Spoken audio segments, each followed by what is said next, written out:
Hello, everyone. It is the final edition of the KSR. Welcome, welcome. How do I join the PTR server? You have to download the PTR.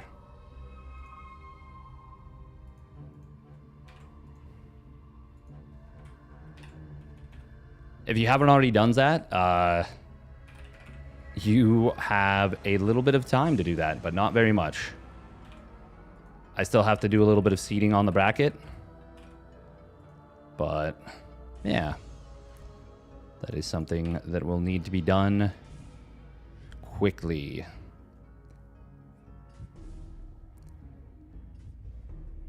If you're looking at your seed, yeah, once again, seeding is not complete. Not even particularly close.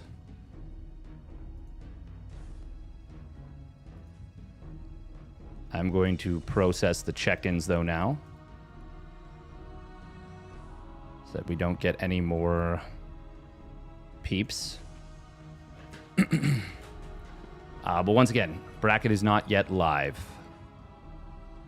Still have some seeding to do.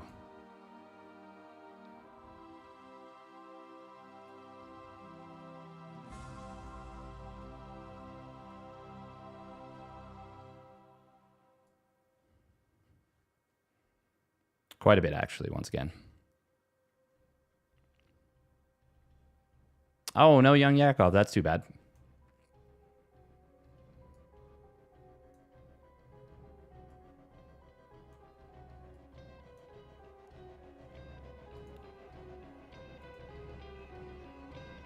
Pretty sure you can't access PTR anymore if you haven't had an account that has accessed it already. That is entirely possible. That is entirely possible.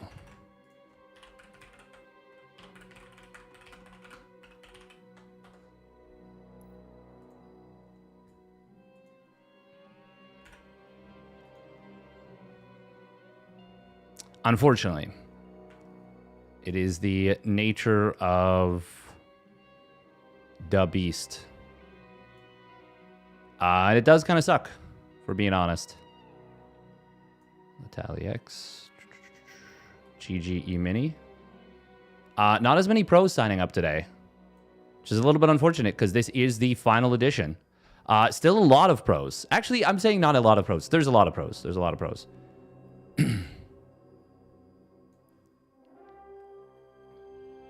Yeah, it's still pretty strong setup. Oh, there's Shameless. Gotta add him, put him up. Oh my god, I am so sick of using Challenge. It is simultaneously very good and very garbage. What criteria do you use to determine if someone is a pro? Vibes, mostly.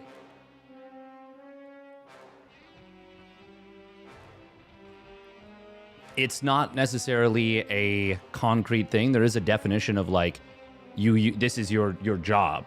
But there are many players that might not consider themselves pros that I would be like, no, this guy is very good. And then there's other players that would consider themselves pros where I'm like, well, maybe they're not as distinguished as they think.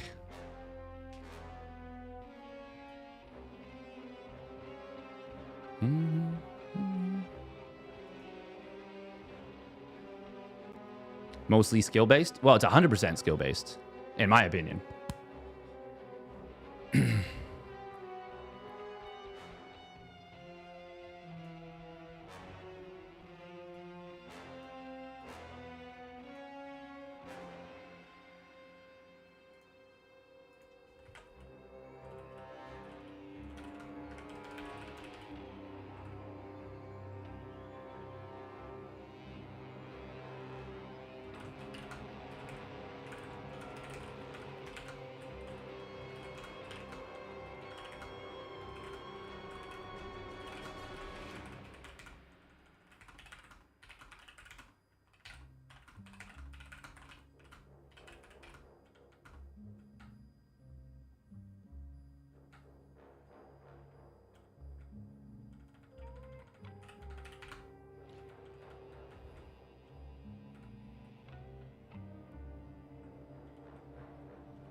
Did I see the WTL cancellation announcement? It's not official, so I don't know why people are making it out like it's an official thing. I know that it's saying that it's highly unlikely, but it's very weird that there's a full-on post about it when it hasn't yet been confirmed. I'm not saying that it's not going to be canceled, but it feels very strange for people to be like, WTL's done. And it's like, well, it isn't.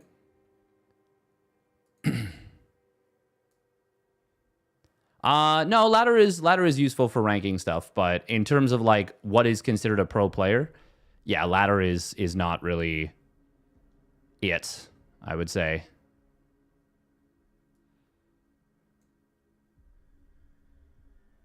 Okay, Gunner.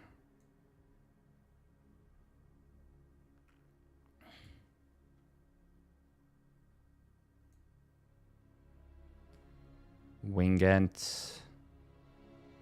I'm going to make Wingent fight Pi. Because I want to. Because Pi is using Wingent. Yes. Yes, this is what we do.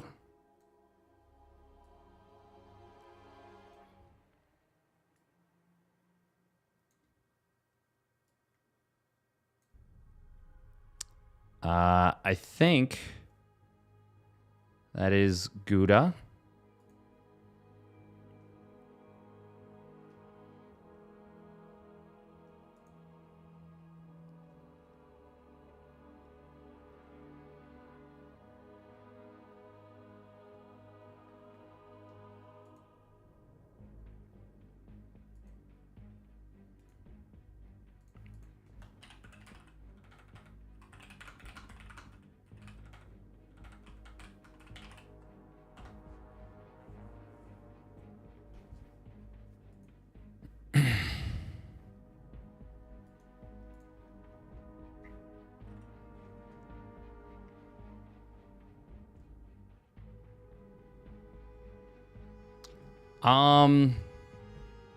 For me, that's who I think of when I think of like pros, when I'm like talking colloquially. If you're over 6K, then yeah, you're someone that can win against all but the absolute top tier of the entire world. Like a 6K player is very unique. Especially a 6K player now. A 6K player now would win every tournament. Like if you we love that thought experiment of, oh, if you sent a diamond player back in time to, you know, Wings of Liberty, would they win? Honestly, probably not. What about people that have been 6K like Jason? Yeah, Jason's a pro. Like that like colloquial pro. Although he's like, he hasn't played as much recently. But when the ESL weeklies first started, he beat Clem. I don't know that a lot of people remember that, but he beat Clem. Which is pretty crazy. Like, that is honestly nuts. Now, granted, that was many years ago, but it's not such a long time ago that, like, you can just be like, no, like, you know, this is just, like, Jason's just not good. It's like, no, Jason is very good. Well, at that point, he was especially good. I think that was probably Jason's peak. Wait, wait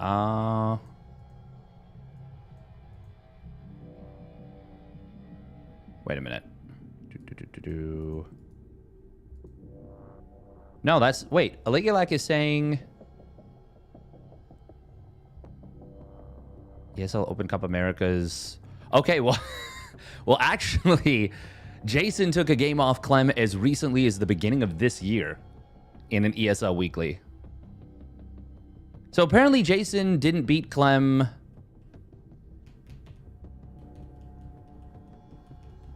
Maybe it was the IEM Katowice 2020 qualifier American stage round of 64. Maybe he only took a game off of him.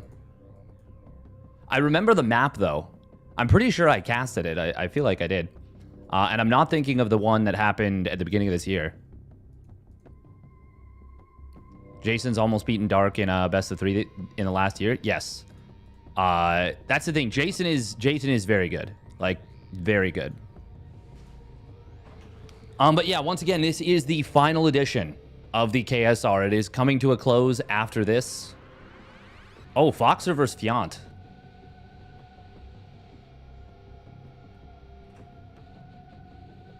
That is a legit match in the first round.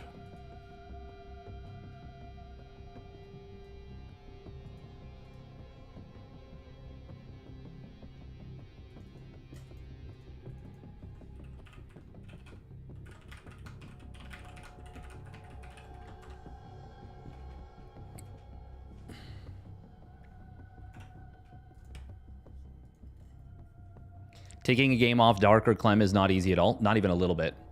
Not even a little bit. Doesn't matter. It realistically, at this point, the circumstances of it, and as long as the players are literally at their keyboards.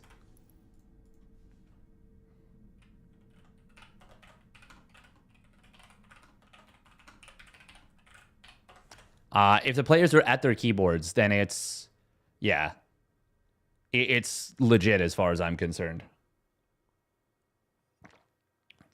Dark especially is a player that is unbelievably difficult to kill. Yeah, wrong title on YouTube. Yeah, I know. It's so I think I know what's causing it, but it's very annoying. It's very irritating. Because I'm pretty sure I have to like set up a stream each time. Like I literally have to be like, okay, this is an event that I'm doing. I have to like make it myself.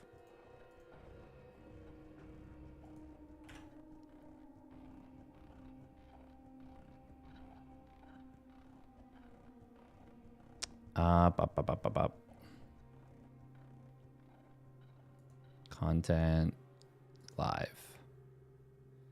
Yeah, it's a little bit annoying that okay, what is it?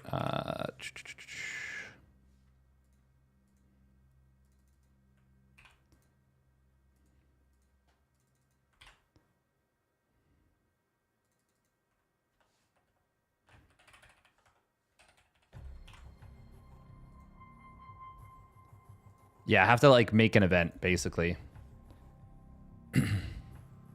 Sal almost defeated Max Pax 2, almost. Yeah, that one's wild that he that he didn't.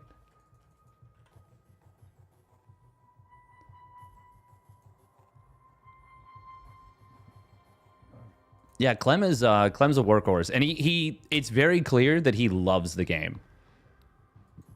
I mean, at this point, I feel like you pretty much have to.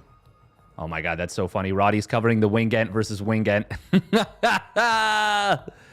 Nice. That is fantastic.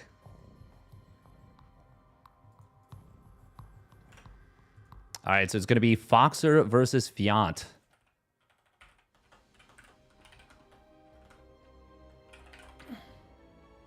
Yeah, I do want to thank everyone who has supported during the KSR.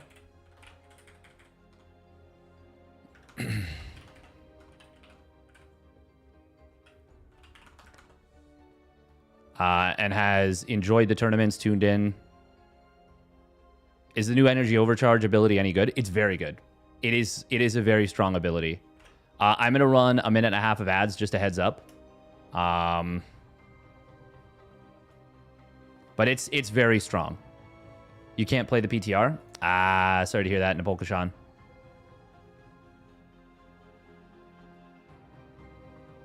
That's too bad.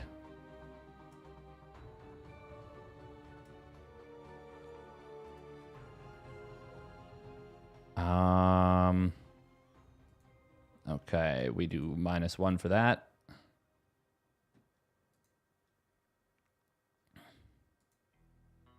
Sorry to hear that, Napolkashan. That's too bad. Yeah, it's really annoying because I wish it was just easy to run. You know what? If I run my own stuff, I may very well just use an add-on mod and do it on the live server. We'll see. We'll see. Well, unfortunately, there won't be a next time for the KSR for this. This is the final edition of the KSR.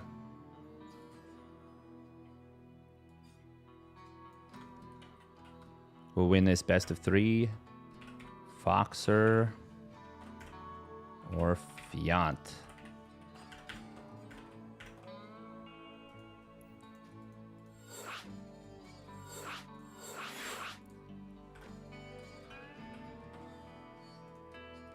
All right, Ultra Love, going to be the map of choice.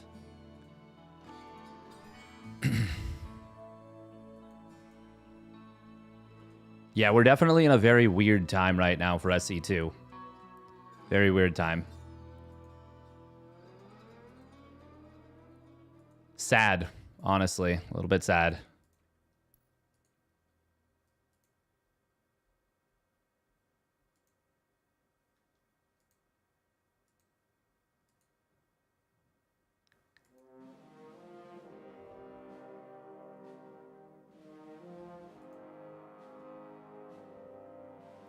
So it's going to be Ultra Love.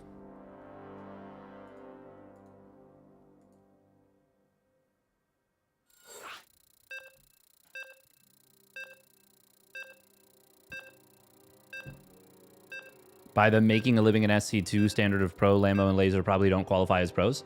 Well, that depends, though, because they are professional players on teams, and they receive a salary because they are StarCraft 2 players.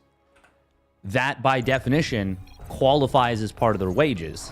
And I am, without knowing what their salary is, I am very strongly convinced that they are making livable wages with the teams that they're a part of. Just knowing Shopify Rebellion and Toby and Team Liquid and Victor Nazgul, Liquid Nazgul, there's no way that they're not making livable wages. Like, I would be so surprised. I would be, in fact, blown away by that concept. All right, here we go. Spawning down on the bottom left. It is Foxer. For Apprentice Esports. And his opponent spawning up the top right. It is Fiant. In the yellow.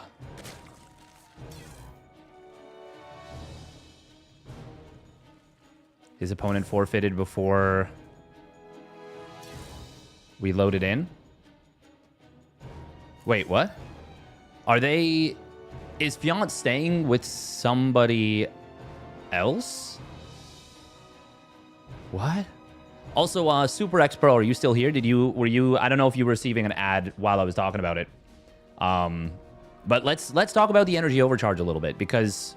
Well, I mean, there are some changes in the early game in this matchup. Primarily the Queen. The Queen being more expensive, which means you'll probably get less Queens, or at the very least, it'll slow down your droning a little bit. But it is offset by the cost of the hatchery, which it's very minimal, the difference is. Like, you might get the hatchery out 1 second faster, which actually can help a tiny, tiny bit against proxy racks, but it's going to be very minimal. That's going to be very minimal. Overall, I think that even just the 25 minerals is pretty negligible. It's not going to be nothing. There will be differences, but I don't think you're going to see more than like... First of all, it's going to be really hard to quantify if it's actually going to make the difference in any games. And I doubt that it's going to make the difference of like somebody surviving an all-in because they didn't have an extra queen. But... it'll be a little bit clunkier. You'll see timings for Zerg slowed down ever so slightly. Very nicely done. Oh, the juke, though! Yo! That's an XD moment for sure. Oh, that's an XD moment. He just got his ankles broken. Oh, baby. Oh, you can't even blame Foxer for that one because you're like, oh, I got to block this. And then Fiant's perfect moment. Damn, that is really nice for Fiant. But yeah, energy overcharge. In my opinion, it is... If that were the only change, this would be one of the best patches SC2's ever had. Legitimately.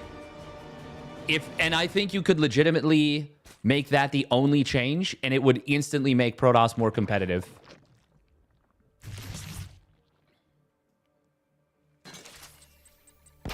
As it is, I think Protoss is going to be a lot stronger versus Zerg.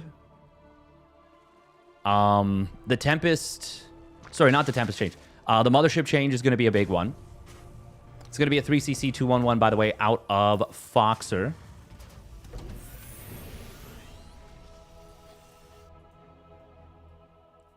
As it is right now, I'm very worried about Disruptors not...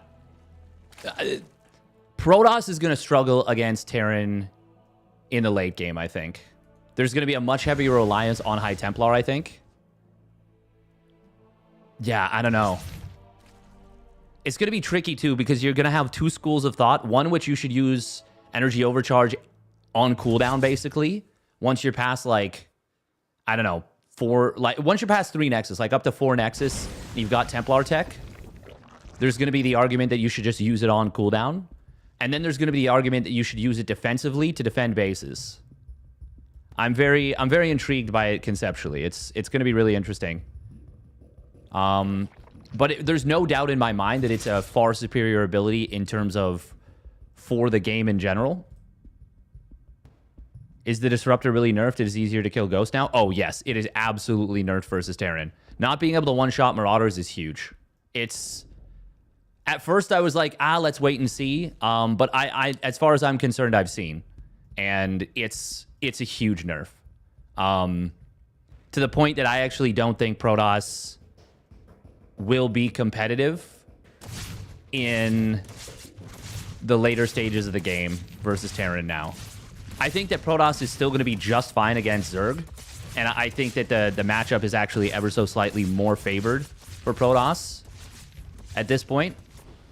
Maybe not even ever so slightly. Like, the Mothership change is actually... It actually turns the matchup pretty hard on its head, in my opinion.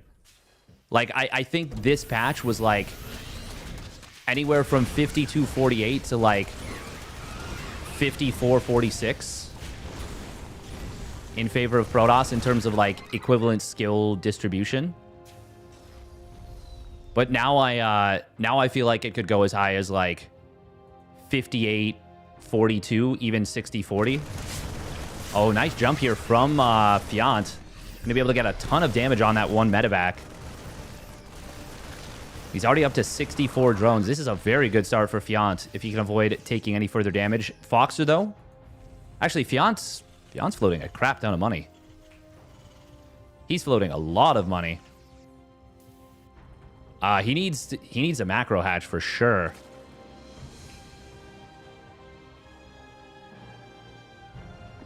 Still, it's a good drone count to start things off.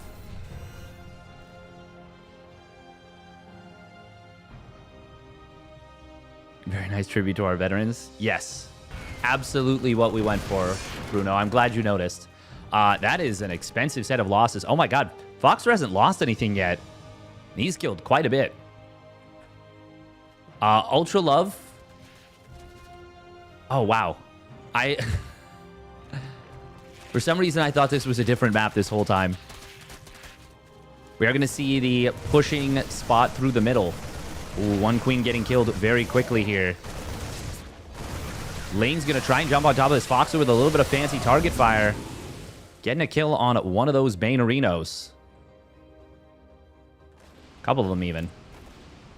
Very good trade so far for Foxer. Nice timing of the armory as well. Any of the others continuing? I know that the Pigasaur is continuing, and I think that the Wardy tournament is continuing. I probably would have kept this going. Most likely. I really hate the scan color change, I think. Although, is it just me? Oh, a little bit late on the pickup. Is it just me, or did they change the... Like, does it look more visually clear now? Foxer needs to fire up the 2-2 upgrades there. Oh, what are these Marines doing on their own on the right side? With no medevac support. That's a bit of an oopsie.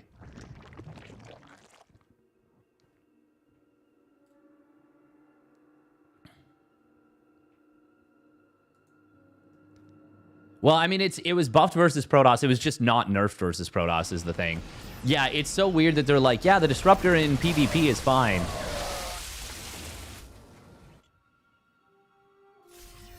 Last KSR Cup, it will be. Yeah. I'm going to be saying that a lot today because I feel like a lot of people won't realize. Very unfortunate for Foxer. He lost out on the upgrade timing lead that he had gotten. Now, this is a strong turtle map, as far as I can tell. Peninsula up here. Rock Tower, good tank positions. Relatively tight chokes over here. Now, if you can't control the Watchtower, it will be difficult to hold this position, I feel. But if you can, I mean, that's very difficult to break this position.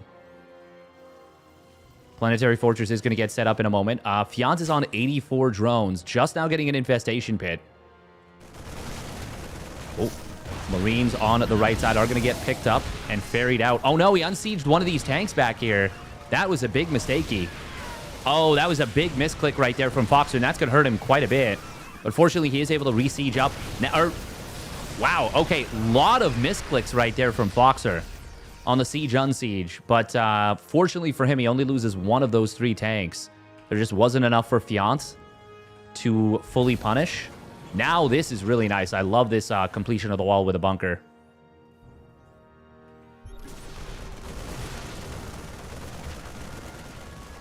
Will the KSR Cup be replaced by something else? That remains to be seen, but not currently. We are going to be seeing the... Oh, Bainley's trying to connect. Oh, Fox was able to target them all down. What a brilliant defensive fight right there from Foxer. That was looking very uncomfortable for him. But the target fire from the Marines showing a little bit of Clem in him. Oh, there's more Banes behind this, but Fiance does not want to continue pushing without knowledge of how many tanks there are back there. There's only 2, but there's a couple down here on the bottom. Ghost transition is coming through.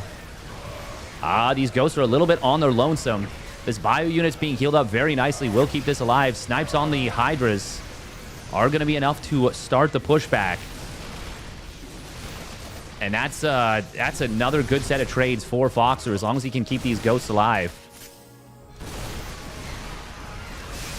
Able to outfight this pretty well. Oh, hot pickup on a couple of the ghosts.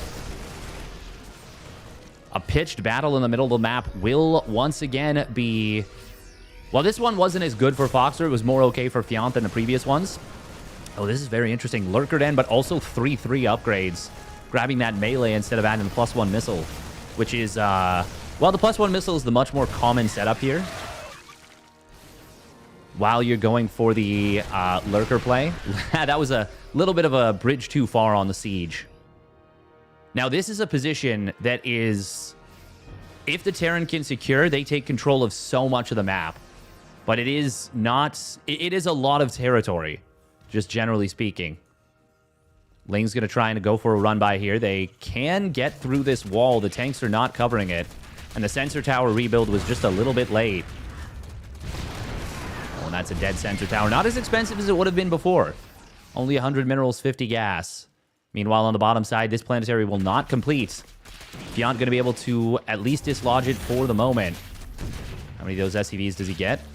Not a whole heck of a lot, but he is going to kill the command center most likely. Should be stutter stepping to make sure he gets it, but that's going to be an easy peasy kill. There is the Hydra Frenzy. For some reason, they went with Frenzy. Much like the debate of whether that name is good or not. Frenzied. A couple of Hydras on an awkward position, but we'll be fine. Drop on the top side. He's going to secure the kill most likely on this base. Well, Fiance sending some units over. No, he gives it up. Still so weird to see plus 207 on the cancel. Foxer is trading extremely well in this game. Up 6k resources lost just about. Another great set of target fire on the Banelings. He does see those lurkers are about to complete, and there's not a whole lot of sustain here. Oh, that was a very deep dive to pick up those Marines, but he manages to get away. Not enough Hydras from Fiance to actually punish that. That felt like that should have just been a dead medevac, but yeah, there just wasn't enough Hydras. And if Foxer looked at the army and made that quick call, that's a really gutsy, but good play. Because obviously, if you can save almost all the bio, that's fantastic. Now, I think Foxer is on way too many workers right now. 91 SCVs is a legit insane amount of workers, especially with the Ghost Supply nerf. Orbital Command on the right side, just going to get lifted up. Foxer, I do think this is the right call to try and hold this position on the watchtower. Upgrade complete. But you need, I feel like you need tanks here to try and lock down as much of this area as possible. Yeah. God, that's quite a few sensor towers already. Foxer should be building the planetary here. He is going to barely win this little fight, I think. Yeah. Relatively small potatoes trade. Both players are building a significant bank. We got the fusion core coming in for Foxer. Fiance, yeah, he's reeling in this game at this point. Parasitic bomb on the medevacs. Not a lot of energy there. This is actually going to be a pretty good jump here for Fiance. The first fight that has really gone well in his favor. Ghosts, though, do cloak up. And they're going to be able to get some big snipes there on those lurkers. Yeah, Fox is playing a great game right here versus Fianten. Isn't Frenzy the research name and Dash the ability name? I feel like there's never been... That would be the only time that would be the case, right? Where you research an ability and it's not the name of the research. Oh, a big catch right here for Fiance. He's able to get quite a few tanks there. Once again, a couple of skirmishes actually going well for Fiance in the last minute or so. How many tanks do we have? 7 tanks, but only 2 of them over here. Fiance will be able to find another one. Oh, EMP. No, he gets the parasitic bomb off. And it's a pretty darn good one at that. Abduct on a medevac, but it's unfortunately not going to lead to a kill. Watchtower is contested here. Snipes coming in on the Banelings. Fox are doing a good job of staying just away from those Banes.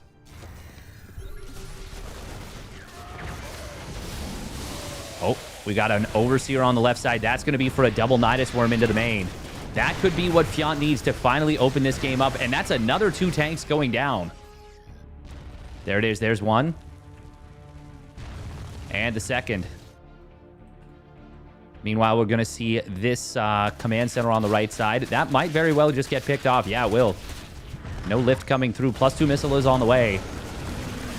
Oh, if he had dropped both Nidus Worms simultaneously, this could have been a lot more difficult for Fox to deal with.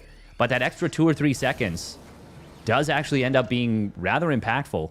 Now, this Overseer is still in the bottom side. Oh, look at that. There's like an ion storm going on. Oh, that's cool.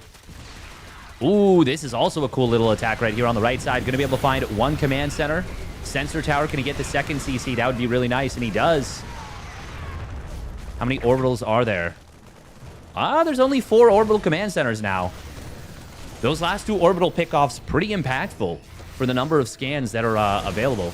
Cutting it down by a third. Ooh, Ghosts a little bit too far forward. Tanks on siege, but there's just not enough Zerg here to continue the engagement, and the snipes are quite good on the way out.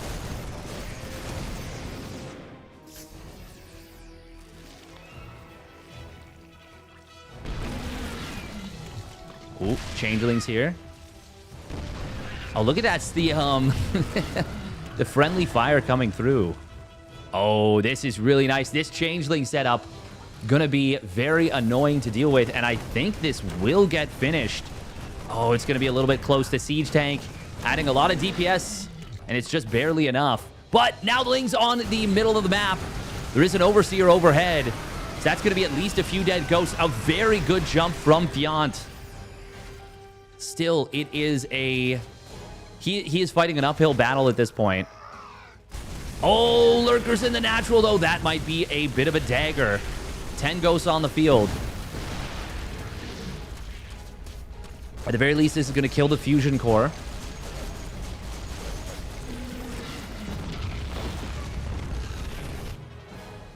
But he's already got advanced ballistics. Sure. No, he didn't. Oh my god, he never got advanced ballistics. That's actually huge.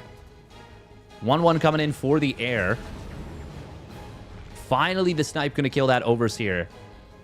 It is worth noting, though, that Fiant needs to do more. He needs to break more bases, and I do think he needs to take down both sets of these rocks.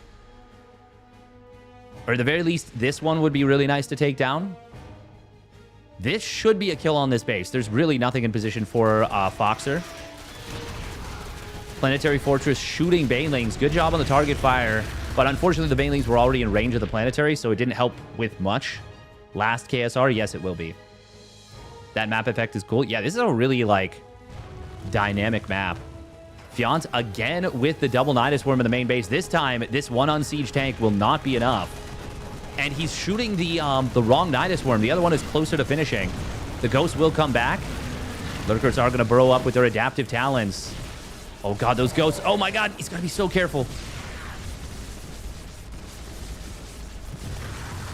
Meanwhile, on the bottom side, Planetary Fortress is going to go down to a big Zergling attack. Well, big Zergling, big Zerg attack. Ghost Academy is actually going to fall. And the rebuild Fusion Core again is in jeopardy. Oh, if he targets that, that would be really great. It will go down incidentally, I think. Here comes the cleanup. And that will be a cleanup. But Foxer is getting battered. And Fiant has taken now both corner bases. It is going to be worth noting that... Oh, wow, he actually never took these gases. Oh, wow, he also didn't fully mine out this base. I love that strategically from Fiant. I love, love, love that.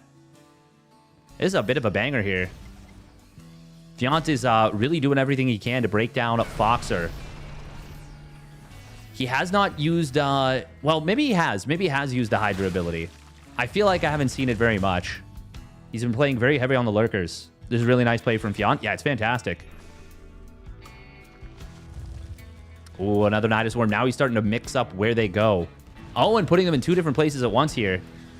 Siege Tank's barely not in range of this. Oh. Meanwhile, at the front line, that's so many tanks, but they are rather exposed. Blinding Cloud, very good on the back line, 3 tanks. Unfortunately, there's no way to follow it up, but it does mean he can retreat out without suffering big losses. And once again, some good pickoffs for Fiant. He is still down 12,500 resources lost.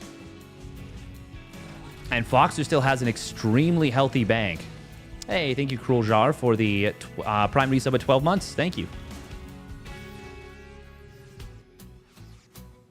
Oh, that is all of Foxer's army just about here. That is so much of his army. Fiant does not want to pick this fight, but he's going to go for it. Okay, no, he realizes better of it. And elects to avoid that very strong position. Foxer is desperately trying to secure a 6th base. This is where having the rocks down would help Fiant potentially quite a bit to defend his position, but it looks like Foxer doesn't want to commit with everything. And I think that's the right call. Oh my God, there's a Lurker on top of this entire army. It is going to just get picked off by the auto attacks of the Ghosts. But that scan was rather late. We're back up to 6 orbitals here for Foxer. He's got a lot of scan energy. Oh, we're about to see this one gas geyser expire. This one in the main base still has a little bit. Here come the units on the top side. Tank's going to get taken out. Oh, wow, the burrow on the Banes. That, I feel like that was still pretty good for Fiant, but it was expensive. Was it good? No, he didn't break the base, and he didn't actually even really lower the supply of Foxer, and now we're going to see Fiant actually losing this base. Never mind, could not have been more wrong. This was terrible for Fiant.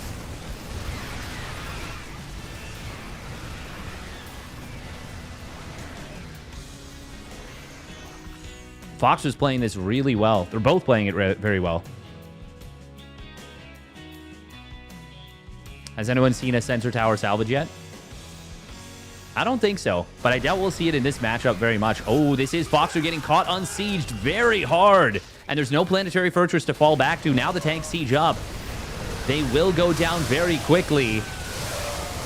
Oh my God, the Hydra boost. The Hydra dash. And that might be where he needed it. I almost said Hydra douche. Look at them zoom.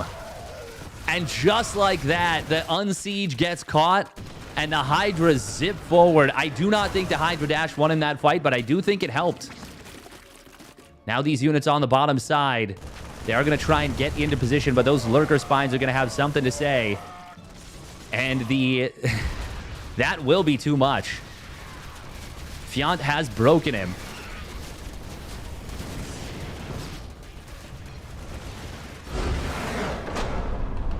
GW. Good win. Good win.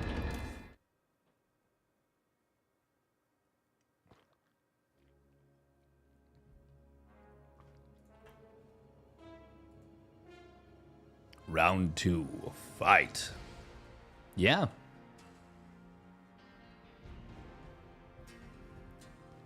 Bum, bum, bum, bum.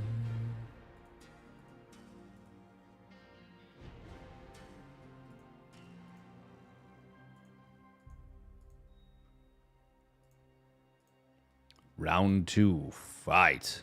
Is this the last KSR? This is the last KSR. Yes, it is. Hydra douche. Oh, so good. All right, Whispers of Gold.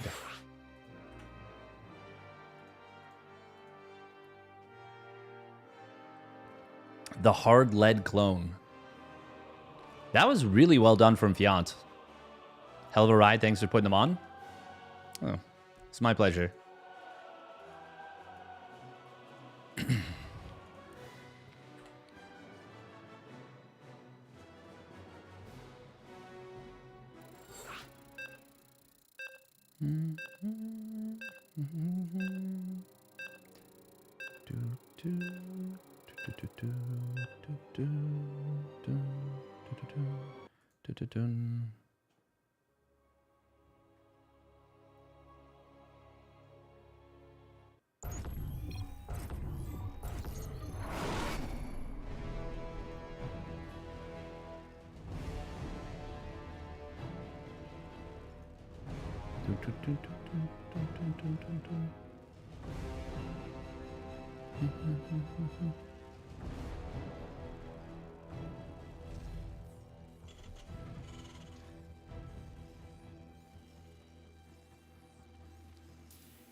Coffee? Yes, coffee.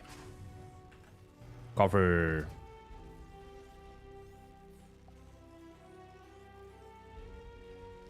Almost always coffee. Oh my god, can we... There we go. All right, here we go. Spawning down on the bottom right, it is Foxer. In the red. And his opponent spawning up at the top left, it is Fiant.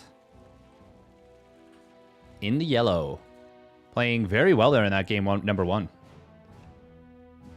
Yeah, I'm glad you enjoy it, Lego John Belgium.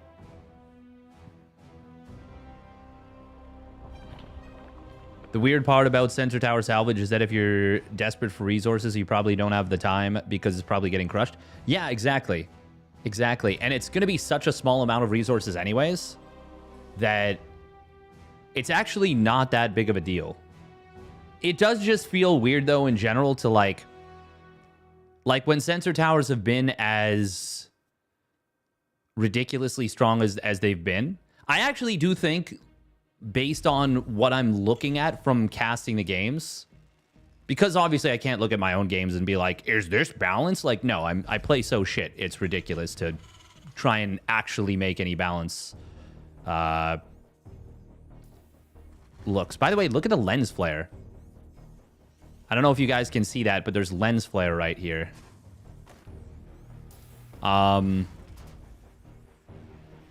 It's like very subtle, but it's on the left side right here right now. Now it's here. Look at me, literally like a cat chasing a laser pointer. Oh. Oh. Oh, well, that's pretty nice for Fiant. Oh my god, that's fantastic for Fiant, actually. Gets the SCV kill and gets the hatch down for just the cost of a build cancel. Yeah, I think the biggest value is actually going to be using it offensively against like Protoss. I think that's actually going to be the best usage of the sensor tower, or maybe even offensively versus Terran. I was going to say, that's a nice grenade, but he doesn't have the time to kill that tumor. Oh, no. Oh, he gets baited. Oh, my God. That's such a good start for Fiant. Oh, that's a dream. Kills the SCV and kills the Reaper without losing a single Ling or the Creep Tumor. That is straight up dream scenario for the Zerg. Yeah, JJ Abrams is the biggest fan of lens flare. He's the Michael Bay of making lenses flare. Oh no, and it's a full scout into the main base. Gets to see that it's a 3cc 2-on-1. He almost got out too. Sheesh. Good queen placement? Yeah, really nice queen placement.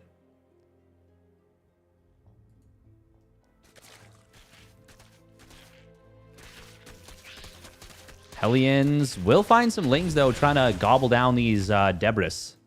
This is a funny set of debris here, by the way.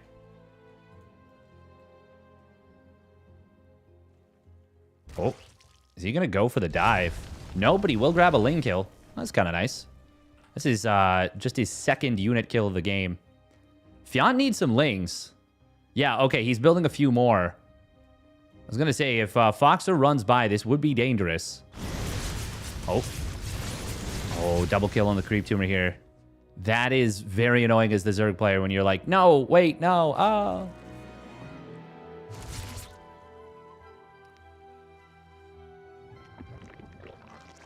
I really would love to see... well, Creep is already so strong, but it's already so difficult to use.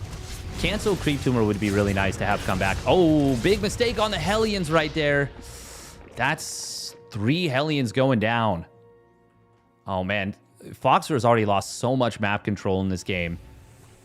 And Fiant can just continue to drone up. It is Viking into Liberator. Looks like he got 2 Overlord kills. Okay, that's pretty good. That's pretty good. And Fiant is actually supply blocked here. Yeah, it's... I wish there was a way that Cancel Creep Tumor could still be in the game. Because it is something... Creep is already, like, highly skill-oriented. And having Cancel Creep Tumor as an option is still really nice. Oh, something else that's a big deal, obviously, in the early game is the Spore Crawler versus Liberator interaction. The damage you do is... oh, that's a dead Liberator now. He only gets 2 drones. Ooh, Hellion's going to try and drive by. Lings are available in the natural. That was an opportunity right there to get 3 drones. But instead, he chooses to try and escape out. And will get the slithery wiggle to escape. Oh, there was a Ling there. I didn't even see it. I do find it really funny how when a Hellion hits certain neutral stuff, it will set it on fire. So it just set those cacti on fire. Fiant off to a bit of a roaring start here in this game.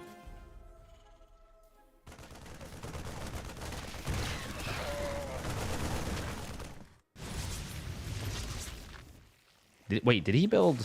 He built a 7th Hellion? That's super strange. Super random.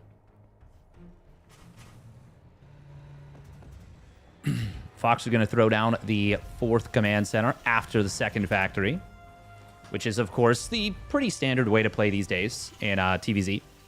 Now, will we see a repair on these Hellions? There we go, yeah. And I do like the way he set this up. Oh. Was going to build the tech lab there, but decides to put it slightly to the left.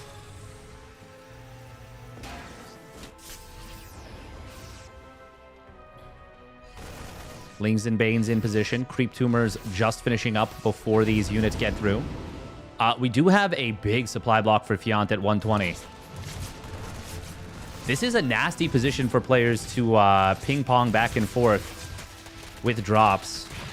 But this is where the creep spread can be really beneficial. If you can get queens up to the edge of the main, or even spore crawlers, and then queens at the front, can be very, very helpful. Fiant really hunting for these metabacks. He did so in the previous game as well. We do see the double drop coming in on the right side. And Foxer, oh, looks like it was spotted by Fiant. Or at least he has an idea that it can be coming. Oh, looks like Foxer was not able to look in two places at once, as is the nature of humanity.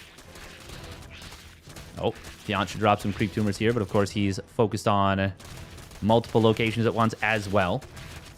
Oh man, if he could save this creep, that'd be really, really nice for him, but he's not going to be able to do so.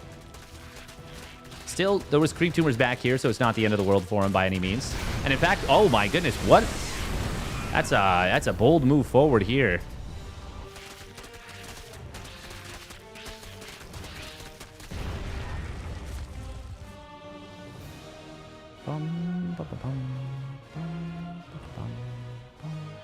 Looks like it's going to be Hydra speed and then range. He's already got it queued up there. Normally you say like, oh, that's not really optimal. But when you're on 85 drones, 5 bases, sometimes it's worth it to spend that 100 up front and just not have to worry about it. And you could make an argument that sometimes is actually all the time. It's not like being short 100 minerals, 100 gas for, you know, the, what, 30 seconds? Or even, honestly, even if it's the full duration, even 71 seconds is not that big of a deal necessarily after the decent start you've had. And this is more than a decent start. This is a very good start.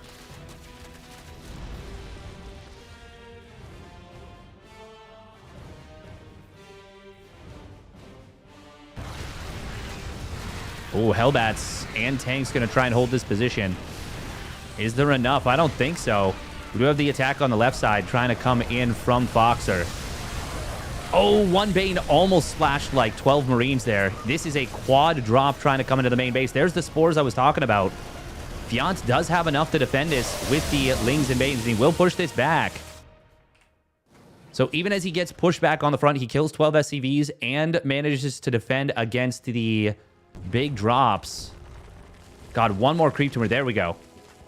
Well, actually, technically, it's 2 more creep tumors. Fiant. Oh, a little bit of a missed rally maybe on the drones. Oh, but he is going to fix it as he's transferring them around. Fiant once again with a faster 2-2, if ever so slightly. Foxer. Oh, no hot pickups. Oh, that's disastrous. He's already in a really tough position in this game. And that is a lot of supply that just went down. Compare this game to the previous one. Foxer was so far ahead in resources lost. Fiant is going to get held, but he kills the command center. Oh, that was a very heads-up play from Fiant, targeting it down with the Hydras. And Foxer noticed just a split second too late. Now, it is worth noting, Fiant did lose a lot there. But killing that command center is absolutely massively worth it. I think Foxer might have just friendly fired a building by killing that with the changelings. I think that might have... Actually, I'm not even sure what that was supposed to be, but there's very clearly an SCV that was working on something. And then it was like, wait a minute. My blueprints.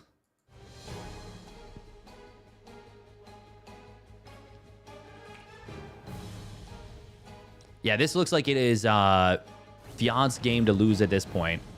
Now, a 4-base Terran is still very scary. Oh, that one Viking.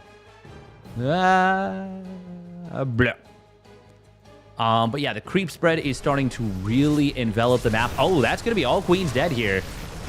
Well, that's a nice little win for Foxer. That will allow him to blunt the creep spread as well. Oh, but oh no! Oi, oi, oi, oi, oi. How many metabacks go down? None, actually. Okay. Well, that's probably best case scenario for Foxer, considering how surrounded he was right there. Tanks are sieged up, but there is a lot of Zerg and not a whole lot of bio. And he still loses a lot of those tanks there.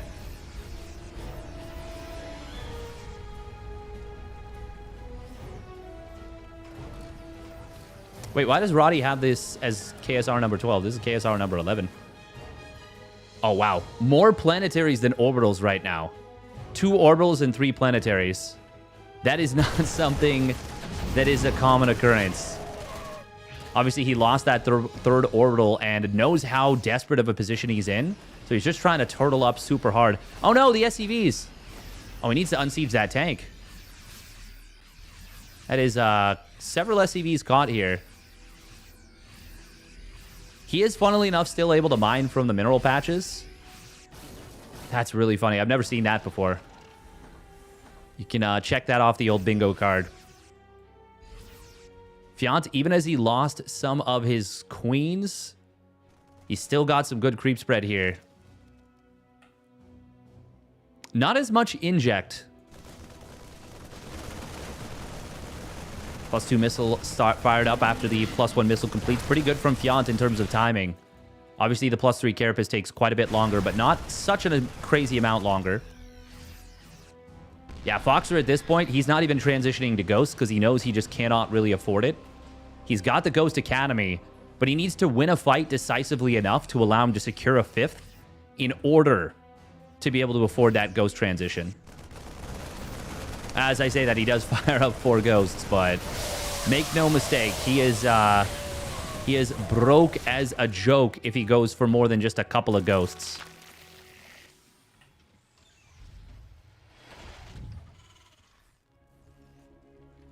Whereas Fiant, he's on 8 bases right now, yeah? Yeah, just only 1 macro hatch, so it's 9 hatcheries total, including the hive. Very nice little changeling here from Fiant. Foxer does not notice it. Oh man, changelings can be so good. They're only as good as the amount of attention you force the Terran to spend, not where you want to put the changelings.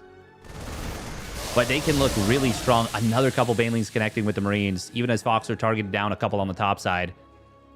I was just going to say, would love to see +3 melee come through now that +3 Carapace has completed, and he does get it up. Hey, thank you, Senior Lobo, for the tier 3 resub at 41 months in a row. Happy belated birthday. Thank you very much, my guy. Appreciate it. Another siege tank getting caught away from the rest of the pack. And even as Fiant is unable to break Foxer on 4 bases, he is still whittling his opponent down. Snipe on one of those Vipers. That's a nice find for Foxer, but it's small potatoes in a game where he's losing most of the big tosses. Or if not losing, he's not winning them hard enough. Obviously, he's ahead, once again, over 5,000 resources lost, close to 6,000. But Fiant is, even as Foxer is fighting super hard to keep the creep from fully enveloping the map and from fully being broken, Fiant continues to gobble up more and more resources. And now taking the very last the second last untaken base here. Oh, I didn't even notice concussive shells was never started, but that alone is not going to be enough. And it wouldn't have made a difference yet either. Another Nidus Worm being dropped on top of this one tank. But it will get denied here. Foxer is definitely a siege tank enjoyer. Man, Fiant is really just pressing and testing the multitasking of Foxer heavily. Oh, and that's another 4 tanks going down. This final one in the back will survive. 45 kills to its name. But it is just, this game is all Fiant.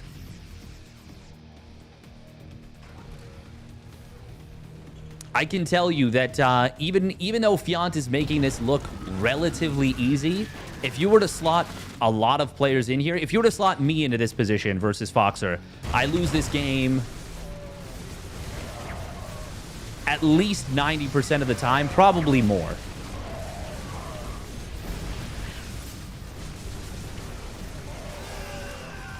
Well, no, there's a lot of ghosts. Yeah, I'm pretty sure about that. Oh, nice job from Fiant here.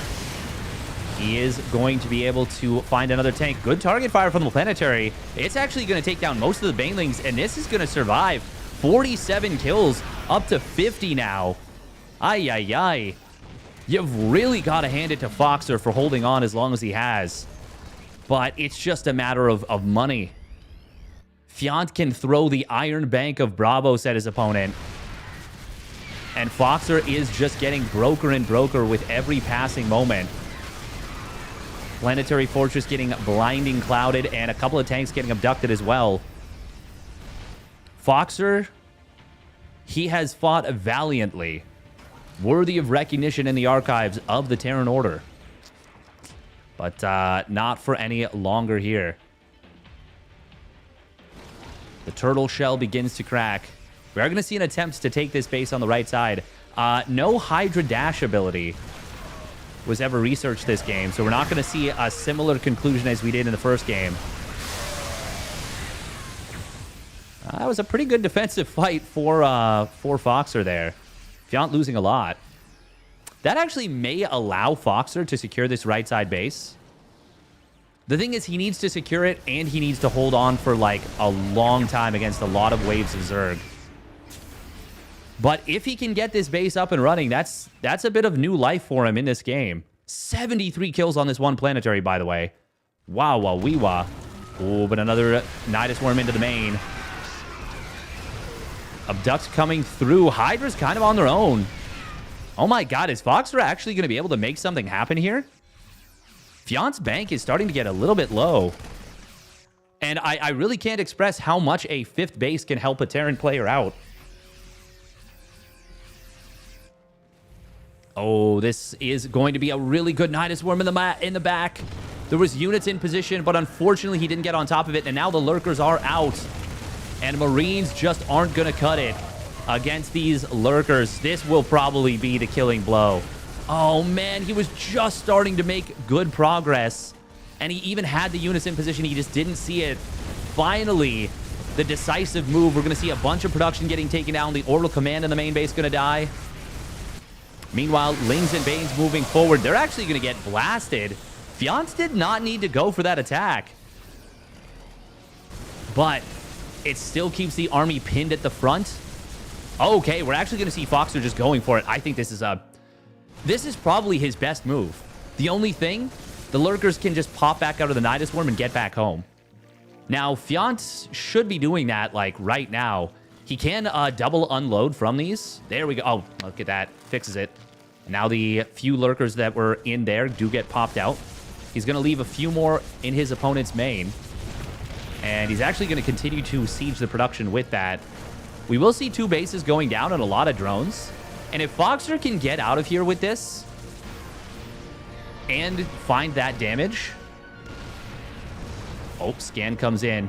He needs to scan again. He needs to scan again. Oh my god, he needs to scan again. He needs to be protecting these tanks. Drones are going to burrow up. Very nice little move right there. Lurkers and Banes. That is a lot of explosive firepower, and that's a very dead Planetary Fortress. Chaos here in the closing moments.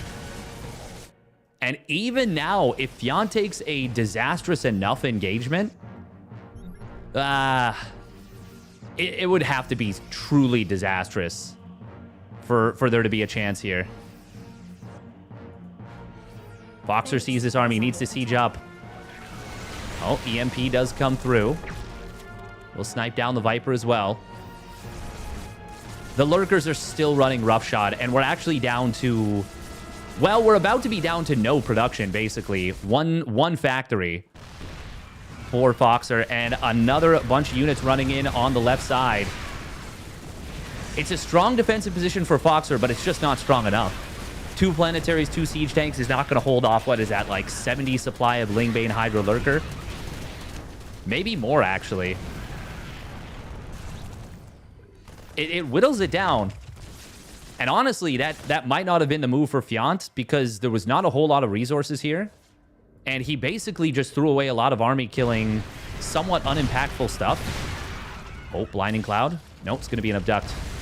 I don't hate that. Another Abduct coming in. I mean, if you look at the army size and army power, I'm not actually loving this for Fiant as much as I would expect to. How many orbitals are there left? Oh, there's still 6 orbitals. I mean, it's about to be 5 if he doesn't list this one. I actually think Foxer can put... there should be absolutely no way he wins this game. No, there should be no way he wins this game. Considering the base count, though, it's a hell of a lot closer than I was expecting.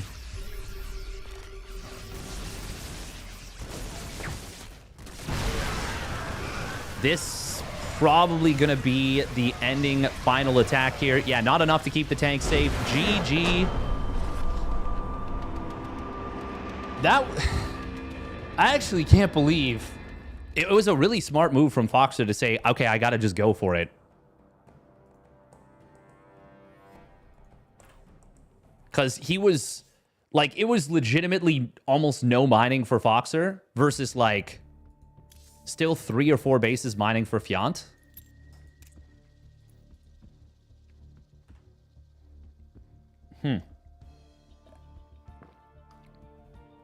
I think if he had 3 racks making ghosts, he would be winning pretty hard.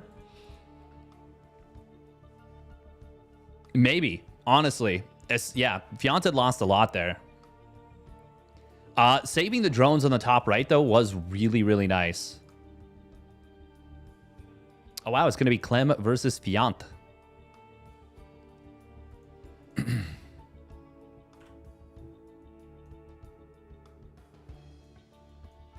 Okay, we could grab Astrea versus Goblin, potentially. Skillers versus Rex. Ryung versus Baby Marine. Actually, have they already started? Okay, Ryung and Baby Marine have already started. How's the week? Yeah, it's pretty good. Yeah, that was incredibly impressive from Fiant. He is he's been working at it, obviously.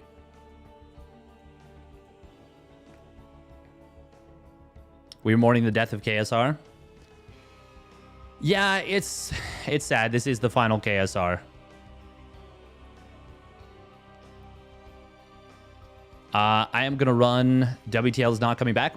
That one we actually don't know for sure. That one is more rumored than confirmed. Yeah, I'm gonna run 3 minutes of ads. We'll be back.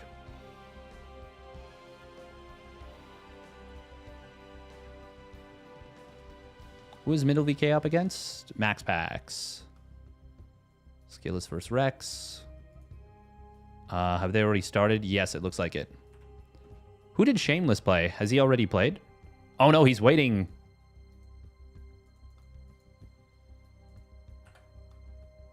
What is happening?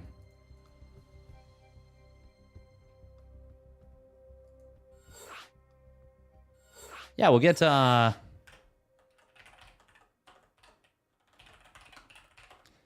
Clem versus Fiant.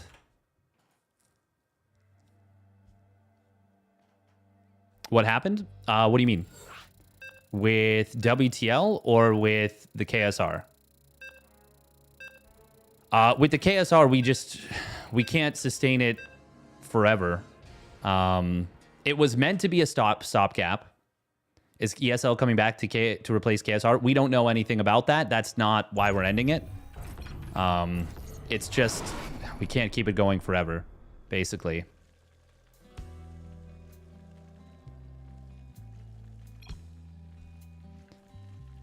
I will be honest.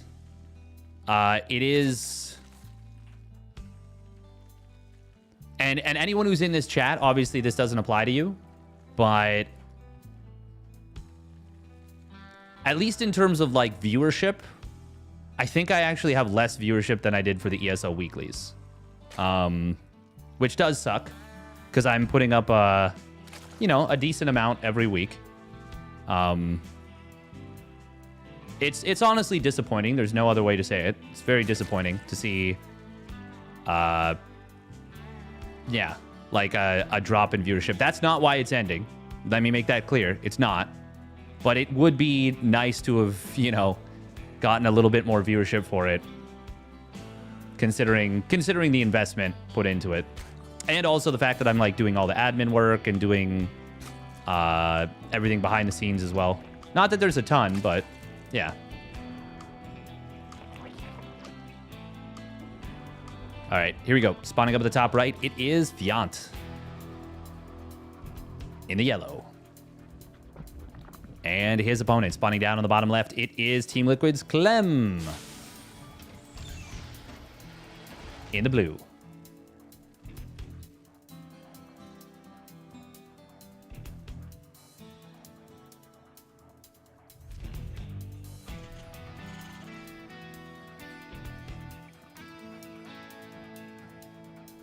Yeah, I was thinking that the first map, Ultra Love, was this map, Amygdala,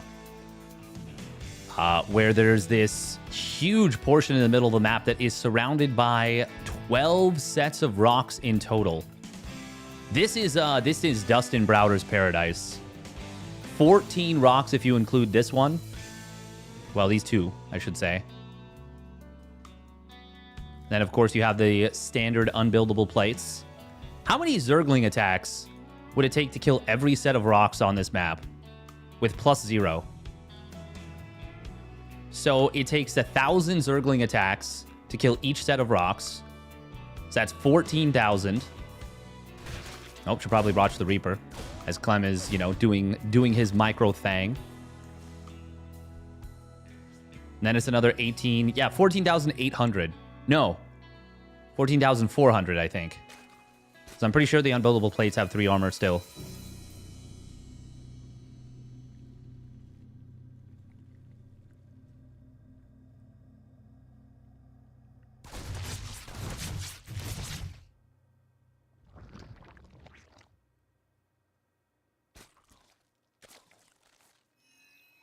Monday night, still the Pigosaurus. Yes. Huge shout out to Protostegosaurus for organizing that initiative and making sure that it continued. Ooh, we got a Roach Warren coming in. It is going to be a 3cc 2-on-1 out of Clem. He's been going for this a lot in TVZs recently. And I mean, when you have the control, the macro that Clem does, I mean, you give him 2 early medevacs and it's a fantastic, fantastic time.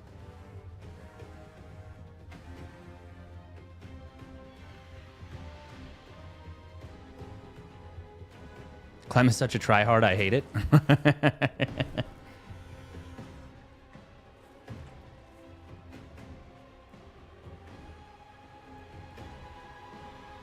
Oh, wow, that's really nice for Clem.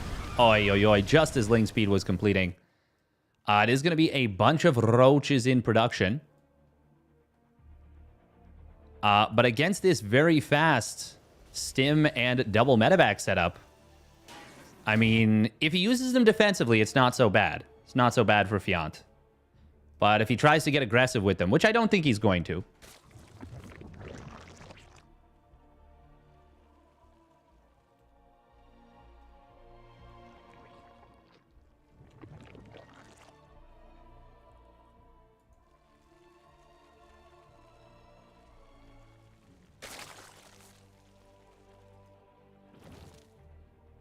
Oh, armory. Interesting. Clem looking for a little bit of a... Okay, yeah, this should be very, very bad for Fiant. Oh my god, I think you can... Can you just stim on top of this? Maybe, but there's no reason not to wait for the medevacs.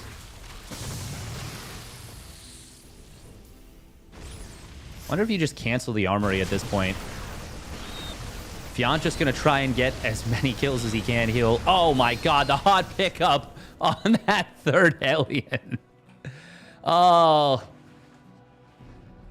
There's the Eba tryhard that we were seeing. Yeah, exactly, exactly. I knew we were going to see like a bruh. Very impressive there from Clem, and there's no hope of defending this base, surely.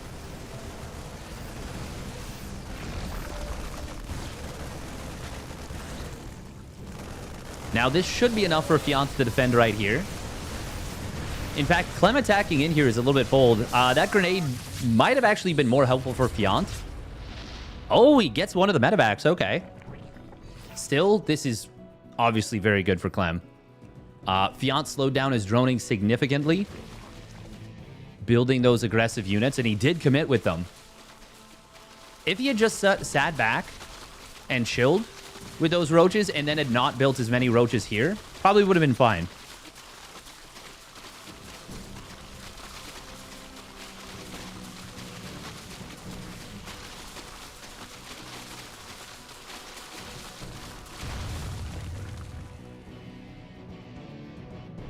Yeah, I'm starting to get pretty worried for the ESL stuff.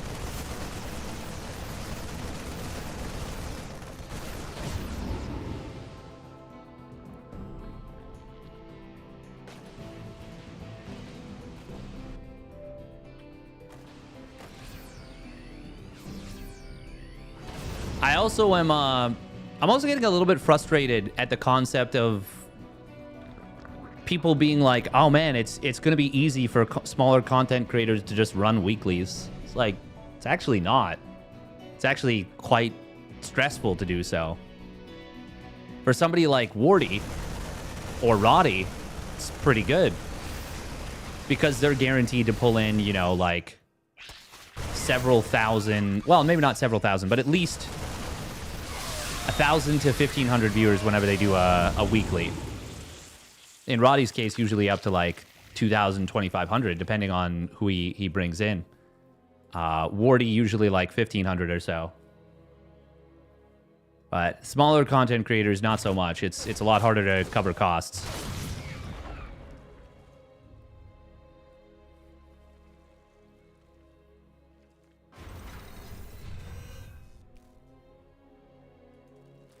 Big Marine tank army moving in on the top side here. Fiance, I just don't think there's anything he can do to stop this. Not if Clem... Oh, okay, well, I was just going to say, not if Clem micros it the way we're used to, but standing in Biles is not the best.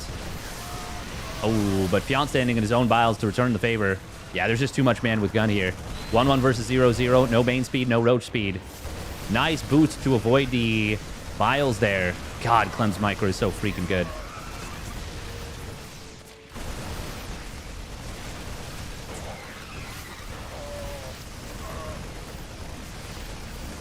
And that's going to be another dead base, as well as even a few roaches popping out in an unfortunate rally. We've got a second army coming in on the bottom side from Clem. And Clem is just, he's just going to cook him in game number 1. Lost a Marine to a Bile. What an idiot. Nice. This is why I try to only support small businesses. Well, the thing is, like, I think people should support the big creators as well. Absolutely. I think there's a reason that they're the biggest, you know, it's that they're very good at it.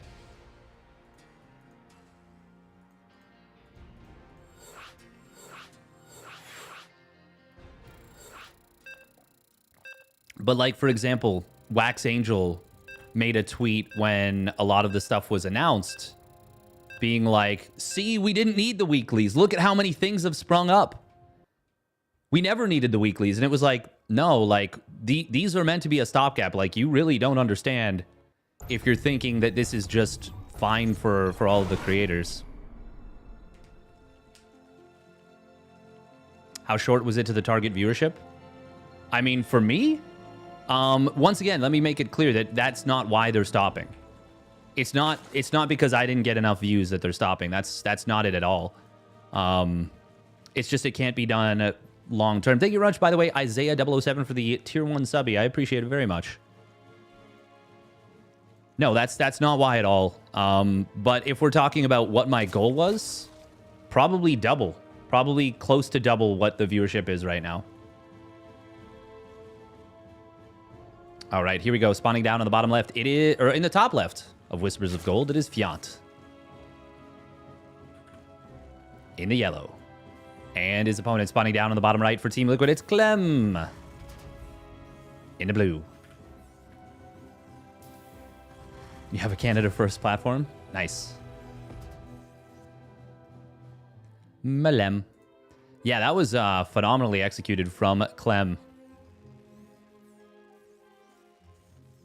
But yeah, if we're asking how short it was for target viewership for me personally, to like, from a purely financial perspective, because once again, this was meant to be a like, hey, I do want, you know, I want there to be something for the community.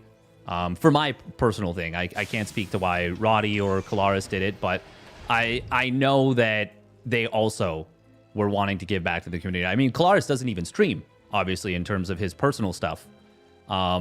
He's just being that awesome. You always got more viewers on the NA Cup. For ESL? No, I usually got more viewers on the EU Cup. For the ESL Cups. Generally speaking. Because Pig just gobbles up all the viewers for the NA Cups. All the viewers.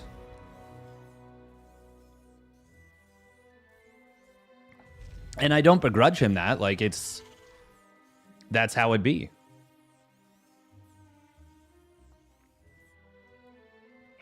Pig puts in a lot of work. He plays GM with all 3 races at a very high level. He puts out a lot of really informative content.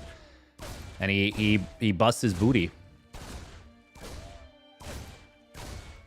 It's the nature of the world. Like, oh man, getting 1 ling, almost getting another. God, Clem's Reaper is so good.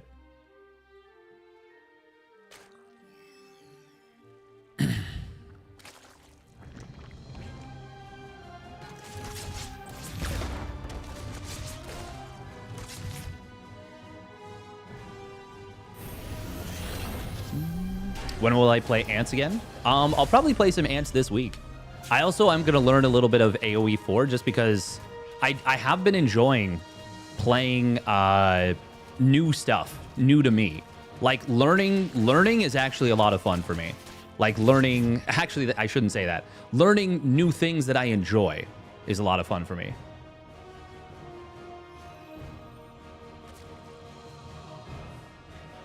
Pig interacts a lot with his chat. He goes over almost every message and explains strategy constantly. Probably that's why he's so far ahead of the meta. What do you mean so far ahead of the meta? Like streamer meta or like game meta?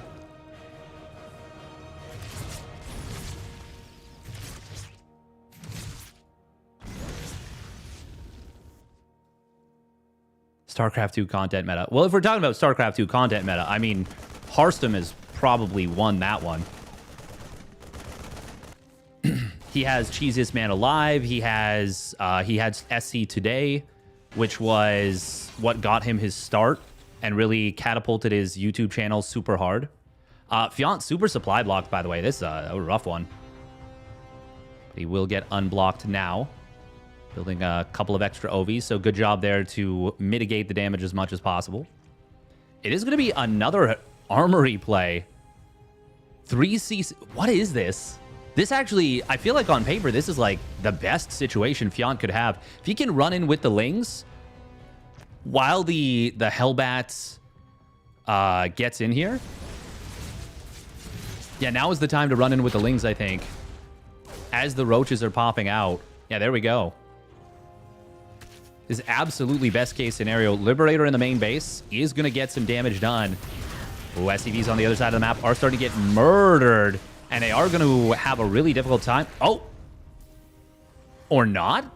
Hello? Workers cracked as they are jacked? I mean, there was a lot of workers there, and he did pop out one unit. Clem right now is scrambling, though. He did a very weird build order, and it ran into, like, the perfect setup for Fiant.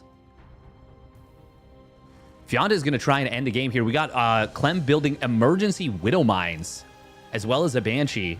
Banshee's still only halfway done. Fiant needs to be careful. Oh, the mines. Okay, gets away. We'd love to see a Ravager morph right here. Fiant floating a ton of minerals. A ton of minerals right now. At this point, take a 4th hatch, build Evos. Like,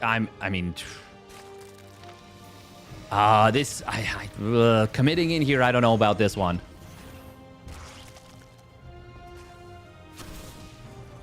Cute. Baited out the bile here, did Clement.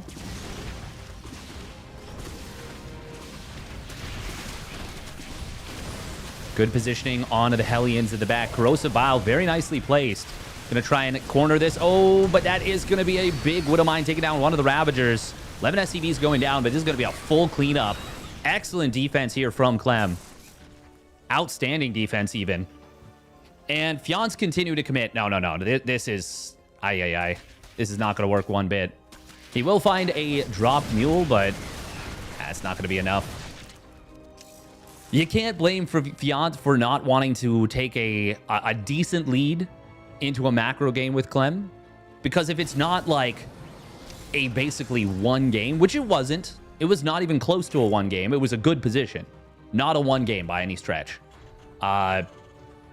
It's going to be tough. So he tried to just win it outright. But Clem saying, okay, well, I can die right here if I don't respect this. Oh, Fiant actually will find 2 SCVs with that one laying. That's kind of nice. Meanwhile, Banshee on the other side of the map. Cloak is... Oh, it was canceled. Oh, wow. Okay. So he only builds the one Banshee. Lair is about to complete. Fiant still has not been building anything other than units. This actually could still work from Fiant. Oh, the Widowmines on Burrow. We're actually going to see Clem getting aggressive. Huh. Fiant is way ahead on army supply. Combat shields will complete. 1-1 almost done. Here come the Roaches and Lings from the right side. Fiant doesn't know where his opponent's army is. Okay, he's going to see a little bit of it right now. Lings, oh, that could have been a huge surround on top of this army. Still no 1-1 just yet. Siege Tank will siege up on the top side. Marines are going to stim on the backline. Ravagers will find one. Corrosive Biles. Oh. No, this is going to be just fine for Clem. It's a super chaotic little setup. But Fiant doesn't have enough. He's not going to kill that one tank. Oh my god, Roach's dying breath gets it, but no, that's not even close to enough. 14 SCVs go down, and it's still a nearly 20 worker lead for Clem, all said and done. He got supply blocked and floated 1k. Otherwise, it could have been a lot stronger. Yeah, if he had not gotten supply blocked, the thing is, I think the float. Well, I'm not sure what happened with the float, but it's tricky regardless.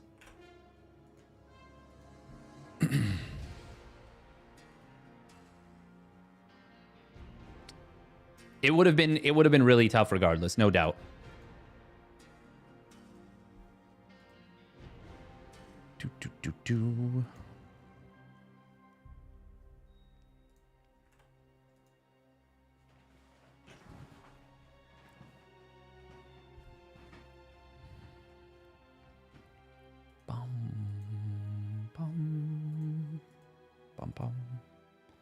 All right, it is going to be Clem waiting on the winner of Harstem and Gerald.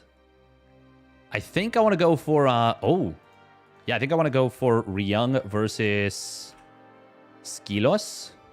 Max Pax and Estrella are also now up.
This cup is going pretty quickly.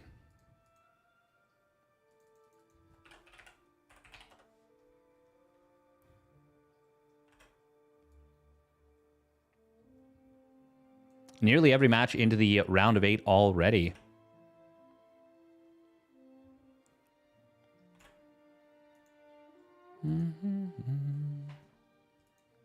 Yeah, once again, I can't be like, I can't be mad at, oh, I didn't update the title. Yeah, it's really annoying using Restream.io. Like, it's very handy, don't get me wrong, but actually, annoying is the wrong word. I'm very much used to what I'm used to right now. Feels like NA makes me unable to macro. I hate it. It's tough.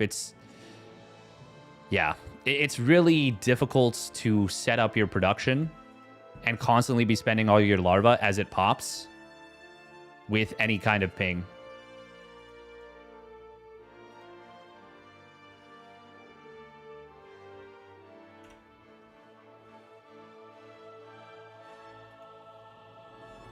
Clem got lucky. I actually, if you could have identified where his army was in the middle of the map, you would have killed him. 100%. You had the... He didn't have any medevacs. He unsieged his Widow Mines and the one tank. And you had the Lings that were in position. You could have actually just caught that whole army and killed him.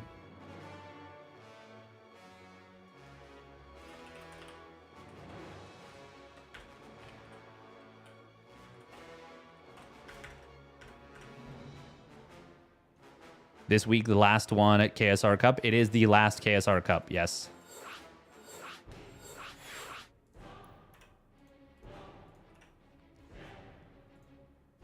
Unfortunately.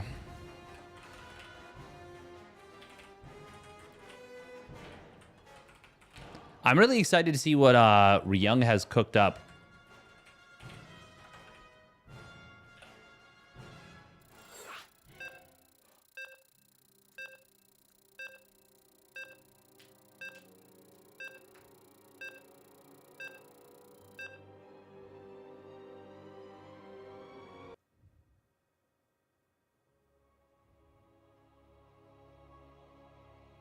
Overwatch is returning to 6v6. Why?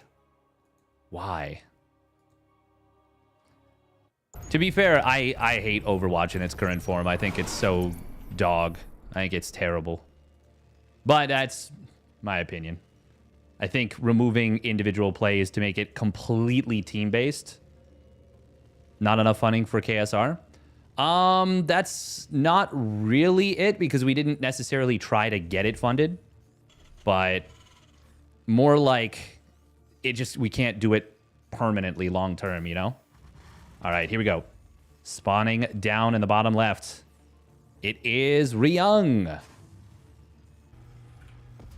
for Vitality. And his opponent spawning up at the top right. It is Skillus for Team Liquid. Now I'm kind of sad because I imagine I got a map versus Clem. How hype would that be? That would have been hype as hell. But it is what it is. It is what it is. True. Wait, hang on. Let's look at all the caps. Tunask. Tuscan. Star Wars StarCraft confirmed?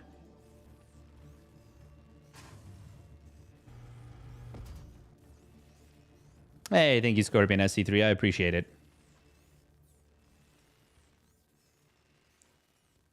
Or Ask Nut.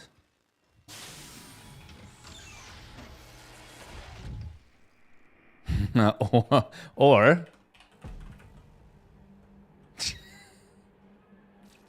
Jeez. Welcome, Psy Code. Hope you're doing well. Oh, we actually got the command center down there. Didn't think there was the room for it. Ask what you can do for SC2. Ask Nut what you can do, what StarCraft can do for you.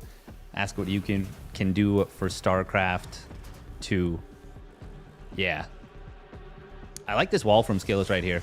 By the way, Ultra Love, someone is going to do a cannon rush here at some point that is going to win a tournament. Or at least win a tournament game.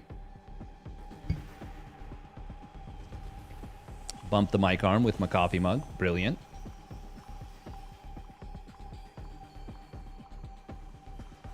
Very fast third CC coming in from Ryung Tuna.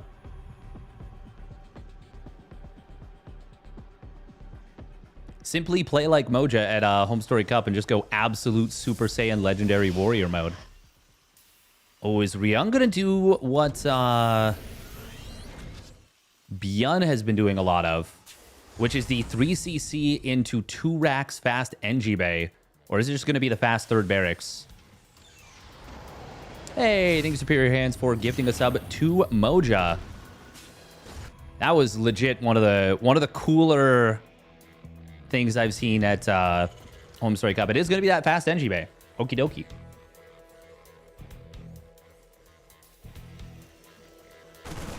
Oh. Adepts. One of them getting jumped a little bit here. What is this server? Okay, this is US West.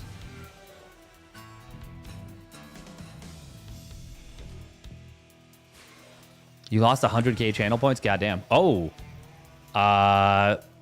This doesn't feel like this was on purpose, but... Well, you will get one Marine. Won't get anything more. Skillus needs to shade out with the other Adept. But he is going to be able to do so. Surely. The other two Marines, actually there was 4 Marines, did not join up.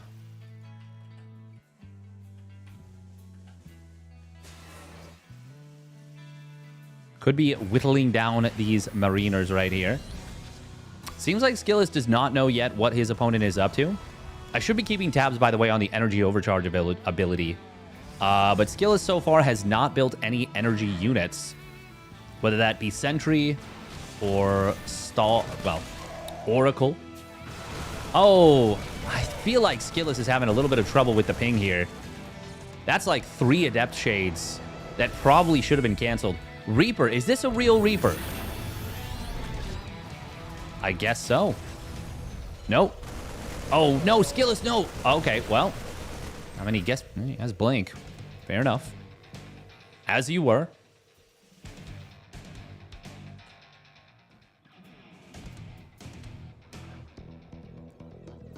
Those points will keep Steadfast hydrated. Excellent. Stim getting close to completing. Are we going to see the blink into the main base? Marines are far enough out of position that he could do this. Oh, no, never mind. That Observer was absolutely spotted, but a nice pullback from Skillus. The scan will not get the kill. It's actually very nice for Skillus, baiting a scan. Skillus, funnily enough, has not yet seen the 3rd CC. Now he sees it. And now he will lose this, unfortunately. And seeing that done, that's definitely a like, ah, crap kind of moment. But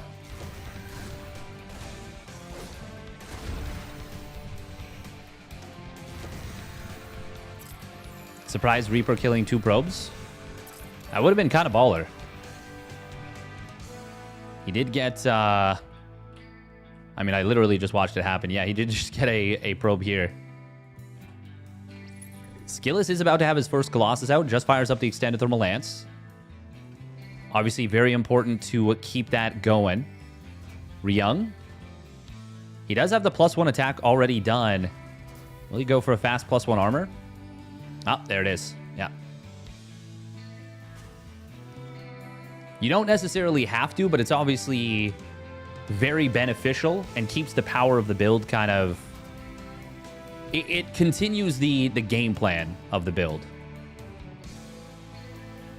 Ryung going to try and sneak out with his double medevac drop on the bottom side. One of the many reasons why it is so important to pick off early observers. Now, is he going to drop behind this? Oh, Skillus will be able to find a couple of SCVs. He can't blink to the left side. Okay. Might have wanted to go for 1 or 2 more SCVs there, but it would have been a little bit dangerous.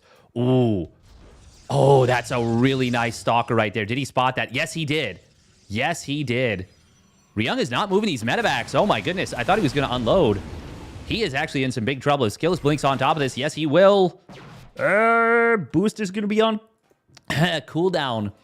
Oh, the Reaper. The Reaper spotted this whole move. Okay. No, and gets rewarded by not getting saved. Mineral field depleted. It's interesting how Complete. it doesn't give whole vision here. We're going to see a jump on top of this army from Skillus. He just finished extended thermal lance. Couple of not bad force fields there, grabbing quite a few Marines with those Colossus lasers. Still no usage of energy overcharge here.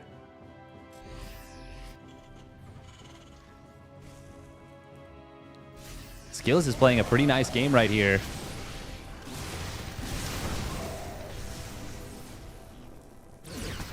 Oh, good split on the Zealot. Making sure that it does not splash the rest of the army.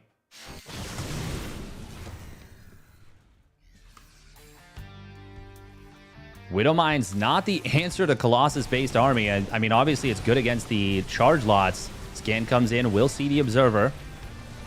And that will force Skillus back. There are a lot of Marauders here. A lot of Marauders. But I do still really like Skillus's position. He's adding on the Disruptors. They are not the power units that they once were. But they are better than nothing. Can still one-shot Ghosts, can still one-shot Marines, and can do a lot of damage to Marauders. 2-1 upgrades on the way here for Skillis, as well as the 2-2 for Ryung.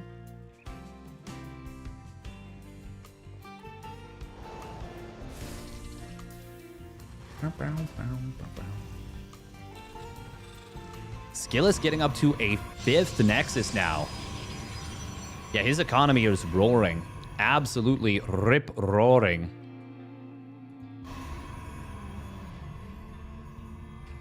Wouldn't mind Skillis going up to like 14 or 16 gates here. Would like to see him with a little bit more vision in his main base. Ryung moving in on the right side. Does see all of Skillis' army pretty much.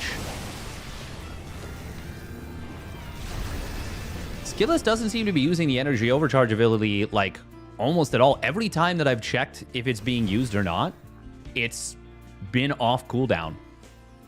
He's actually playing without it entirely, it seems like.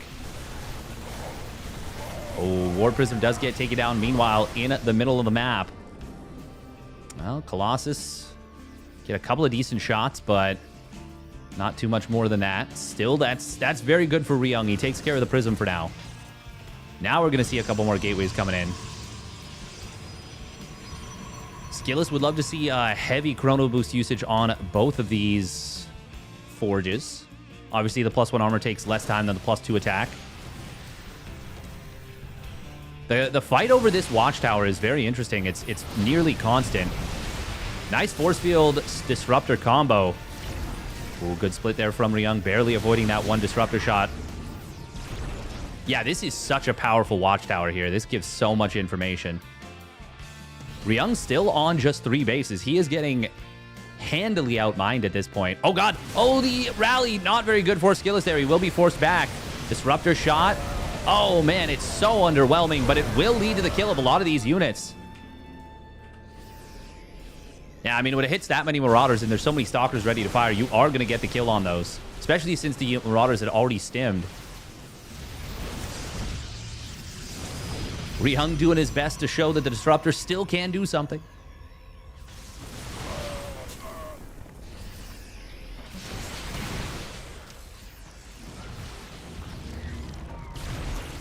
I don't know that Ryung's going to be able to secure this planetary.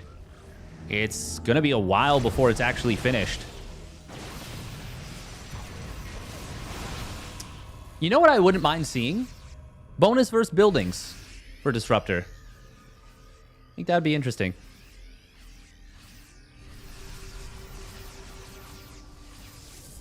If they want to go the direction that they're going.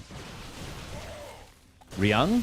Oh, he's going to try and come in from multiple angles, but the base is going to fall almost instantly. Colossus #1 will go down. Marauders do get clipped. It's a big concave for Ryung, but a lot of damage already coming in from Skillis. However, Ryung is going to be able to sweep so much of this army off the field. This is an upgrade advantage for Ryung here. 2-2 versus 2-1. Stalker count. I mean, he's going to get pushed back here. 14 gates on the field, 5 more in production.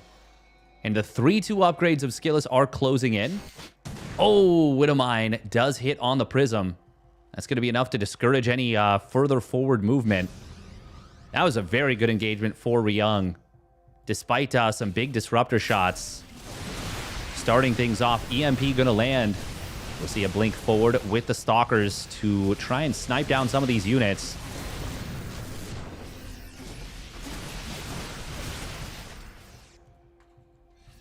Yeah, the more I see it, the more I think that if we let the Disruptor change go through, you're just not going to see Protoss players winning versus Terran.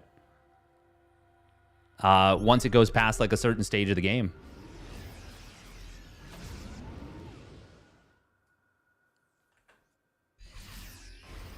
Not unless something else happens.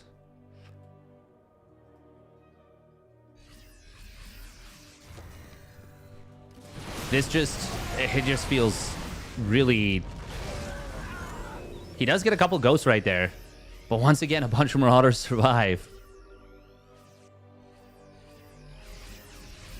Third Robo being produced.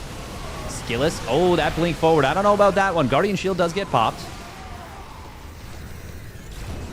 Either that or they need to nerf Liberators to be almost non-viable. Like, that's going to be a requirement, I think.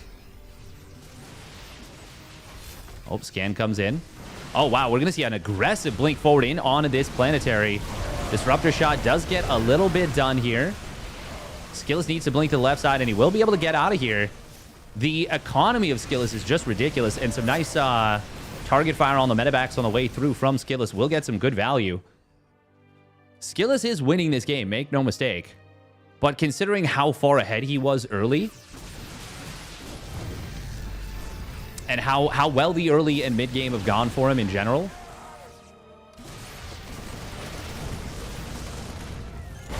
oh, okay. Well, that's a big disruptor shot right there. 7 kills. Mostly hitting Marines and Ghosts there, so he's able to get a lot of one-shots. Oh, the Rock Tower killing a Stalker. Nice. Cool to see. I always love when Rock Towers kill units. It's just dope. Oh, I'm gonna make some plays with Rock Towers. That is a nice blink forward in on top of these units. The mass gateway. Yeah, he's just going to overwhelm his Stalker charge lot at this point. Very well played from Skillus in game number 1.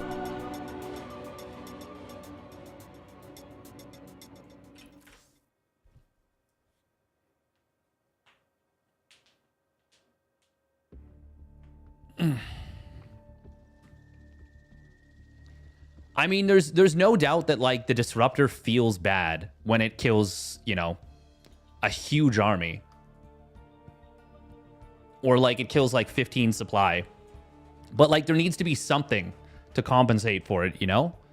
Because Protoss does need to have a competitive mid-late game unit against big balls of bio. I don't think you can nerf Immortals and the Disruptors. Well, the Immortal was never the answer to Terran. The Immortal nerf is because Immortals are suffocating versus ground Zerg. Like, super suffocating.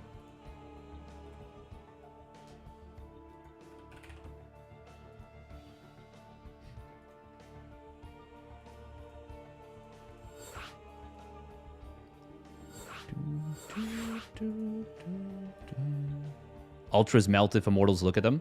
I mean, it's not just Ultras, though. It's like most Zerg units really struggle against Immortal Storm.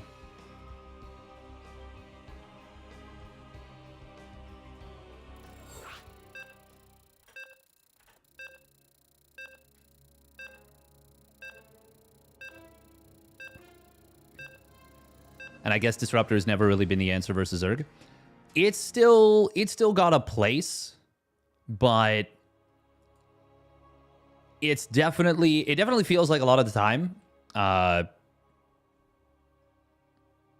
it definitely feels like a lot of the time Immortals would be a better option. At the very top level. The very top level.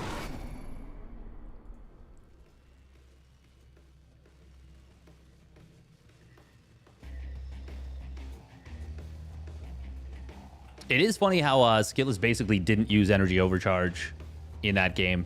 Like, almost at all, really. He played it as though it was old patch. All right, here we go. Spawning up at the top right. It is the Korean Terran Ryung. Tuna. I actually don't remember where he got the nickname Ryung Tuna from. And here we go. Spawning down on the bottom left. It is Skillus. Or Team Liquid. Very skilled, in fact. Think I'm over dramatic. Disruptors are fine. Like, on current patch or on PTR? Because I think on PTR, I think they're going to be really... It's going to be really difficult for Protoss to win on even footing going into, like, a 4-base versus 4-base situation.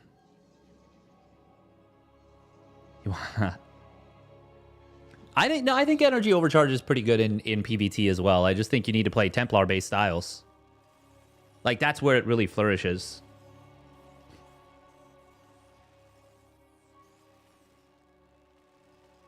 Oh, no. I do agree. I think Protoss is extremely good just below the pro level.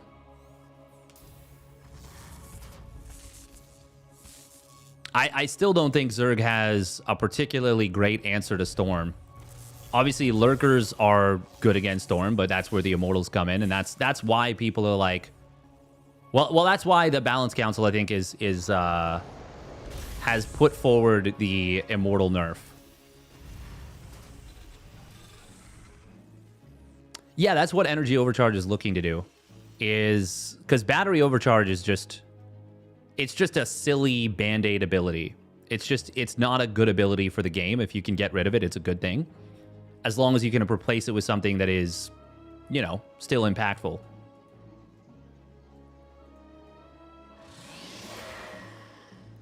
Going to be double Adept to start up. And it will be a Stargate opener. Is Tuna Ryung? He is. He is. Protoss needs more units or upgrades that get better as the player gets better. And I think that's where Energy Overcharge actually does come in. Is like, Storm play is, I mean, it's really good. And the fact that you can warp in a High Templar and have 2 Storms available with Energy Overcharge is really powerful. Like, really, really powerful.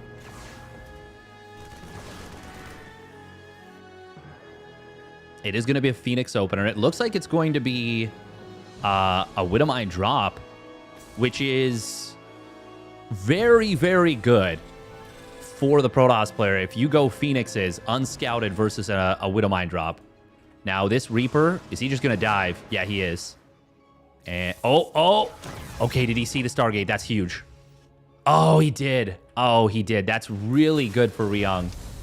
Really clutch play right there from Skillous to try and get the block. But unfortunately, the Stargate was just a little bit too close. If it had been a little bit further away, would that have been enough on the block? I'm not sure. Maybe. It is going to be the old school Cyclone, by the way. Yeah, if you fly a medevac and 2 mines into a bunch of Phoenixes, they are almost always going to die without getting anything done.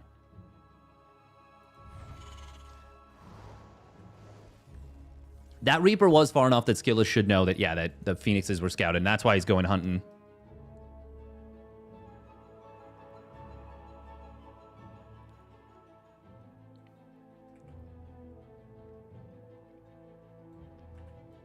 Now, Ryung, because he knew what was up. Oh, that's going to be a dead Phoenix. Ay. Oh, that's big. That's really nice for Ryung.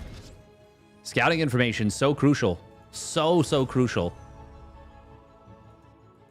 If Ryung didn't know about that, he would be minus 1 medevac and 2 mines. Instead, he is, well, minus 1 of his opponent's Phoenixes without losing anything. And now this push is going to be quite difficult to deal with. We do have an Immortal on the way. Speaking of scouting information, Skillous will see this push coming. And the fact that React... Oh, man, that's a lot of damage on that one Phoenix. The fact that you cannot go Reactored Cyclones anymore does make this kind of push... Well, it makes Stargate play viable again. Did he use Energy Overcharge at all? No, but he can use it on this one... shield battery if the Nexus completes. Oh God, Skillous. That's really rough for Skillous. This is looking extremely good for Ryung right now. Cancel on the 3rd Nexus. He needs to fight here to get some value out of the shield battery. No more reinforcements crossing the map. Surely Ryung just unburrows these mines if the Adept Shades finish, right? Oh, he doesn't. And that actually does lead to a bit of friendly fire.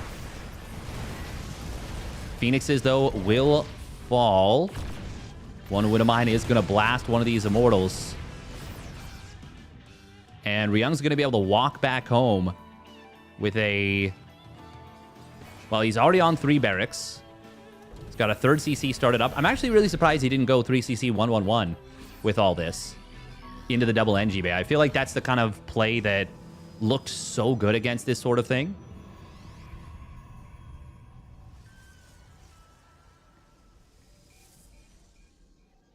Yeah, I do agree that Broodlords are a complete meme right now. It feels weird because... yeah, I don't know. I liked the concept of a lot of the patch moves. Oh, man, another Phoenix falling. This game is a straight-up disaster for Skillous. 5 Phoenixes, and he lost the 2 sentries that he made. Had to build a third. I mean, there's nothing that deals with Vikings right now. The Vikings are just going to kill the Colossus basically for free. And then I think the game's just over.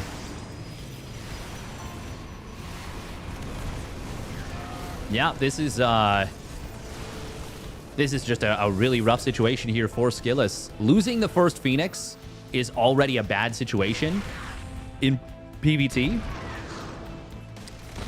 Yeah, not a whole lot to say, more to say. Ryung's push got a ton done. Skillous was not able to deal with it. What? Oh, this is played on Central as well. This is actually Skillous with the slight ping advantage. Ryung is going to have Stim done now. He's about to have +1 weapons and combat shield. Skillous, of course, does not have access to battery overcharge. Nice little probe pull. Still gets a little bit of mining here, but pulls the probes that were in jeopardy away. Skillous, if he can get charge out... Nah, he's already lost the Nexus. That might have been a chance for him if he could have gotten charge done. This, of course, is one of the situations where battery overcharge would have been really great for the Protoss, but would it have saved him in a situation where he shouldn't have been savable? Because based on how they've played, I do feel like Ryung should win this game. Oh, recall one of the Colossus. It's kind of funny right there. We'll be able to actually save it. Immortals. They're going to get landed on by the Vikings. Yeah, now Ryung rallying forward with a ton more bio. Skillous is long distance mining, and Ryung is full mining on 3 bases. This is ZC's game over. Very methodical game from Ryung after that game 1 loss. Nice little arc on top of the Colossus. We'll be able to take it out. Of course, these Stalkers do not have blinks, so they just do not stand a chance of surviving. But realistically, this game ended a while ago. Final edition. Yeah, this is the last. This is the last KSR. This is the last KSR, unfortunately.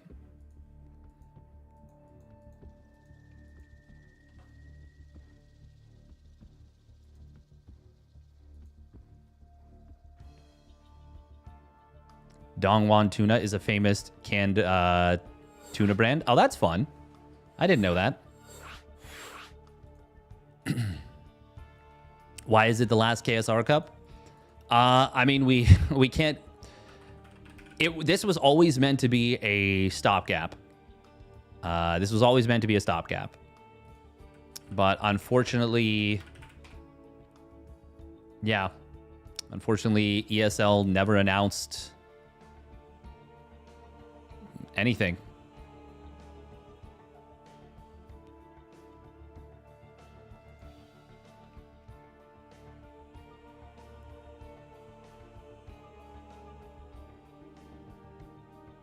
The gap is widened. The 100% Empire of the Ant streamer. Hey, my pleasure, CJ. There will still be Monday SC. There just won't be a KSR. There will probably be an adjustment to the PTR Cup, potentially. Not sure, honestly. We'll see. Maybe I'll run some show matches on the Monday. I'm not sure. If I run anything though, it'll be like me doing it on my own. We'll see, though. We'll see. All right, here we go. Spawning up at the top right. It is Ryung in the red. No Clem versus Maxbax is no one day.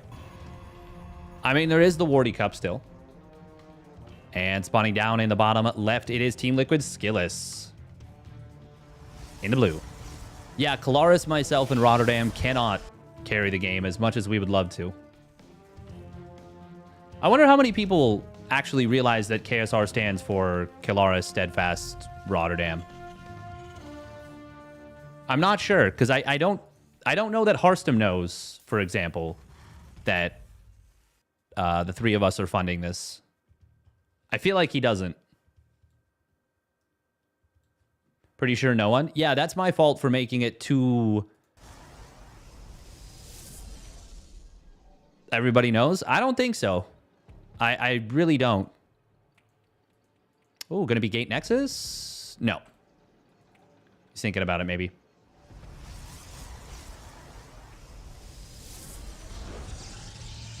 That's a 123 Cybercore.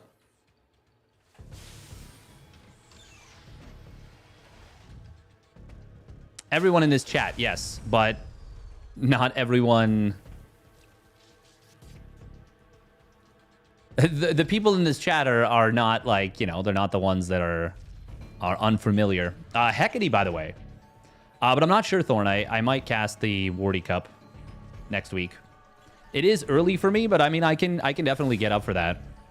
Especially if I'm not covering an early morning cup.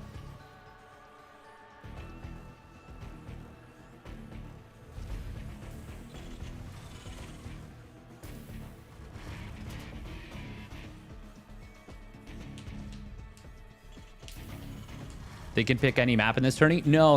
Hecate, so there was only 6 maps on the PTR server, but we wanted to use the PTR maps.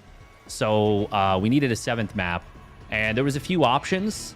I wanted to pick a good Protoss map because, especially in the first iteration of the patch, it looked like Protoss was really going to struggle. And honestly, even with the Disruptor change, I do feel like having a good Protoss map is probably a good thing. Is Olima League replay an idea you'd consider? Yeah, if I can get option, or if I can get access to them, 100%. Oh, Adept will get in here, but the command center will complete. Oh, that SCV. Talk about getting in the house just as the... That's closing the door just before the demon, you know, grabs your ankle. Definitely a saying. Totally a real thing that happens to people, you know? Yeah, that's getting in just before. Just before. Once again, another Phoenix opener. This time, Ryung did not open up Reaper, but he will have the Hellion to try and scout. Skill is going to go for an earlier scout with his particular setup. And Ryung, this is pretty nice. He's going to get that information once again. Might even be able to pick off a probe. Oh my god. Oh my god. Please don't let him kill your probes. Oh, target fire on the one probe. No, he doesn't. Okay, so it's only one. Wait, what? Okay, so there was nothing else happening. Why? Ryung could have killed, like, at least a second probe, maybe a third. We did see a recall getting used, which is definitely a mistake from Skillis. He did not need to recall there. But you can't blame him for expecting to have needed to recall. Still no energy overcharge being used. By the way, both players supply blocked at 54. Oh, Widowmine again getting a good connection, but this time it's actually not going to be a kill. And he will manage to get the lift on the landed Viking. Oh, Cyclone. Oh, no! Cyclone gets the kill on that one. Oh, and that means the Widowmine survives. That is quite annoying for Skilos.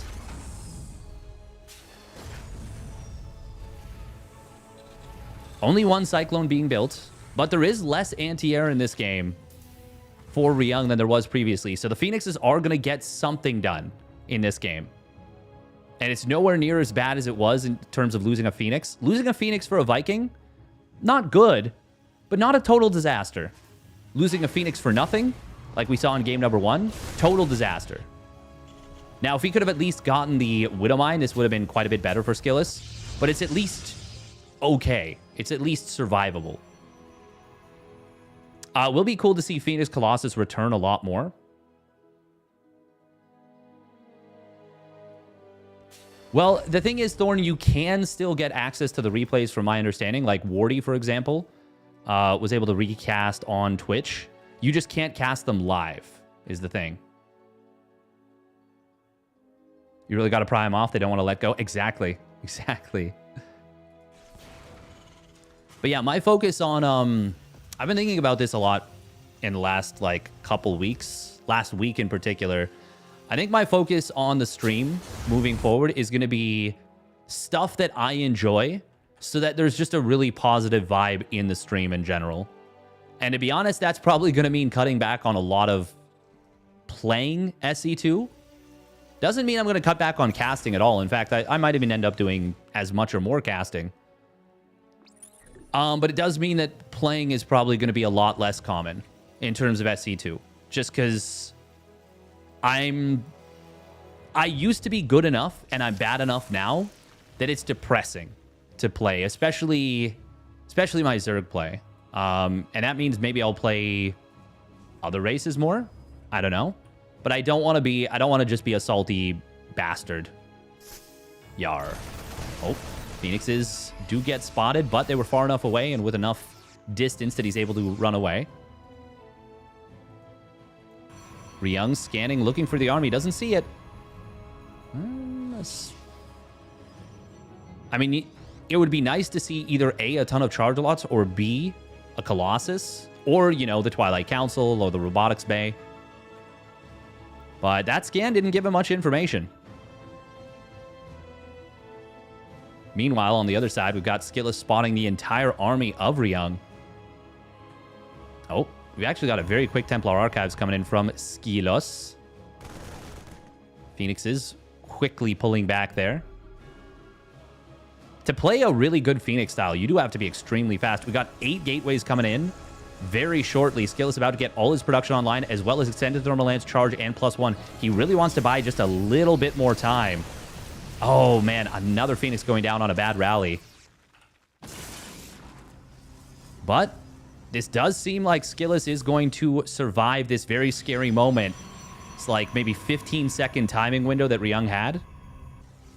Ryung not wanting to commit in, because you can't really know how close or how far your opponent is away from those upgrades without more information. And I don't even know if Ryung knows exactly what his opponent's doing, basically until the Colossus started firing. Oh, this is nice. Did he finally use energy overcharge? He still has not been using energy overcharge. What is... I feel like this is like... Is Skillus like making a bit of a statement right here? Like, I don't need this new ability? Now, that is a minefield. That is a hell of a minefield right there. Oh, my God. Oh, he stayed in leash range just too long. Very unfortunate. Ryung's doing a really good job of, like, being a bit of a mine terrorist. Just kind of dropping those mines every which way. Making it very uncomfortable. There's another decent mine shot on a bunch of Zealots. Ghosts are hitting the field at the same time that 3 Archons are going to finish up. Sorry, 4 Archons. Wow, Skillus is really trying to hit hard with this Archon timing. 4 Vikings trying to hit the field at once. Ryung did go very quickly into the second starport, and that, well, against this in particular, can be pretty good. But the Archons are going to be a bit of a problem if Skillus were to commit to an attack. However, doesn't seem like Skillus is interested in that. There we go. Surely now. There we go. There's an energy overcharge. Yes. Yes, we used the ability. Oh, my God. It only took till almost 10 minutes into the 3rd game. But we have finally used the new ability. Hell yeah. Now, it will not matter if Storm does not complete in time for this fight.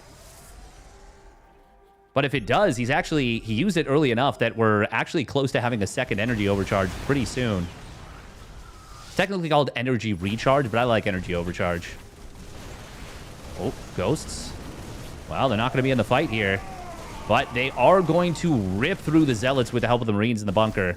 Only a couple of SCVs going down for that. That was like 7 or 8 Zealots. A lot of Zealots. Mostly posturing so far in this game. Blink +2 and Storm. This is a very eerily similar setup to the first push that Ryung did, where there was 3 critical upgrades finishing. And once again, Skillus will complete all 3 of them. Ooh, 2 more Stargates and a Fleet Beacon coming in. Skillus actually going to kill the gas. I think he put the Zealots on hold position, but they were like mostly surrounding the gas, so they just whacked it. That's a lot more damage this time out of Skillus than the previous setup. Ryung just now starting up his 2-2. 2-0 versus 1-1 is a pretty similar setup, in my opinion, especially when Colossus are in the army for the Protoss. Now, Skillus definitely taking advantage of Hecate here, building a lot of static defense on his 4 bases, and a lot of High Templar as well. Now, how many High Templar do we have? We got 5 Templar, and every single one of them has at least 1 Storm. Oh, he just energy overcharged another fresh Templar. Now we're up to 8. There are a lot of Storms available for Skillus. I'm not going to count them all up, but it's a large number. Oh, Zealots once again looking to trade out against some SCVs. Now, because the Viking count is already as high as it is, this carrier transition is not going to hit with the oomph that maybe Skillus is looking for. Also, we do not yet have a second Forge, so that could become a problem for Skillus. Oh, wow. He wants a fast warp pylon here, and that is a lot of static defense. He's really turtling up these 4 bases hard. Does start up a 5th Nexus now, but Skillus says Hecate is a strong defender's map. I'm going to lean into that. And to be honest, I don't hate it. Oh, and the new patch Mama ship. Finally, that +1 ship weapon started up here. We do have Ryung getting into the +1 air himself. But Ryung's upgrade setup is quite late for a Terran. Like, a lot of times you'd see 3-3 finishing up at this timing for a Terran in a standard game, as opposed to 2-2. -3 question marks, -3 question marks. The fact that it revives the meme of the -400, -400, but also blocks the meme of the -400, 400 is really funny in terms of the abduct situation. Ryung just saying, I just want to sack these units. Did he kill all that static defense? No, he killed 1 cannon and the pylon. Meanwhile, we've got Ryung setting up for a strong defensive setup here. Oh, he's going to kill this Nexus, isn't he? Skillus is way too out of position to save this, and he's just going to give it up. But that's going to be very good for Ryung. Just a free kill on this newest base. Skillus, meanwhile, he finishes up his +3 weapons, but he has gone now into double Cyber Core. Very interesting to see double Cyber Core, but no second Forge. Now, will he get shields? Okay, yeah, it is going to be shields. So we're not going to be seeing +1 ground armor. That's... Well, it's not going to be so bad when it's 3-0 versus 2-2, but if it ends up 3-0 versus 3-3, and, you know, Skillus is forced to warp in a bunch of Zealots and Stalkers, that is going to be tricky to make value happen. Now, Storm on this ramp could be big. We do see Ryung leading in with some Ghosts. Does manage to get a decent EMP, but it doesn't hit everything. Storm going to discourage a further on engagement. 3 Liberators here, 2 in the army. Oh, 1 carry getting taken down very quickly, as well as the Viking. Storm on those Vikings very late. Oh, accidentally hit spacebar, jumped to a base. Tempests. Tempest and an Oracle. Okay. Well, that can be pretty good. Skillus really trying to force this to be his base. Ryung, I'm a little bit surprised we aren't seeing a second armory yet from him, but he is... Well, even as he's on 5 bases, he's not super rich. It is Skillus who has the slightly bigger bank.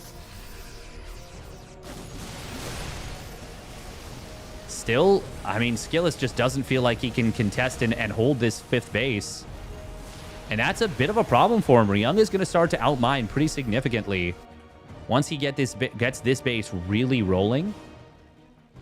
I'm surprised we're not seeing more mules from Ryung, but actually, no, he's on 6 orbitals. We should absolutely be seeing a lot more mules.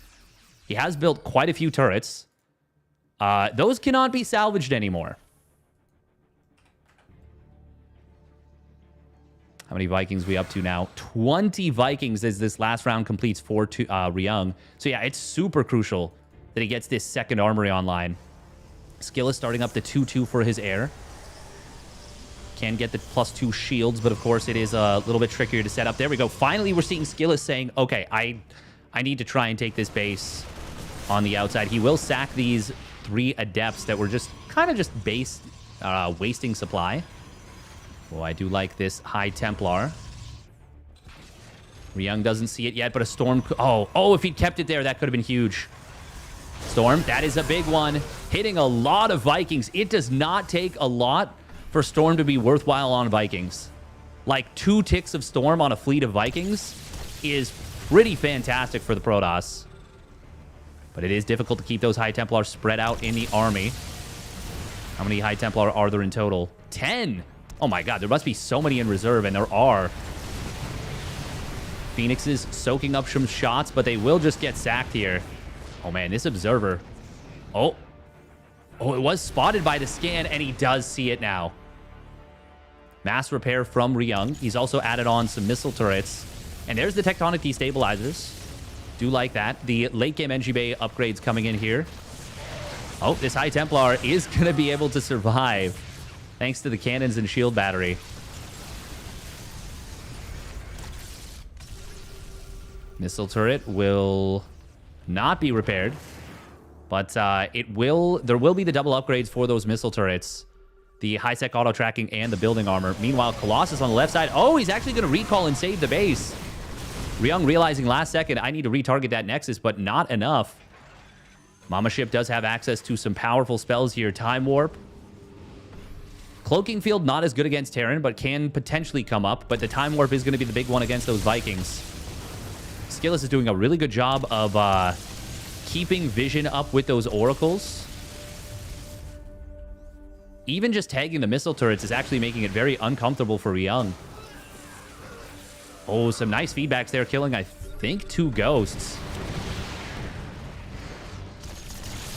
Tectonic Destabilizers not quite done. There's the +3 ship weapon started up for Skillus. 3-2 on the way for Ryung. How many Tempests do we have? Oh, blink forward. There's no Liberators forward to protect this, and that's because the Tempests have kind of zoned them back. That gives the Stalkers a lot more freedom here. It really feels like Skillus has the advantage in this little setup. And I feel like Ryung should maybe just back away from this position. But he really wants to hold, well, take and hold this right side base. Oh, if he could, if Skillus could somehow manage to circumvent and drop the High Templar here, that would be amazing. But there is a sensor tower now here. Where is it? It's like dead center on this army. Oh my god, a lot of units going up to the left side. Storm will get avoided pretty easily this time. What is the plan here? We do have a nuke coming in. Skillus doesn't wear... Oh my god, please notice. Oh my god, Skillus. Skillus. Ah! Oh, okay, he noticed, but he made me wonder. I was like, that's such an obvious nuke, but sheesh, that was close.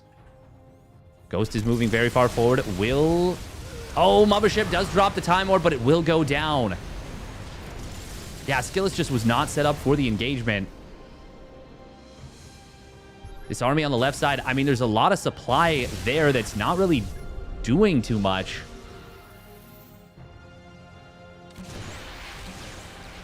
Mama Ship is being rebuilt. Skillus is getting close to his 3-3 for the air, and he's got the +2 shields. It's funny to see no armor. This very much feels like a PvZ in that regard. Ryung is going to finish up his +3 ship weapons, which will give him a very small temporary advantage in this fight. Oh, nice revelation. Does decloak this one ghost, and it will get taken down. Ryung is slowly inching his way forward. Skillus, oh, he's finally going to do something with his army on the left side, and we'll be able to find a kill on this command center. Archon's getting the kill. And this actually does bait a lot of the army of Ryung over to the left side. Skillus, I feel like, has allowed Ryung to hold this position far more effectively than Ryung should have been able to. But look at the banks. Ryung has spent like all of his minerals, and Skillus has almost an entire army worth of money in the bank. Mama Ship does pop out once again. The static defense on the top side will allow the Immortals and Colossus to deal with this.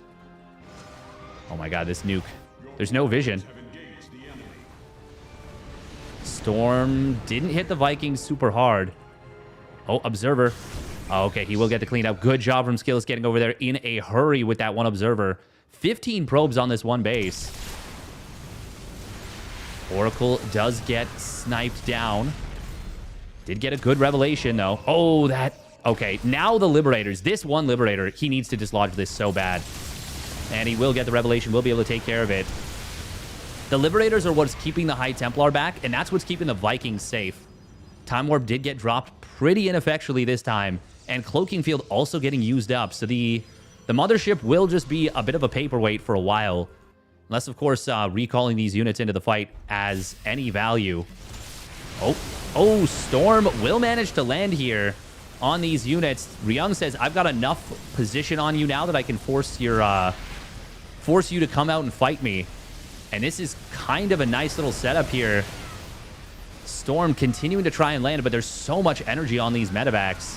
And unless you can actually kill the units, it's not that impactful. Nuke will try and land on top of this army. The Ghost is, like, right there. Funnily enough, they've both kind of pseudo-outpositioned each other. Skillus has got to be careful. Oh, no, not the High Templar! Ah, boom! That's 2 full energy High Templar that are dead. That is a big pickoff. And if he had those, he might have been able to get a better fight here. Time Warp does go down before the Mothership falls, but this is a big arc. However, these High Templar Storms are going to be good. He doesn't get all of them off. Trying to, I think, storm the Vikings. This is still going to be a very expensive fight, but it is... Skillus is going to be able to reinforce right into it. Even though that looked super messy and Skillus lost a lot of high-value units, it's the banks. The bank of Skillus is so much bigger. That did go well for Ryung. But yeah, it's in the context of the game, I still like it a lot more for Skillus at the moment. However, he does have to be a little bit careful. Oh, 3 ghosts. Well, they're a little bit far forward. However, these units are very bungled up by the static defense of Skillus. And this is where the lack of armor really, really hurts for Skillus. I alluded to it about, like, 10 minutes ago. Stalker's blinking forward doing a bunch of bio with so much medevac healing. Even with the cannons to support for Skillus, not so hot there. I don't know that trying to hold this base was the play. If Skillus had DTs with Blink, this would have been a beautiful time to blink in on top of this base. Instead, this is looking very, very difficult. We are going to see Skillus moving very far forward. Oracle does go down. Nuke on top of this position. Skillus, oh, he's not pulled in the probes. Oh, and it's a juicy, juicy nuke. Ryung getting it done with the tactical nuclear warfare. Multiple big nukes. One that killed 2 full energy High Templar, or 2 at least double Storm High Templar. And another one that now wipes out that whole probe line and even found a Stalker or 2 to boot. Skillus's bank is now gone. And his probe lead, well, I mean, he just doesn't have that many probes. Ryung. Oh, those are some big storms on the ramp. Big storms on the ramp. But is it enough? There's still so much medevac energy, and if Skillus can't actually kill the army, what does it do? There's the storms coming in. He has used that energy overcharge, and it is... I mean, it's getting some value. There's no doubt of it. But now the Nexus falls again. Tempest, Blink, Stalker. Coming in, more shield upgrades, but still no armor for the ground. And of course, at this point, he really can't even afford it.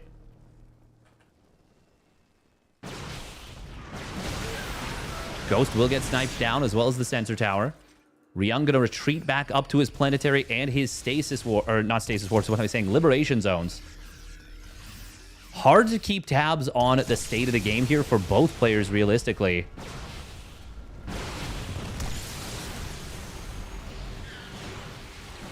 Oh, EMP on at these units. Time Warp will land, but good job from Ryung pulling back and avoiding that one storm. EMP will land on this one High Templar. It did have a storm available. Unfortunately for Skillus, he was not able to cast it. Mama Ship goes down once more. Skillus trying to really make it happen with this Tempest Blink Stalker. It does feel like Ryung just doesn't have a ton of bio, but Once again, I cannot overstate how big of a deal it is that these Stalkers don't have armor. Like, they're already melting to Marauders pretty hard. Now he fires up the +1 armor, but it is so late for that. So late. And I really wonder how these engagements would have gone if Stalker armor, or if there was +3 armor for the Stalkers on the Warpins. I really think it would have been very different. -300, -300 for shields. True. Ryung, once again, is pretty broke. And Skillus is actually going to be moving in on this left side. I mean, obviously, Ryung's got a lot of gas, but considering how well much of this is gone... Oh, nice EMP right there from Ryung. But there was a storm from somewhere. Where was that storm? Oh, there's another one here. And man, the storms are actually landing pretty hard.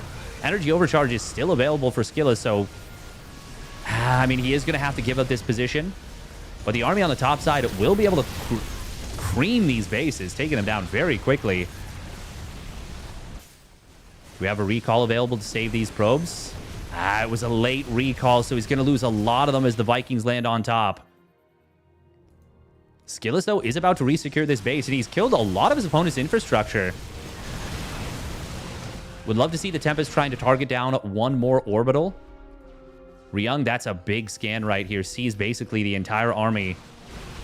I mean, he should know exactly what it is. Only problem right now for Skillus is that he already used recall.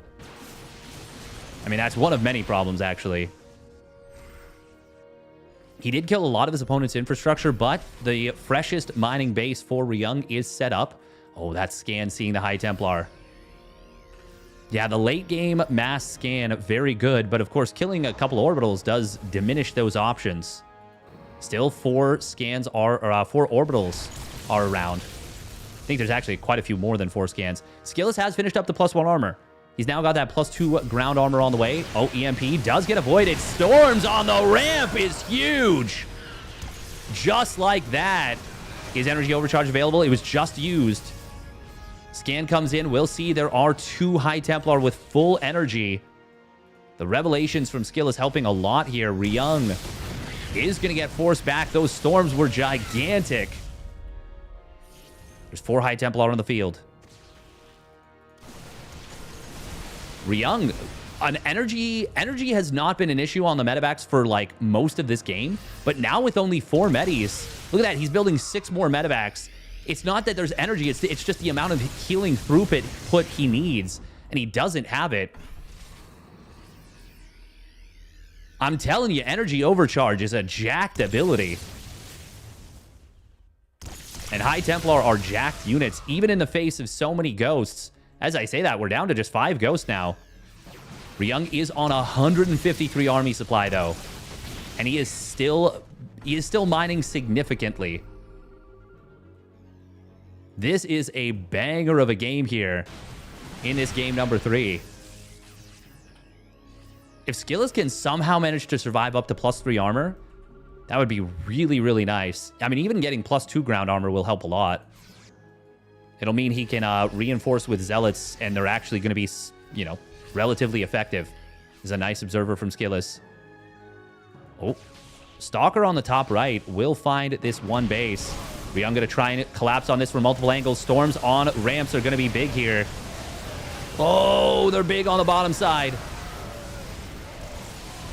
Trying to break this with a huge concave only works if the storms are not massive, and they have been absolutely massive, but will it be enough? Ryung still has so much bio. +2 ground armor is about to complete.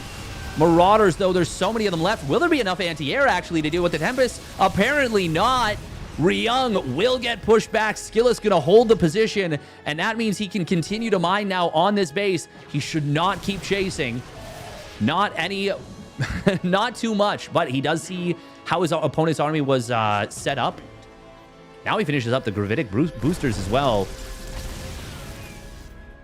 That was a hell of a hold out of Skillus. And now Zealots coming in on the last mining base of Ryung. He's got this one that has half mining, but it does not have a whole lot of resources there. And Skillus still able to free mine from this contested base. What a game. this has been so far.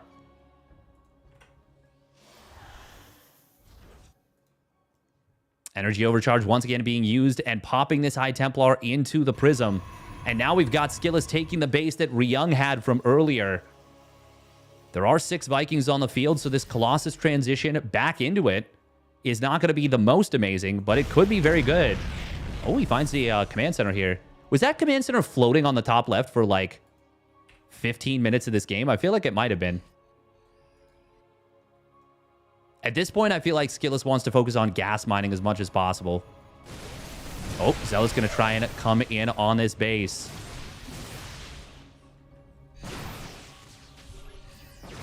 Skillous finding a ghost, but he is a little bit trapped here. Where are the High Templar? Zealots will get in on top of a lot of this army, but this doesn't feel like the engagement for Skillous right now. Vikings are going to be able to take down the Tempests. He needed High Templar in this fight. Finally, one of them joins up, but it is so late. He will still get a couple of kills thanks to those High Templar, but there was no reason to even fight over here for Skillous. Oh, man, that is tragic. I mean, I understand trying to get in on position on this base, but if he had just sent the War Prism with the High Templar, he could have storm dropped this base with the fresh energy overcharge, and that would have been a much better usage of trying to go after that base. Instead, he now throws away so much army. I still think Skillous can win this game, but he just... that really, really hurt his chances. He does have that energy overcharge available once again. It is once again back off cooldown. Ryung. Oh, did he just lift his... Oh, he definitely just lifted his command centers. That was an oopsie.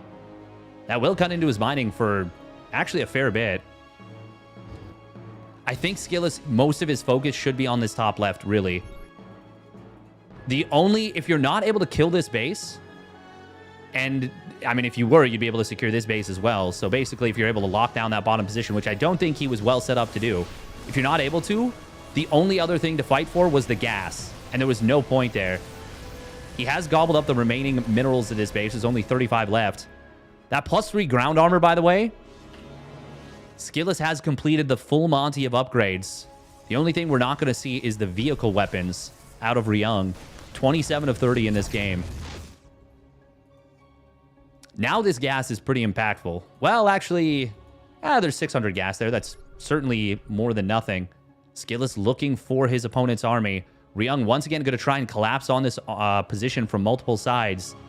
Skillous wants to definitely spread those High Templar as much as he can. Would love to see a High Templar up here. Oh, that's a nice EMP right there from Ryung. This is a big advantage in terms of the information. Oh, Skillous has got to be careful. There's a nuke. There's a nuke, and it's going to land. Ryung gets a huge nuke there, but there is still a standing army for Skillous. 21 probes go down. The Colossus is helping out against the Mass Marine, but I think Ryung has done it now. Only 11 probes remaining. There is only a 20 army supply advantage. And hang on. Well, okay, I think Ryung's done it. There are 2 High Templar. One of them is out of juice. Where's the other one? Oh, he used energy overcharge. It is 30 seconds away from being available once again. Ryung, he will now secure this base on the bottom side, and that is going to be a lot of resources in his pocket. And Skillous on just 12 probes. Fortunately, I mean, he's only... well, actually, he's still got a little bit of gas mining here. Yeah, I think Ryung's just going to be able to outproduce him at this point. An absolute banger of a game. A couple of clutch nukes. Because the engagement itself actually didn't go that badly for Skillous.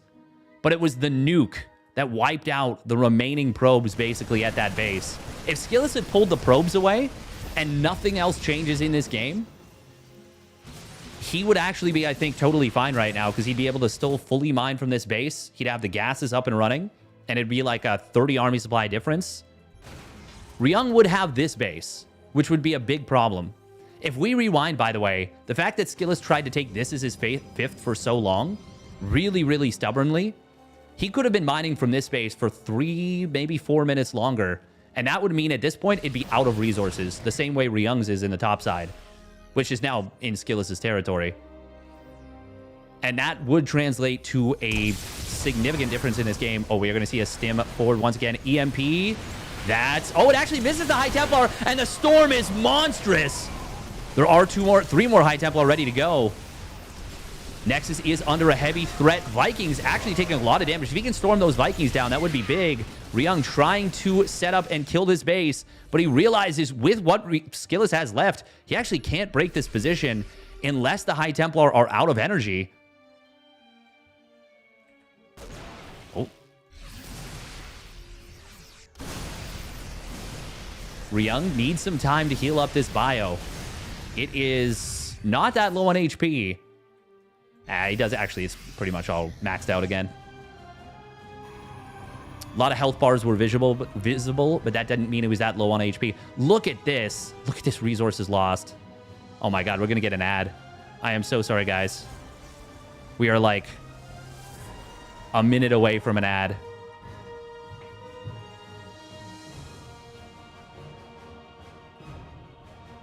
I'm just going to run it now and hope for the best. So sorry. There's a little bit of a lull.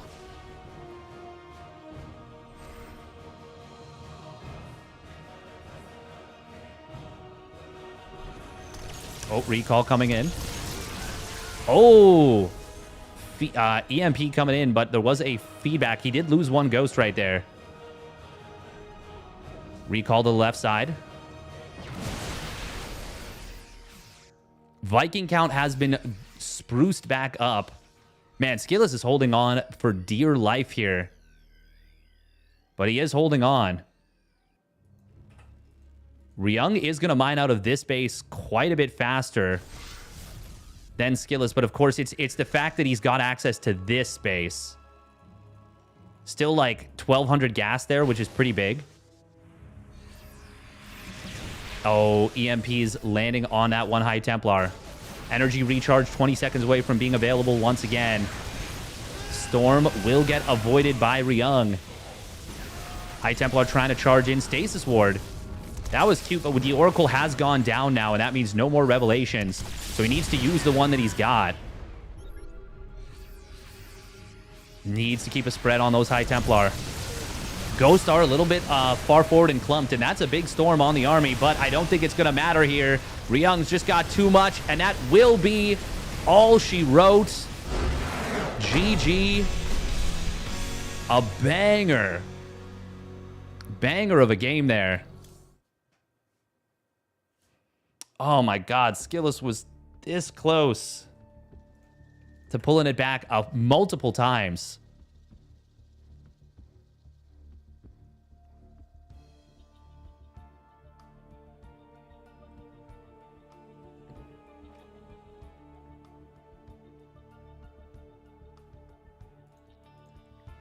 That was a hold the phone moment for sure. Man, oh man, what a banger that was. Estrella 2-0'd max packs. Yo, let's go. That's a big dub for Estrella.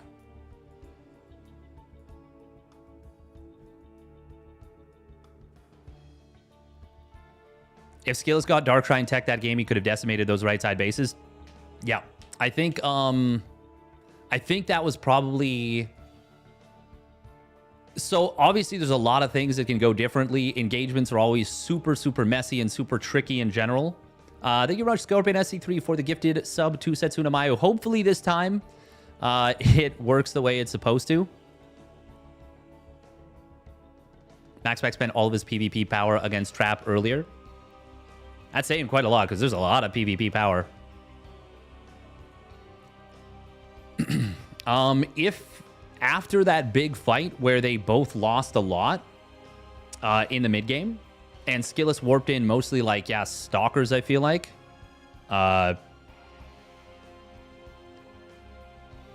Hydration so important. Thank you. Yeah, we would have seen most likely a very different scenario. If he'd had blink DTs and had blinked in on that right side base. I also think when he went, I think the biggest actually mistake that Skillis made is going down to the bottom right side with his whole army after he had held the top left really, really effectively. Honestly, it's so difficult, though, to have the correct call in a game like that where it's gotten so messy for so long.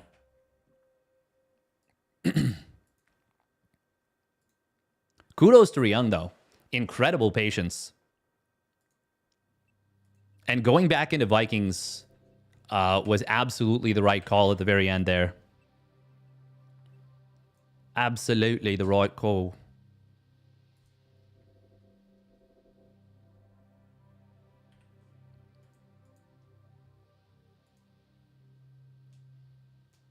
Oh, yeah, the nukes actually were clutch as hell, too.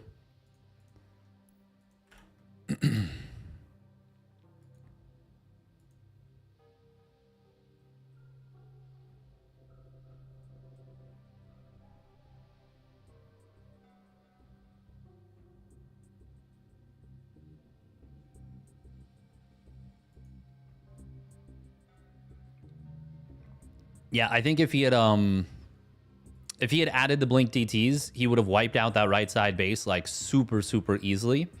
And then he had a lot of static defense to set up or to sit back on his own defensive position.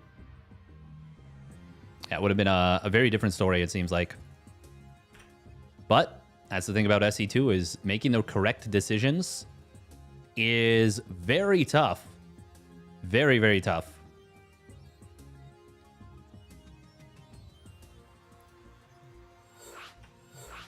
All right, it's going to be Clem versus Ryung. Clem versus Clem's greatest adversary.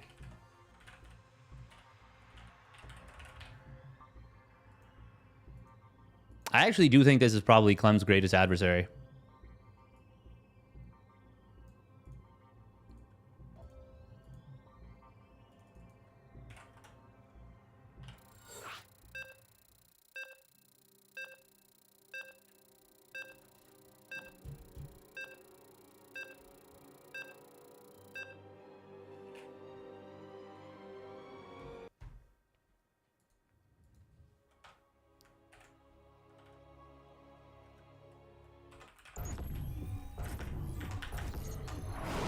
At least it's the one who feels like they do the best against Clem a lot of the time. The Clem versus the Fish. Fish. Fish, fish. All right, let's get into it. I will run another set of ads pretty early in this game, just a heads up. Most likely, just because, well, they were pretty quick to get into this one.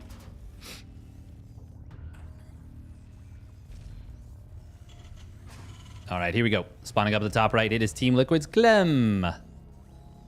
Melem. We say gas first. And his opponent spawning down on the bottom left, it is Ryung.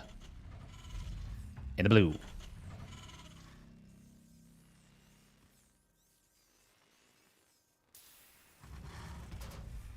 It's only tough if you're not a Twitch chatter. Nice. Yes, as a Twitch chatter, we are the greatest gamers in the world, of course. Amazing odds on Ryung. Wow. Unbelievable. Unreal odds.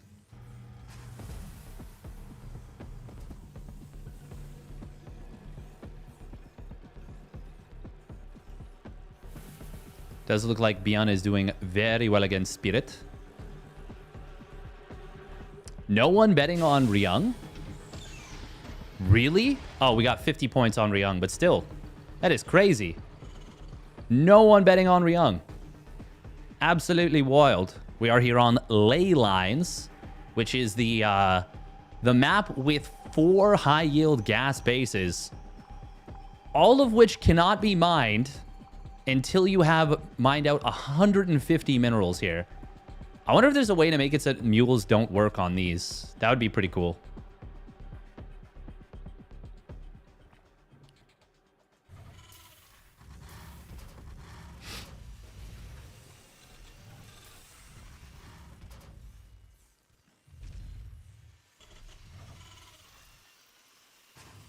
150 minerals is just silly. I think it's way too much. I think it's way too much. I think like 80 would be a good number.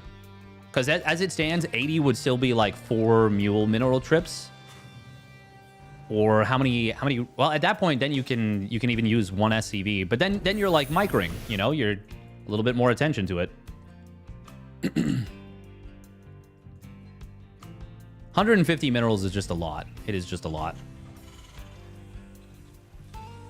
Clem the Happy Clam wins. Clem did get away, by the way, with a 1 Rax expand. And obviously in this matchup, if you get away with a 1 Rax expand, you are, well, happy as a Clem. Liquid Clam. All right, what openers have they gone for? We got a 2 Reaper Hellion opener. Off the double gas. Oh, Marauder. Hello? Clem. Busting out some cheeky strats. Yeah, this is going to be a medevac for sure. It has been a long time since I've seen Marauder Hellion medevac in this matchup. You know, I wonder if this is specifically because of the new, or well, the reversion to the old Cyclone, the old Cyclone. Very cool. It's just going to be the 2 Marauders, surely. Yep. Wants to get across the map as quickly as possible. And of course, unlike TVZ, there's not a whole lot of point of going for an armory, so we won't see Hellbats.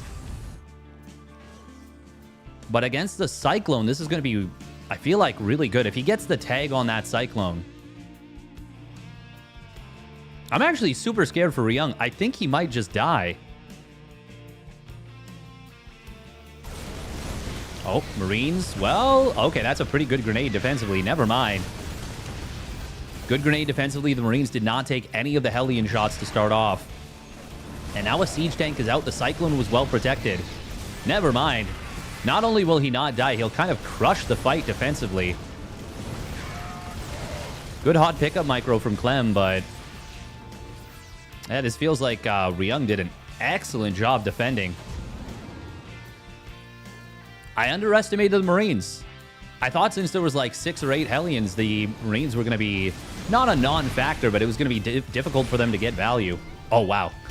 Clem really left that hot pickup to the very last second, calculated as heck, knowing exactly when that second siege tank shot was going to come through.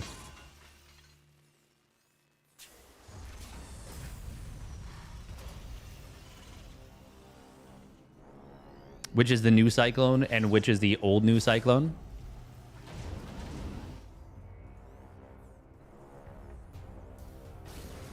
I guess the best way to describe it is just Tech Lab Cyclone. Oh, well, there we go. There's the Cyclone getting taken down. Ravens will drop some auto turrets here, and that will take care of the Liberator. Medevac gets out for Clem. But Ryung's doing a really good job of holding on. Oh, you can't squeeze the tank in there. Clem trying to spam click his way forward, but Research. can't. Actually, better for him, because otherwise it would have been revealed. Now it's not. Now Ryung is going to see it, and he's going to be like, wait a minute. Wait just a gosh darn minute there. Clem has now started his own Raven production, and he's going up to at least 2. Will he get a 3rd? No, looks like he wants to swap the barracks. Interference Matrix coming in. Ryung wasn't able to get the unsiege. That looked like it was in the process of starting to unsiege. Huh. That is very weird. I've never seen that before. Clem, look at that. He even split the 1 Marine. It was after the siege tank shot went through, but wow. Clem is, Clem does not want to let Ryung set up and get a normal game going. Looks like it's going to be Viking production coming in. This is a really nice siege position here for Clément. Ryung is ready with the flank. He does have his stim now done. He might choose to go for it. Yeah, there it is. SEV pull. Interference matrices coming in. We do see the siege tanks unsiege. Oh, medevacs with the hot pickup. Beautiful little move from Clem to save those 2 tanks. And he sieges up one tank. What an excellent retreat from Clem. I feel like that's such a rare thing to say, but that was like a textbook retreat into a mini ambush. Good job from Ryung to not go too far. But now look at this. Clem is up 20 workers. He's got his third base mining. His stim is way later than that of his opponent, but it's nearly done. He's almost got the 1-1 done. Ryung's 1-1 is only a tiny bit ahead. Ryung needs to find something in a hurry to have any chance of, well, maintaining a position in this game, of being able to actually be in this game. Oh, and the Vikings are going to intercept these medevacs as they try to go into the main base. Good positioning from Clem. Thank you, Skatu, for the tier 1 resub at 36 months, 3 years. My man, thank you. Once again, this is going to be the final edition of the KSR. One last ride, as it were. I am obviously a little bit sad about that, but it is... this was never going to be something that we could do forever. Did he go 8 racks before second factory? He did. That's crazy. I mean, he can build it on top of this tech lab now, but that's kind of wild.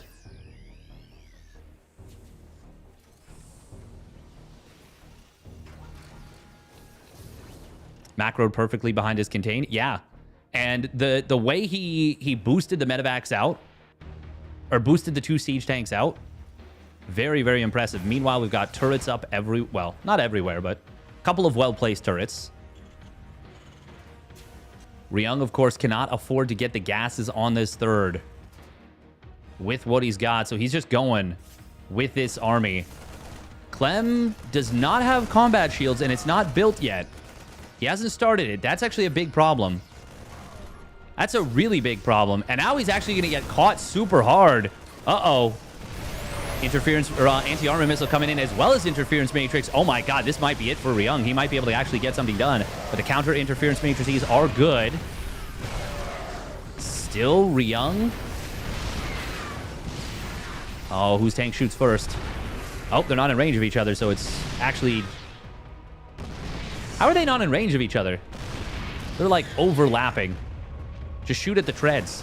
Meanwhile, on the other side of the map, we do see the drop coming in. Still no combat shields. If Clem loses this game, it's because of no combat shields. I don't think he's going to be very clear. I really don't think he's going to. He's up like 30 supply, well, 30 army supply, and a bunch of workers. He's got this high-yield gas base, which he won't be able to mine for a little while, but has he clicked to this mineral patch?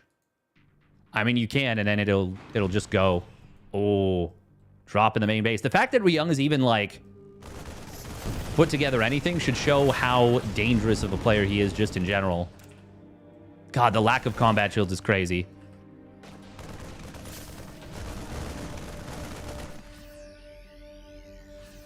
Single Viking being added on for Ryung as he corners this medevac, but it is Clem moving through the middle. All the Ravens for Ryung went down. That was his biggest advantage. And Clem still has one left. He's going to be... Actually, he's just going to kill this base. That's a dead base for sure. Okay, yeah, this is game over. Even without shields. Okay, tanks are not sieging for Clem. And there's a counterattack on the other side of the map that is getting a lot done. Oh, but Clem's still going to be able to whittle down enough of his opponent's army. Okay, Clem is really making this game hard for himself without combat shields. Like, he might have actually cleaned up all 3 of those tanks with the combat shields done. It still should be completely over. But, like... There we go! Oh, he did it. Okay. Almost 12 minutes into the game. That's a big that's a big jump on top of this army, but there are enough tanks here for Clem. No, there are not. Combat shields is such a big deal, but it's not going to matter. It will be a victory for Clem. Oh. I looked at that fight and I'm like, yeah, that's an easy dub for Clem. Like, he crushes this. But the combat shields, like, it's such a big difference.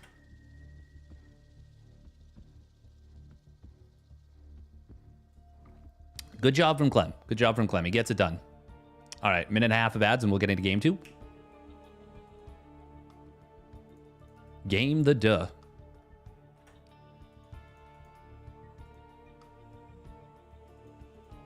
It is going to be Bian and Estrella in the other match. It's an even fight when Clem has no shields. I mean, that was like, what, 4 or 5 tanks for Clem?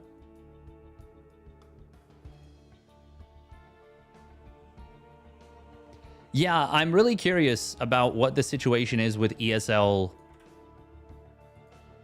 Because technically speaking, in order to run any tournament, I want to say that has a prize pool of $10,000 or more, you actually do need to get permission from Blizzard. That is like the standing rule. I want to say it's 10,000. I want to say it's 10,000.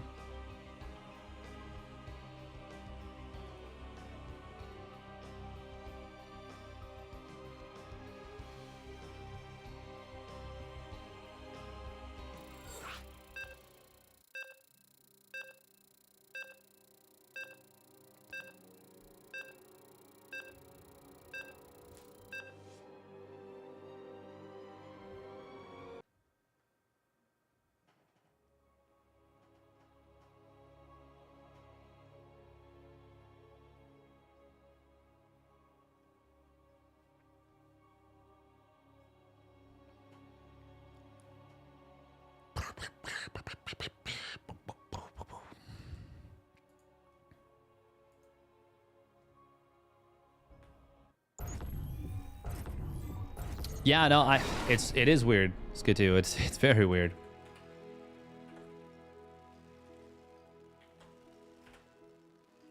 Very strange. I'm impressed that Ryung even like put together a cogent push after that one. But that is the power of the Korean Terran.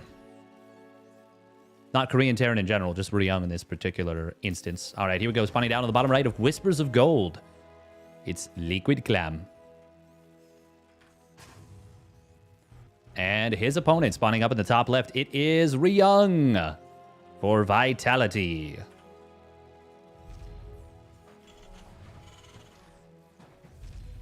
That AoE is the only RTS left on the planet. Well, then they've got another thing coming because Empire of the Ants is coming after them. Empire of the Ants is going the distance. Ooh. Okay, in-base 2 racks. Maybe Clem anticipating Ryung going for a proxy 2 racks Reaper, or he might just be playing this, period. Yeah, Empire of the Ants is actually super fun. Super duper fun.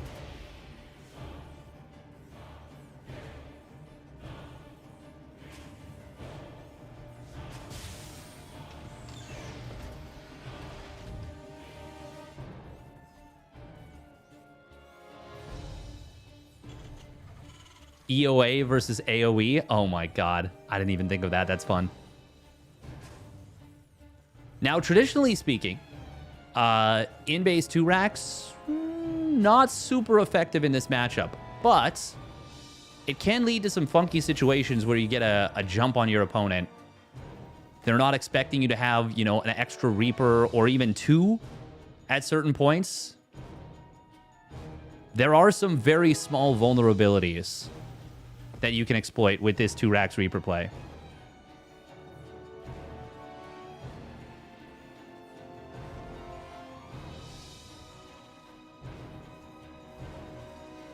Really don't like the spawn positions on this map. The mineral fields make them look like they should be somewhere else. Like, you think like it should be like top right, bottom left. Funnily enough, that that would be funny. Oh my god, can you imagine if there was a game mode where you could have that? Different spawn positions for each setup. Oh. Grenade actually landing for Clément here. And there's that additional Reaper showing up.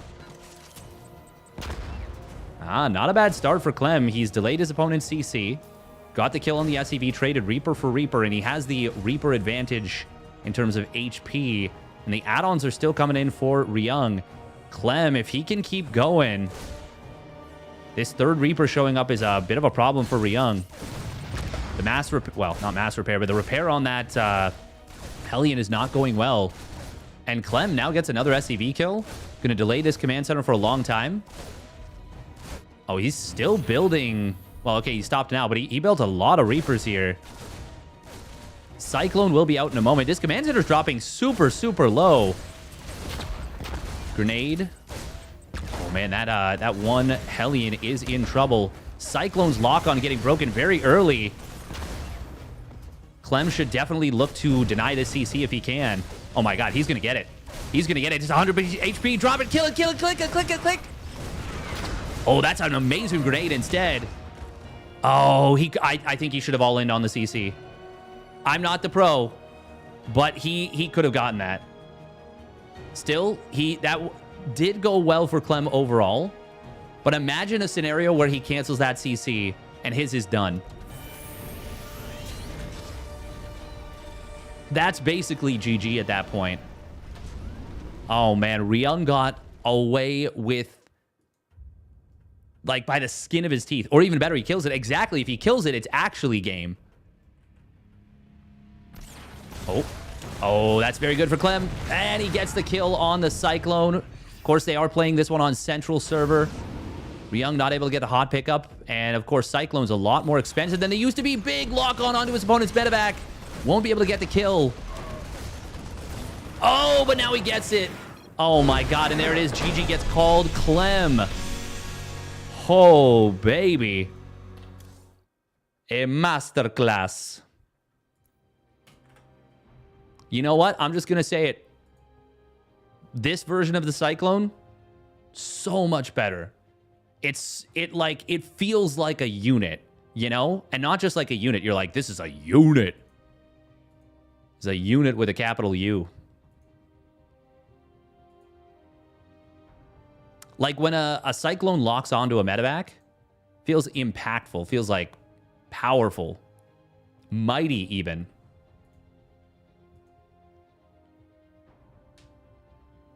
Well done from Clem. He actually, you know what? We're going to pop back into that replay, and we're going to see if he turned off manual lock-on, because it feels like he did.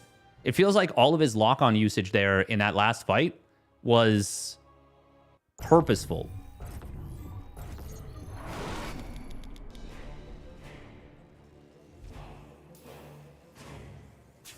What's the HP on the reverted Cyclone? A lot higher. Is it one? What is it? I actually don't remember offhand. We're going to see again.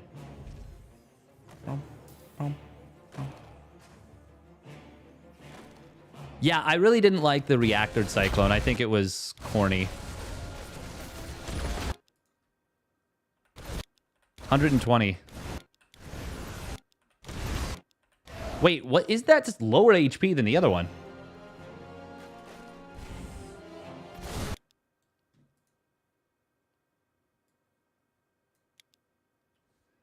So it looks like it was still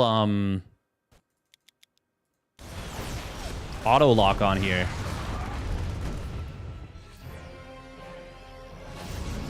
You can see in the bottom right the little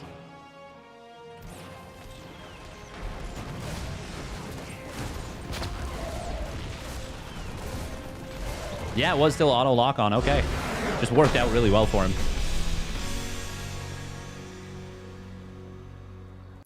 The reactored one is 130. The reactored one is 130. At one point, it was 110. Oh, close. Okay, we're going to get into Beyond versus Estrella. Melem. Beyond versus Estrella for the Game 2 of their series.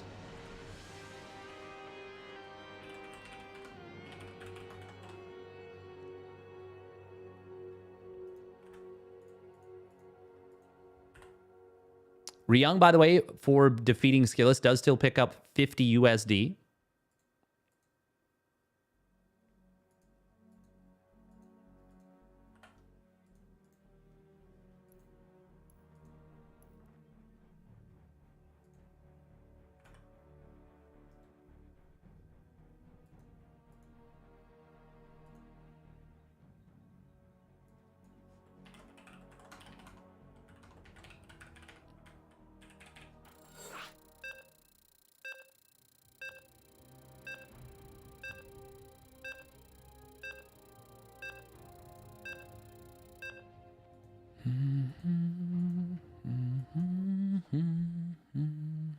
We're not going to do a prediction for this one. It's already beyond up 1-0. 2-0.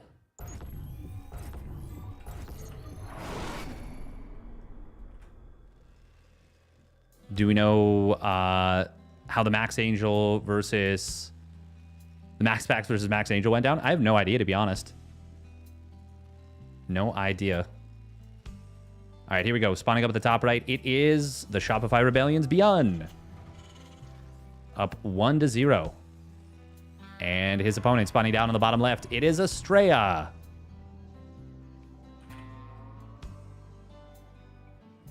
What are you going to cast mainly now? Wardy's Mondays, different games? Well, there will be the KSR Cup. That will still be in the evening. I'll still be casting that. And then there's still OSC events, etc. And there's the KSL every 2 weeks. But we'll see, we'll see. Don't even know if anyone casts it. I don't think so. By the way, Beyond is going to be an Engineering Bay block. Maybe? No, this might be a proxy second barracks. No, it is going to be NG Bay block. Okay.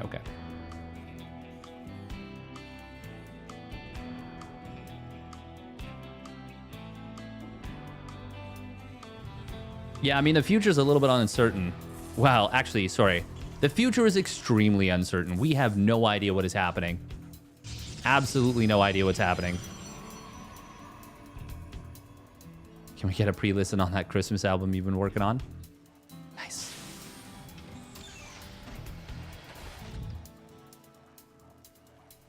Oh, okay. Huh. This is interesting. I don't think this is good, though. What if your opponent's siege tank pushes from over here? Or even just, like, holds the position in Liberator?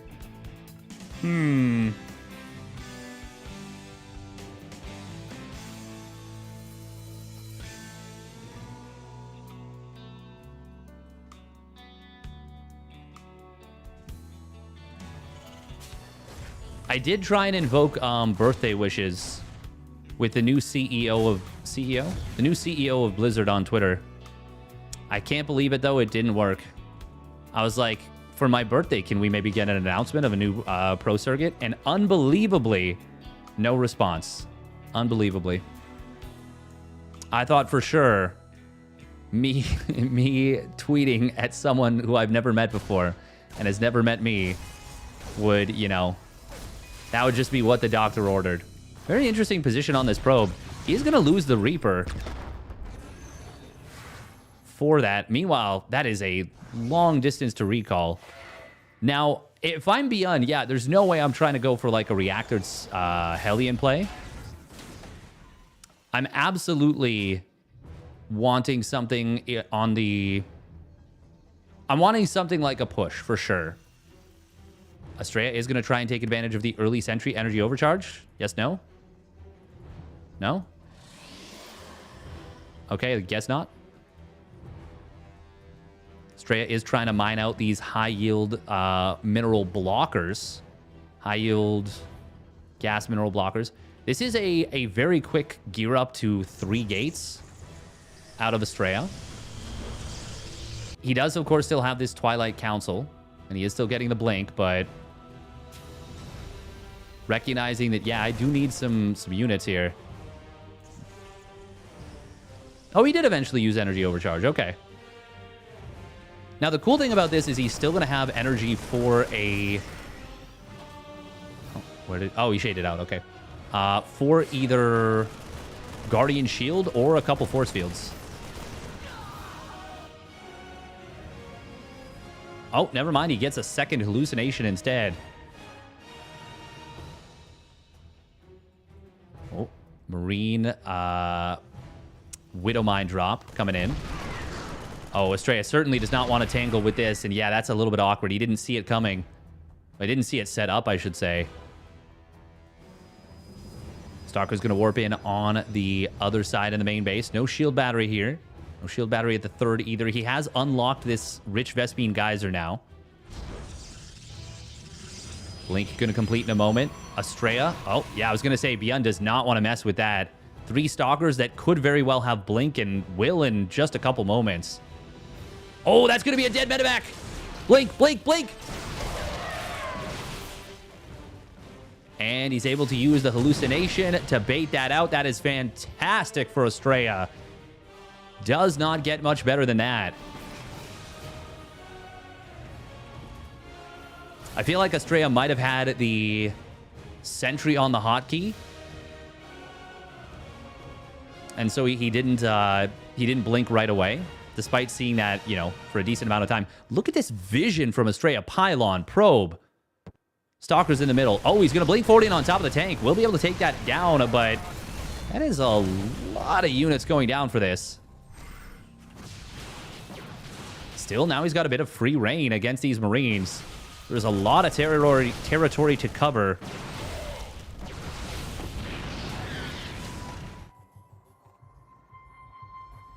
Is that a Liberator? Yes, it was. It has... Well, it denied a little bit of mining.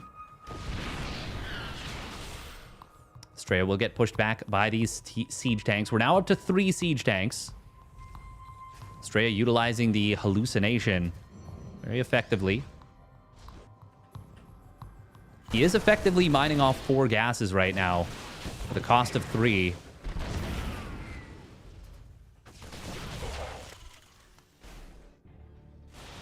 Liberator. Okay, Liberator on the main base. Man, I kept looking for the Liberator where it was going. Just could not find it. Brilliant stuff. Brilliant observing. Templar Archives on the way. And, of course, that's a great way to take advantage of the energy overcharge ability. This is a fast charge as well from Estrella.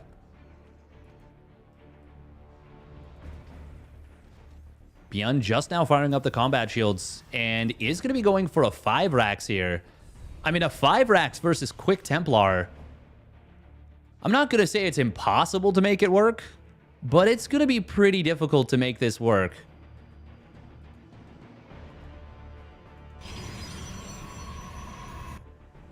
Like, you cannot really afford to go Ghosts on 2 bases. We will see a 3rd CC getting fired up now, but, well, I like this setup for Estrella. He will need to buy time for the blink. Nice couple of pickoffs right there from Max Angel. Able to snipe down a couple Marines. Good kiting and blink micro. Love to see just a couple chrono boosts poured into this. Has he warped in a High Templar? There it is. Just now energy overcharging it.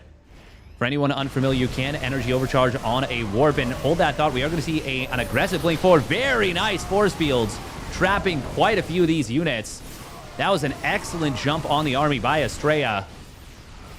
Beyond was not prepared for that fight in the slightest, and Estrella takes full advantage, getting a crushing victory there. And now he's going to have a 3rd storm available off of this 2nd warped in Templar. Oh, man, look at this vision from Estrella. God damn, this is really nice. Oh, and it's going to be an SCV pull. And this is doomed from the get-go. Storms are available. He hasn't dropped them yet. Nice split right there from Estrella against the Widow Mines. Already 11 SCVs going down. Now, if he can get the siege tank set up here, it will threaten this base. Oh, that Prism. Well, there's like no anti-air here, actually. He doesn't have any Marines. He's got 5 Marines, and that's it. Even storms on the clumped up Widow Mines would not be bad. Nice little splits again from Estrella. And he even actually gets some friendly fire on his opponent's medevacs. Would love a Zealot warp in from the back. Just warp in Zealots on the backside. And just crush this army with a big flank and a bunch of storms. But it looks like Estrella is really slow playing this. I don't think he needs to be perfectly honest. That's a decent storm right there, too. Beyond is very low on medevac energy, so the storms are going to be even more effective than usual. You cannot blame Estrella for playing this super carefully when his opponent has pulled the boys like this. Byun? If he takes down this Nexus, will he feel content to macro out of it is the question. Oh, there's the Zealots showing up for the flank now. They're actually going to be able to find a ton of reinforcements. These are +2 Zealots, by the way. So they will swing and swipe, slice and dice. And that's against 0 armor Marine Marauder. So look at these units just get absolutely cloven. Cloven in twain.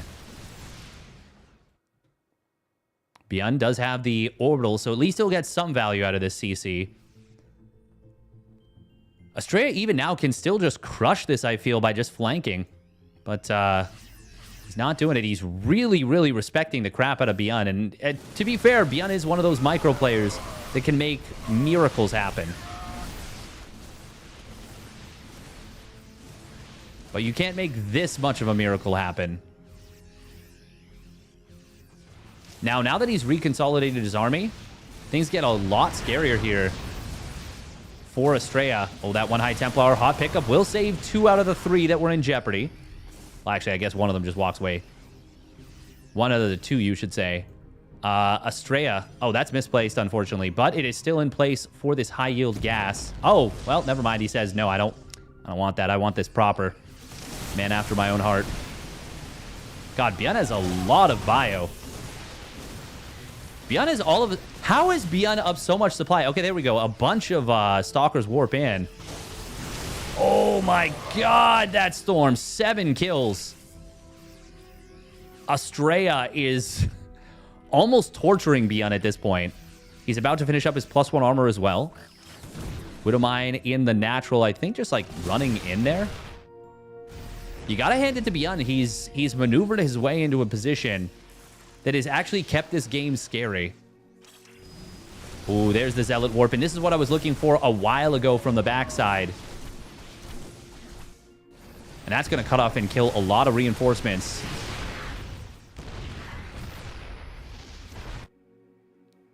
Byun is continuing to produce just nothing but units. Is this going to be Estrella's engagement here? Byun is whittling down this front side Nexus. And Estrella's just going to give it up again. Oh. Storm. Even these Zealots right here, they're going to get, once again, just a big cleanup on a bunch of reinforcements. 2-1 versus 1-0. I mean, that's just not a fair fight.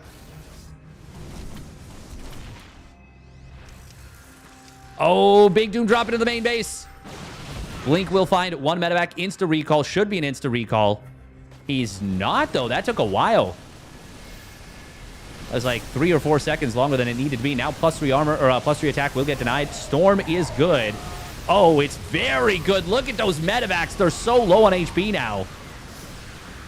Yeah, this is just still totally fine for Estrella. He is going to overwhelm this army and will be able to take the game and send us to game number 3.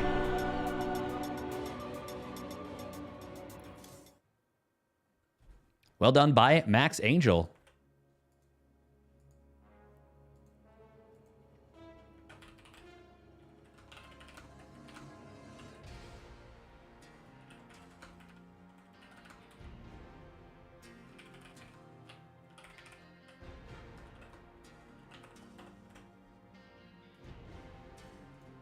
With that Byun-stoppable Orda.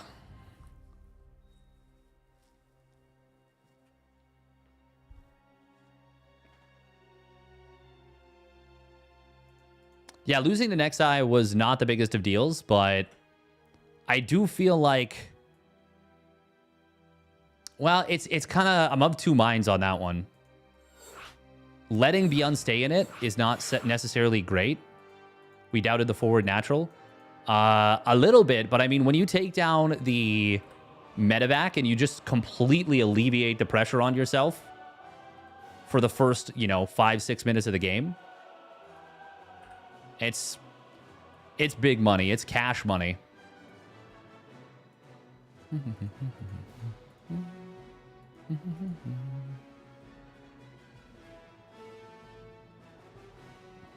Byun did have a 3rd CC, but he didn't make it into an orbital for a while, and he pulled the boys with it. And they stayed with the army for a long time. Like, if he had sent the boys back home... Well, actually, he did. Yeah, he did send the boys back home after he killed the third CC, or the forward Nexus.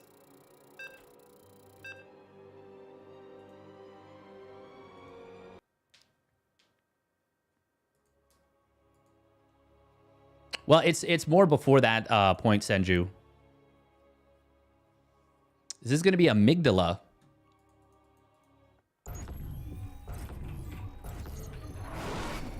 We're going to do a quick little prediction for Game 3. Just a 2-minute predizione.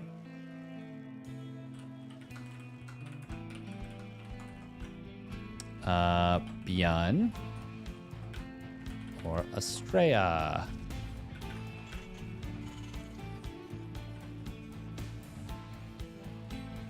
All right, here we go. Spawning up at the top right, it is Bian for the Shopify Rebellion. Is he doing another NG Bay block, or is this a Proxy Reaper? And his opponent spawning down on the bottom left, it is Estrella, Max Angel. Yeah, it's going to be a Proxy. Where are we putting it? Is it? No? Okay, it is going to be an NG Bay block. Doing it back-to-back games. I mean, oh my god, this visual bug. This map, there is no option for that high yield gas, the way there was in the previous game. Yeah, at the end, at the end he was definitely out of options even on a third CC. But I'm more thinking of like could he have played macro? And the answer is not really, not super well. And Estrella, of course, getting the +1 armor makes sure of that. Oh my god, second NG Bay block. Are we going to see a probe pull now? Or just a second gas? Is he hoping his opponents canceled the natural NG Bay? No, he's taking it over here. Well, you know, Beyond's not building a third one. That'll never happen in a million years.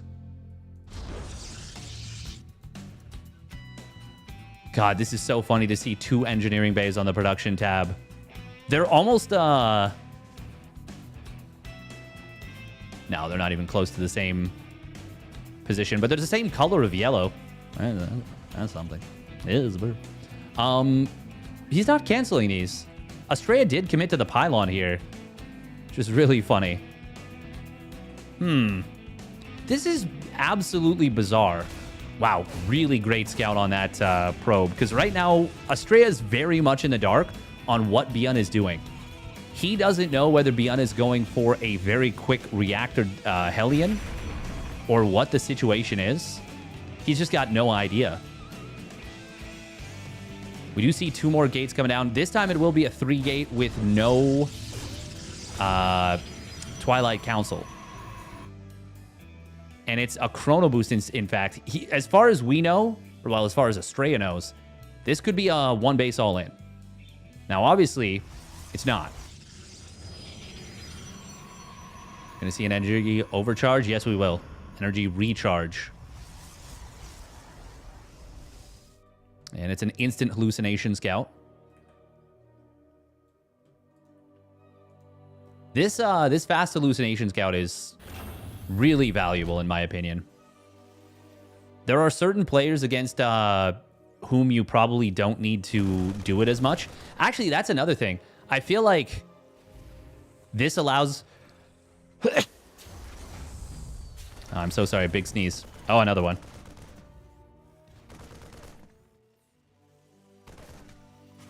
I feel like this is going to allow Protoss players to play the player a lot more than playing the game. Do you think it would be too much if Protoss had energy and battery overcharge? Yes, I do. I think it would be way too much. If it's current version of energy and battery overcharge, yeah, I think it would be way too much. Now, the other question you can then ask is, would it be okay to do that? To give Protoss players stronger chances to win premier tournaments? I would say no. Personally, I think that would be... Why does this have damage? Oh, okay, it ran into the stalkers. I think that would be dishonest to do that.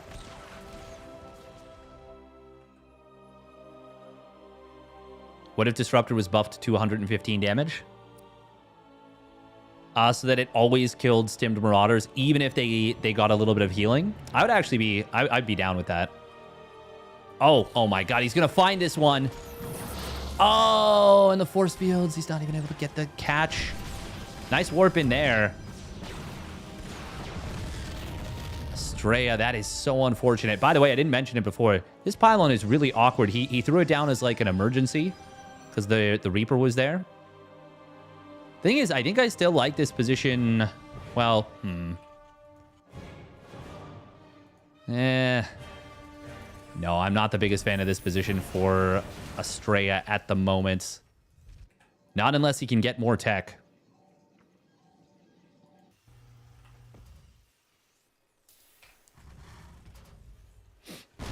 Oh, there's the blink forward. He didn't target the tank, though. He will get it now. Can he get the bunker? Yes, he can as well. That's expensive, but it will open up the natural a little bit. Stim is available. There's a lot of Marauders here. Estrella may not be expecting Stim at this moment. There we go. There is that Stim on the Marauders coming through. And he kills quite a few. 5 Stalkers going down. That's very good value for Beyond. Estrella, though, will still have a little bit of time before the medevacs hit in the field. Actually, no. What am I saying? The first one is now out. A good micro from Estrella here. Really getting a lot of value out of these Stalkers. Yeah, right now this is a problem for Estrella. It's just his tech isn't good. 6 Marines and 1 Marauder on the right side. More gates coming in. Surely the next building is going to be the Templar Archives. Surely. Who knows? And don't call me Shirley. Oh my god, there's actually a blind spot. No freaking way. But it looks like Estrella spotted this anyways. Still 5 probes going to go down. We will see a blink forward on top of the medevac. How many Stalkers does he lose for this? Oh, Beyond realizing I probably can't get another Stalker. Just tries to target down probes. This is not the worst thing in the world for Estrella, but he doesn't see where his opponent's army is. Fortunately, he's got this watchtower. Oh, Beyond actually not going to push. Okay. And it will be Robotics Bay. Huh. Funny that they're both taking down the rocks, blocking their gold bases at the same time here. Oh, hallucination. Won't see this army. Oh, but the probe will. And the observer, for that matter. Blink forward in on top of the medevacs. Gets one fully loaded. Herbie fully loaded. Herbie fully dead. Nice warp in there from Estrella, discouraging the unload. Well, that's pretty darn good for Max Angel. And Beyond, he does have a 3rd CC done now. But I'm liking this position quite a bit better now for Estrella. Killing that one medevac was huge. Very interesting that he's electing to take the top left base. I guess he really likes what the watchtower gives him in terms of vision. Maybe that's the thought process. Oh, that poor Marine is going to be sacrificed to the gods. Now Beyond will land this 3rd CC. And, okay, maybe that's the other thought that Estrella is having is, I don't want to have to deal with your army setting up like a brutal siege position on this position right here. Once again, they're both taking down the rocks at very similar timings to open up this middle part of the map. It is going to be Estrella seeing that his opponent is taking the gold base. And just as this is unpleasant for Protoss to deal with if your opponent sets up, it's unpleasant for Terran to deal with if they set up. That's a lot of the Widowmines getting trapped here. He's going to get all 4 of them, as well as a good amount of bio. Oh, and another great force field to trap these last Marauders. Excellent force fields from Estrella. Even more donuts coming through. Nice hot pickup from Beyond, only saving a couple of bio units, though. Estrella says energy overcharge. Hell yes. And to that I say, oh, Captain, my Captain. Good God. Good golly, Miss Molly. That was a jump and a half. And now Beyond says, well, I guess I can't take this gold base. You've got this position. If this were a game of tug of war, which pretty much every game of StarCraft 2 can be... Well, it can be at least somewhat compared to that. I would say this one is one where Estrella kind of just pulled Beyond down into the mud. It's not over yet, but it is a really nice position for Estrella.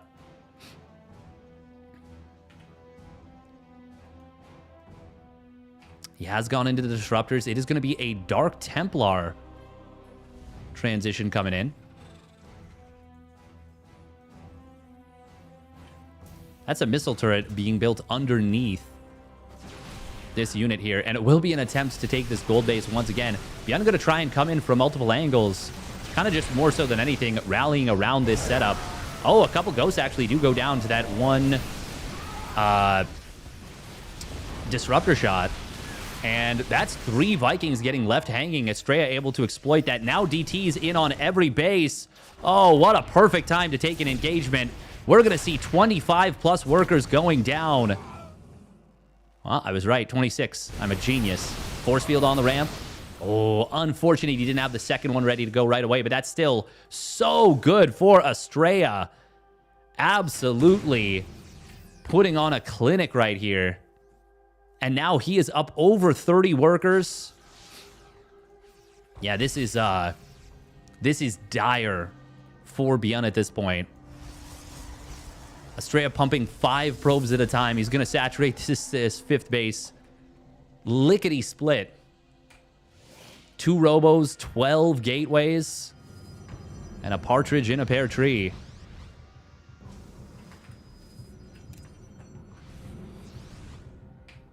+2 attack going to complete for Estrella in a moment. Oh, look at that nice rally around the scan. That is very nice. Oh, even putting this observer. Oh, no. He wants to reposition it a little bit. I like that. That'll give it vision of this ramp here. It's funny that they both agreed we're only taking down 1 set of rocks. Anything more would be dishonest. God, look at this vision from Estrella. It's nuts. Oh, my God. Does kill 1 Marauder. Oh, he tags down the second one. Man, Estrella's playing proper SC2. Beyond, he is in so much trouble.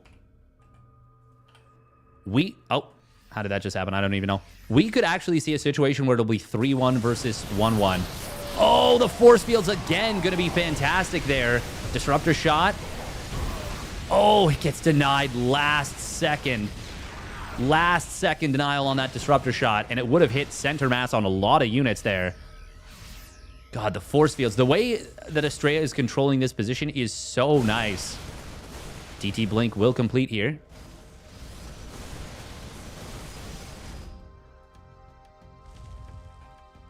Estrella is maxed out. Change his name from Max Angel to Maxed Angel. And Beyond, even though there's only 2 Colossus in the army, they are still finding great value with that +2 weapons.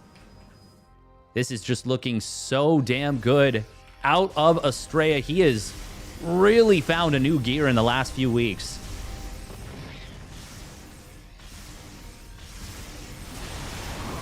Oh, Vikings will find the kill on this 1 Colossus.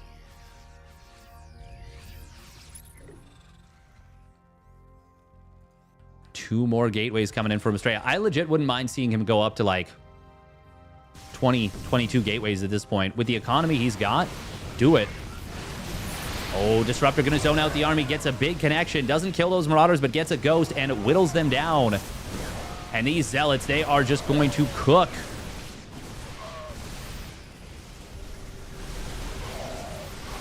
Estrella, what a showing.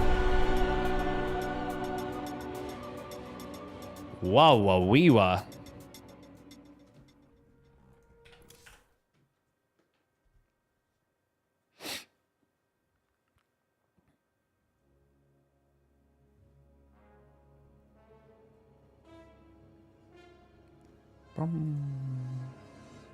Very impressive stuff.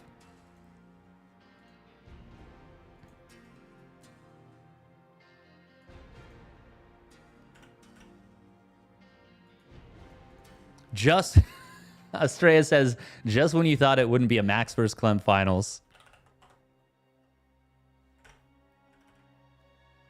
All right, I'm going to be right back in a couple minutes. God, I love Estrella so much. He's such a fun lad. This will be the final match of the KSR. This is it. This is the end. Ooh, sad. But let's go. It's pretty cool. All right, I will be back in a couple minutes.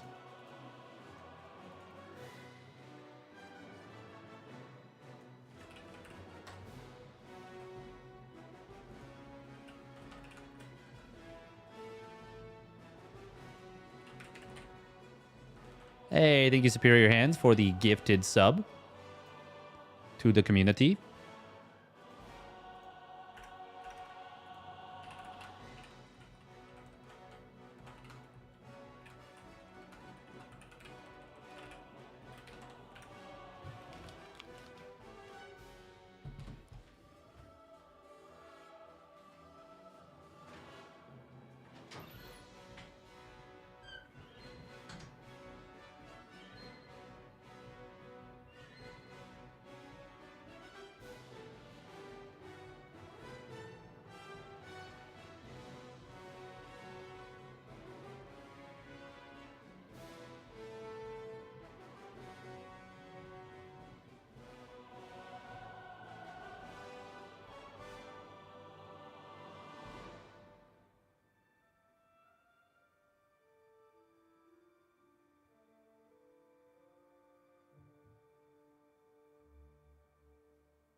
All right, we're back.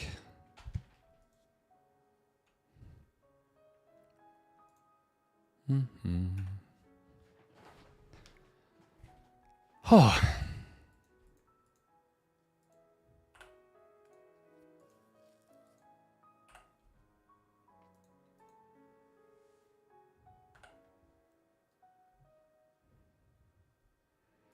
Do. Is KSR weekly ending? Yes, it is. It is, unfortunately.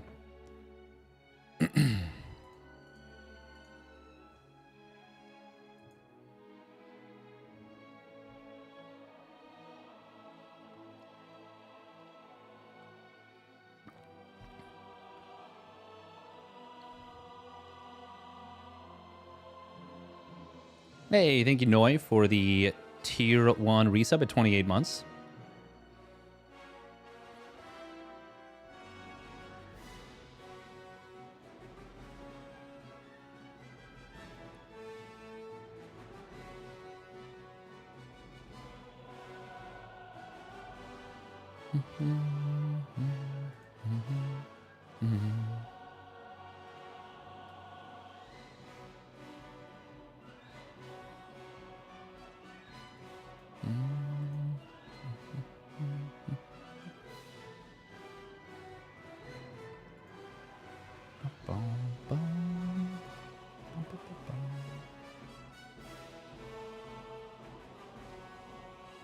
Oh, no, the bet actually already concluded.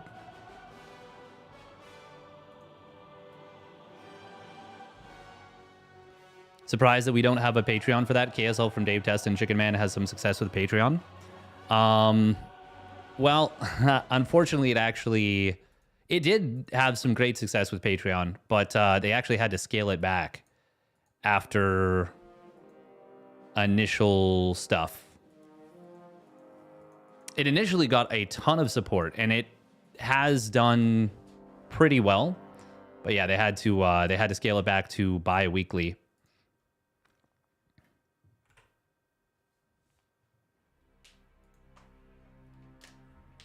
Yeah, my pleasure, Raller Babs.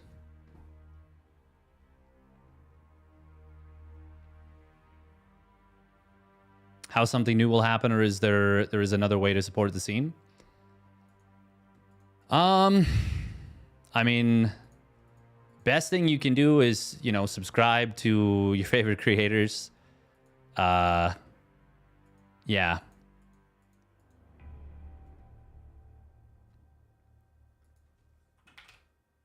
No. It's still, the KSL is still amazing, and I obviously appreciate massively the amount of effort that Chicken Man and Dave Tefsta and everyone involved has put into it. It's been a lot of stuff, and it's really cool.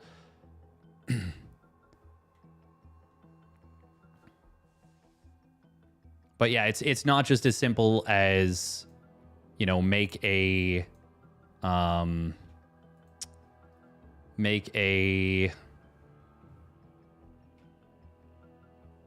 Patreon and rake it in.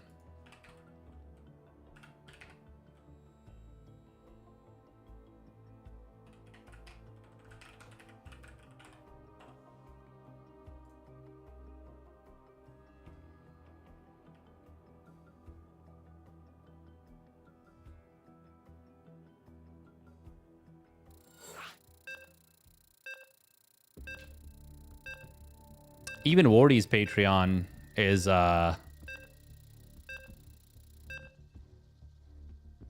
it's a good addition, but it's not as much as I would have expected, to be honest.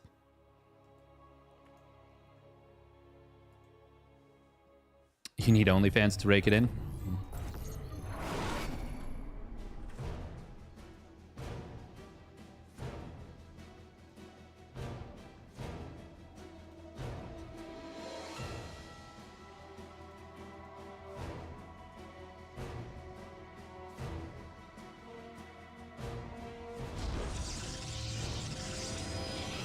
All right, here we go. Spawning down on the bottom right, it is Estrella.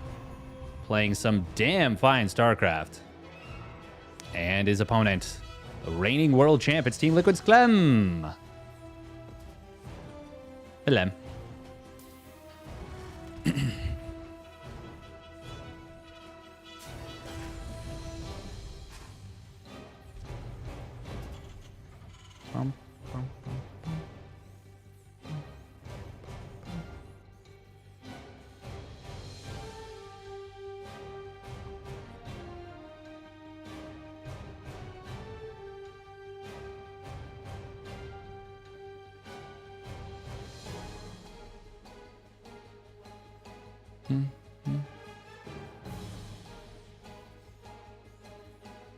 Apparently they wanted ESL to pay royalty. I haven't heard anything about that.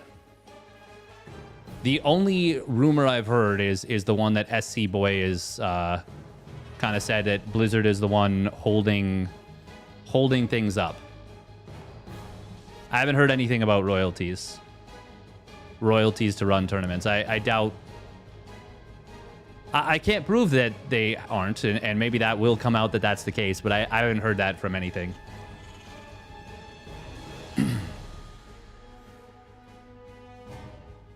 That would be, in my opinion, a little bit ridiculous if they were looking to charge for royalties.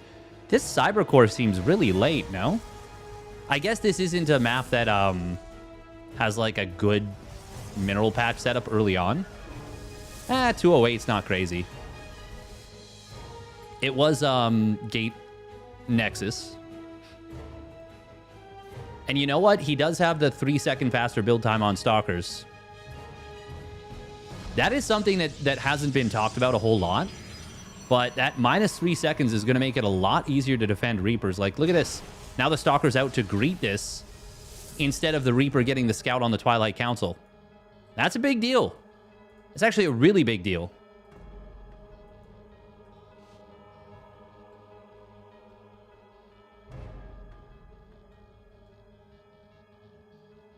Blizzard surely has a lot less control now. No. Well, I mean, it's still their game. They can...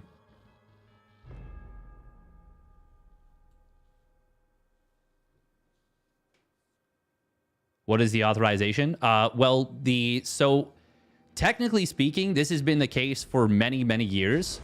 In order to run a tournament, a StarCraft 2 tournament, and I believe this is the case for many tournaments, you actually do have to have written consent for a tournament over $10,000. The thing is, old Blizzard, I don't think ever enforced that, but new Blizzard, i.e. Microsoft Blizzard, might just be thinking, hey, we want to take advantage of that. We will see a Hellion run by getting it in the natural. Probes are going to try and pull. Oh, that's a couple probes going down already. Did they not make with Game Heart? Or is it just the classic? Oh my god. The classic... Yeah, they made without Game Heart. Rabble, rabble, rabble. That's the 5 probity probes going down. Now, it was Gate Nexus. That's obviously a little bit better eco, but you can see with only a 4 probe lead, this is not as good as it was. Seeing that it's a Banshee. Oh, that's really good information.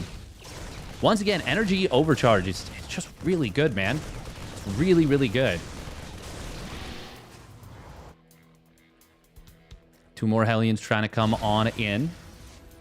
But they will get intercepted. Good positioning on the units from Estrella.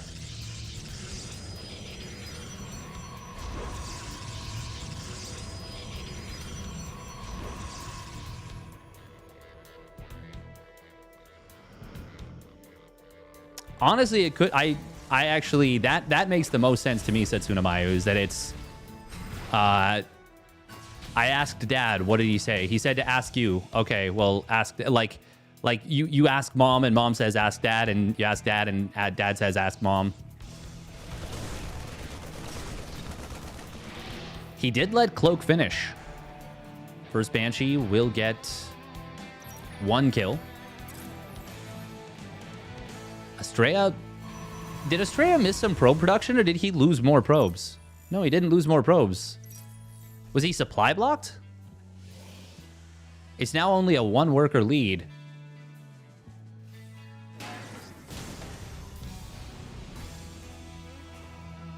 Dad says ask Mom's boyfriend. Mom's boyfriend says, hey, do you got any money for smokes?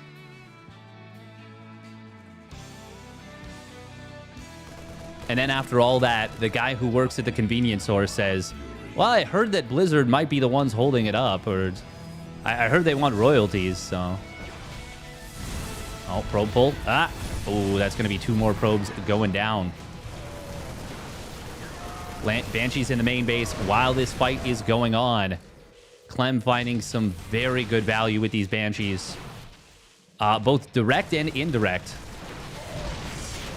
Oh, man. Clem is freaking good here.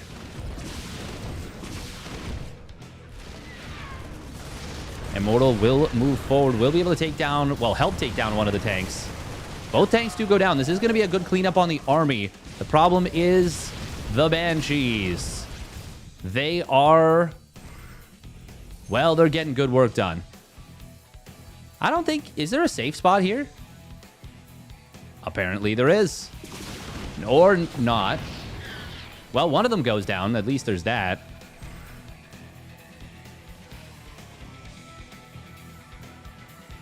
Johanna Ferries is supposed to be in charge of Activision Blizzard. Yes. Yes. That is my understanding. At least that's what it says on Twitter.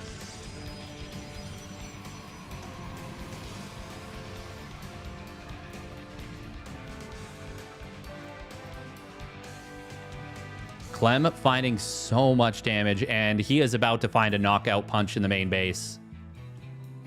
I mean, recall's is it available? Yeah, he just used energy overcharge. Okay, recall is available. Oh, retarget on these units. Nice dodge. He still gets the dodge on the blink. Stalker's on the bottom side. Energy is depleted on this one.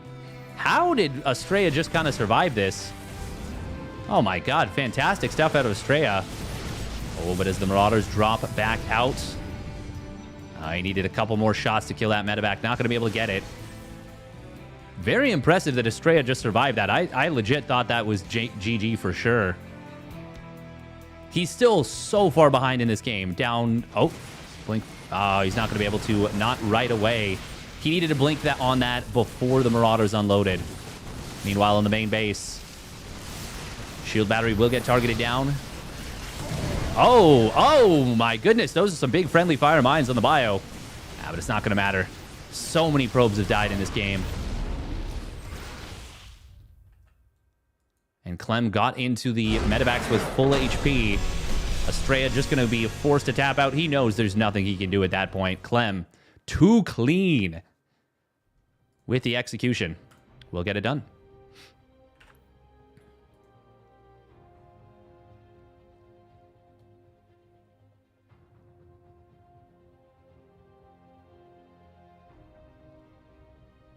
Yeah, Clem is just scary good, man.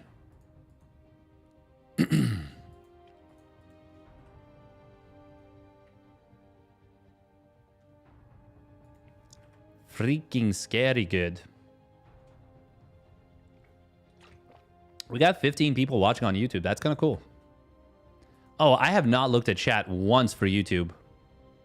Dang. I needed to... Probably should have done that.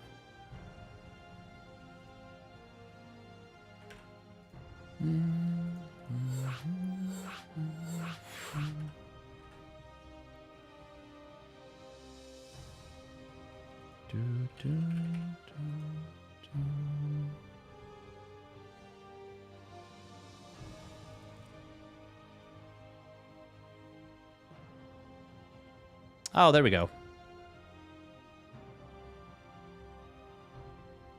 YouTube represent.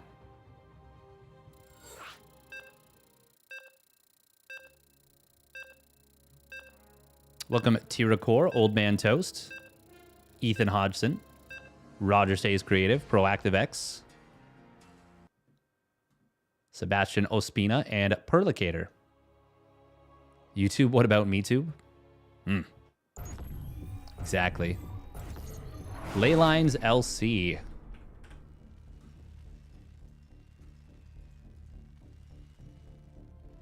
All right, here we go.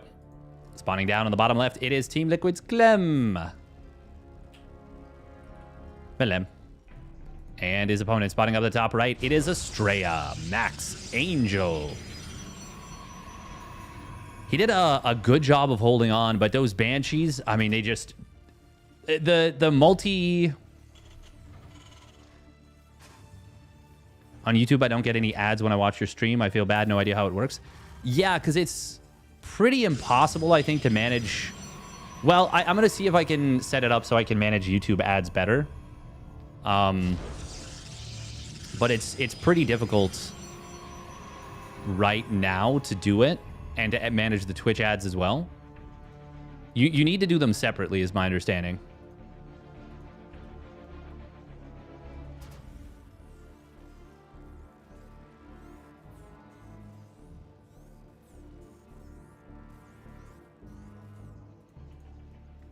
Oh, is he boosting this probe? No. Looked like it for a second. Clem and Max packs, the kings of mineral boosting. We can see right here, Clem schmoovin'. Squeezing out a couple extra minerals here and there. Very cool to see. Once again, for anyone who's not familiar, this is the final version of the KSR. The very last one. That was a 142 timing with no scout. That's a late command center for what we're used to from Clem. Am I crazy? Did he mess up his mineral split or something?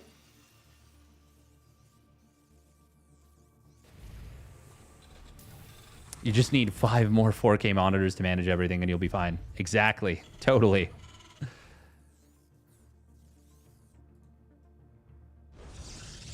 Will be Adept first out of Estrella. Once again, going for the Gate Nexus into Cybernetics Core.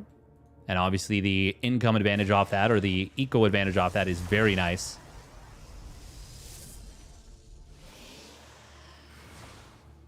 Oh, he actually shaded forward and got an extra shot on that Reaper. Clem. Oh, nice probe micro so far from Estrella, but Clem getting away with the Reaper. God, it is so difficult to get on top of Clem's Reaper. Not normal Reaper expand. Oh, did he open gas first? Oh, that would explain it. I was looking at the setups for YouTube chat and Twitch chat.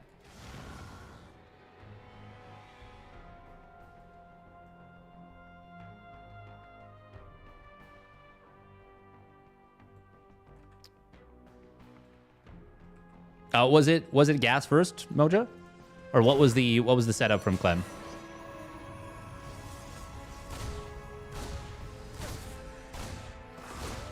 Oh. Nice save. Really great micro out of the probes from Estrella here. Oh my god. Sure. Wait. Okay. Okay, for a second I was like, oh my god, did he just lose the Oracle already? No. But it is going to be the Zest opener. This is also going to be an overcharged Oracle. And dropped a very quick stasis ward. Still has 130 energy as he gets into this main base. Oh, there is a Widowmine here. Oh man, that was tough to see. Oh. Oh, no, no. Oh. Gets away.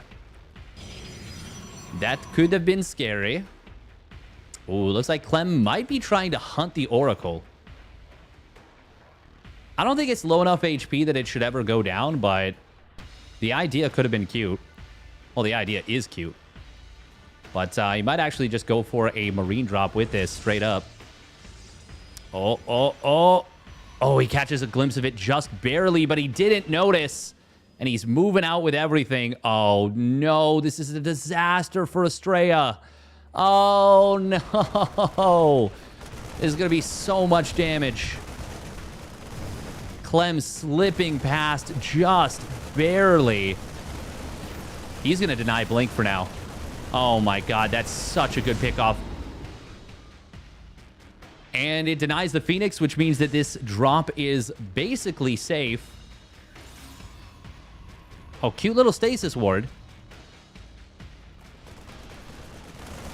Oh, man, that is a brutal loss. And that does not repower this gateway. That is the classic Protoss oopsie, is they have a perfectly placed pylon. And when they replace it, they don't put it back into that perfect position. Perfectly placed pylon predicament. Now, this would be a very nice find. And he's going to get it. Blinks down in a moment. Oh. That is fantastic for Estrella. Okay, he needed that. He needed that. Behind this, it's a Raven versus Quick Storm. Not super great for Clem on paper. Oh.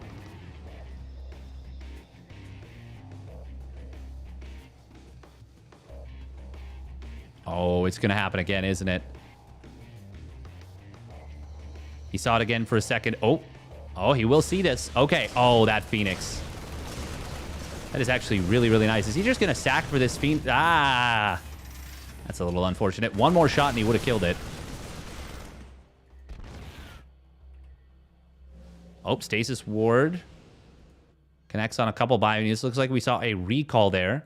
High Templar have been warped in. He actually elects to not use energy overcharge, as all three of them will have Storm just by generating energy on their own. Yeah, all three of them at... oh, no, sorry. Two of them already have Storm. One more in about 5 seconds.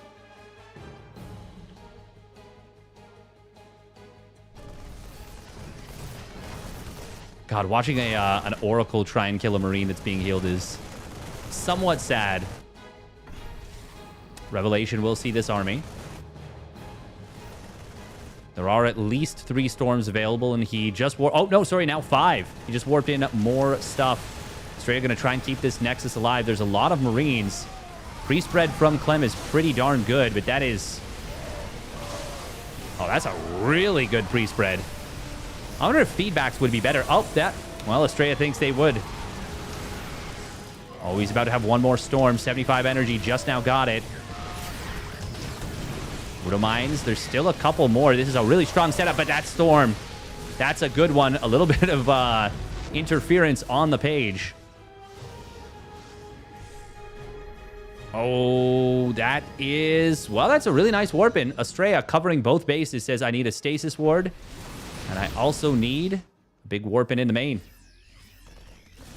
Clem does have a 3rd base up and running. Orbital Command is just now finishing. Estrella is ahead in economy.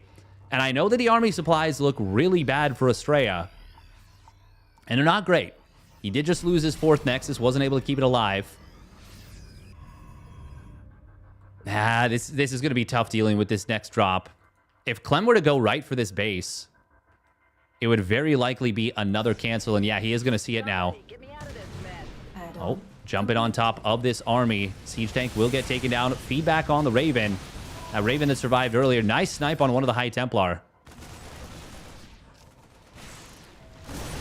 Widow Mine setting up here. We are going to see another bit of an Artosis pylon. It's only 2 gates because the, of course, Storm has already been researched. Zealous trying to get in on it. This army on the top side. +1 armor not yet done for Clément, but... I mean, those bio units still do very well in Estrella. Can't win on either front. Means that he is just going to be forced to tap out. Clem just a little bit too strong here.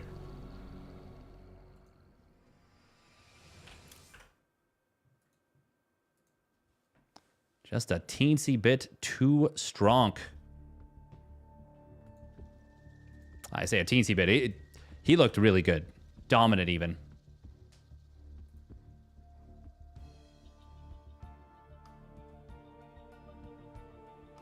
Being able to rewind on YouTube makes it so much better than Twitch. That is a big benefit. Being able to rewind is really nice. You can technically go into VODs, but not right away. All right, Clem up 2-0 here. Can he close it out?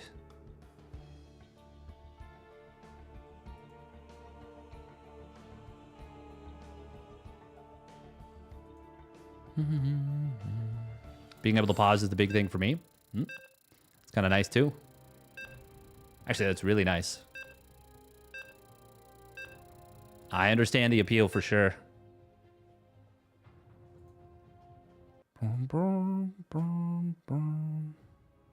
You said Estrella was dead before anyone else? Nice. I mean, I feel like when you go into a match versus Clem, you're going to feel dead pretty early on.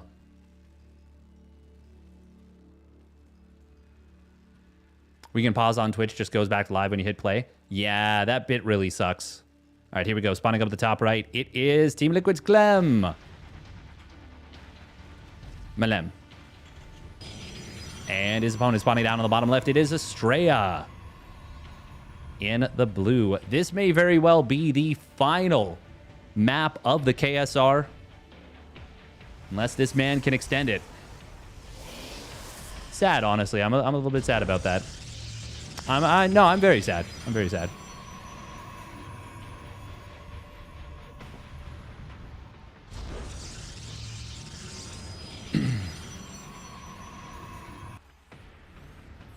I genuinely thought by this point we would have heard something. Genuinely thought that. But such is life sometimes. The SC2 Twitch is pretty great, even if there are Zerg fans. True. Is the Pigasaurus Cup still going? Yes. Let's not be sad about the end. Let's be happy about the journey. True. True, true, true.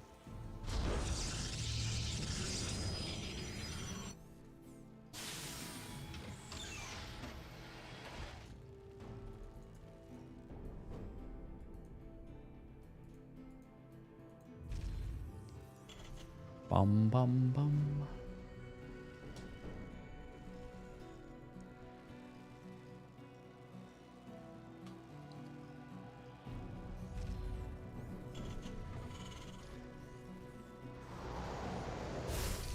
You worry Stego will go broke?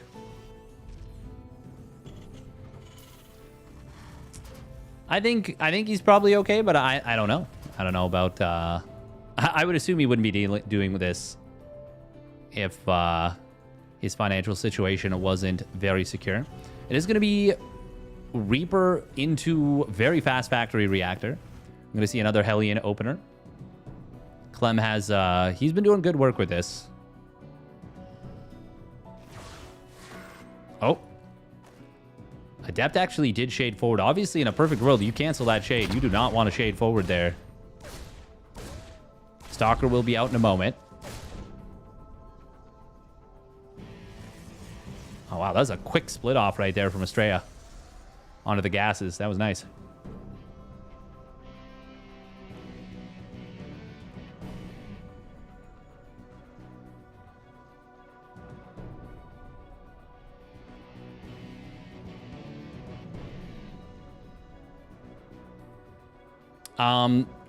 Proto-Stegosaurus is definitely still taking on at least... Oh, wow. Oh. Oh. Oh, my God. He does the thing. Proto-Stegosaurus is definitely still taking on... Maybe not the majority, but he's taking on a significant amount of the costs, for sure.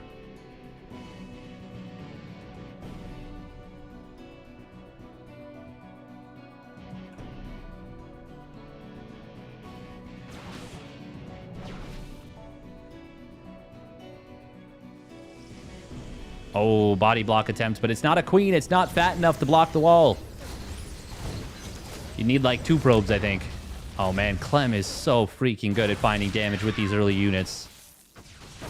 Nice body block right there from Estrella. Managed to limit any more bleeding. But once again, Clem nullifying the advantage.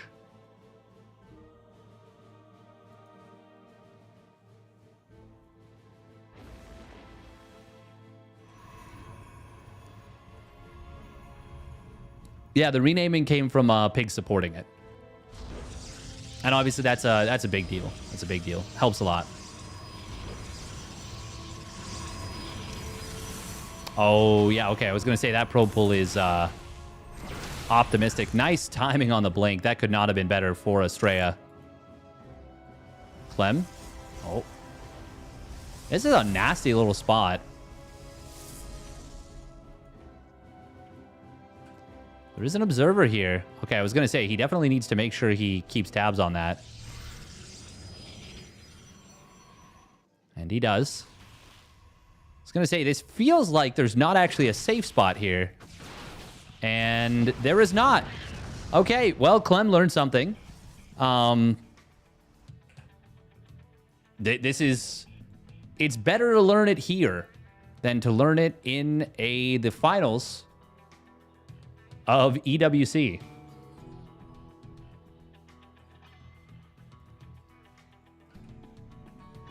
Still, that's obviously a very nice find for Estrella.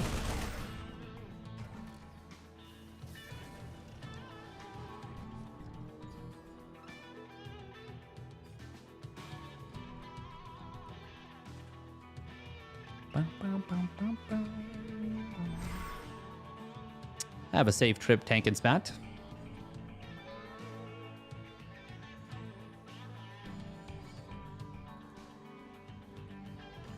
Oh, surely that's an energy overcharge sentry. That's a lot of energy on that bad boy.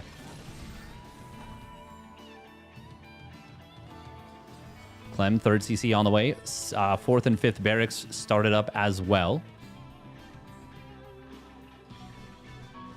Estrella, for his part, went very quickly into Colossus and charged behind this. Some strong teching going on.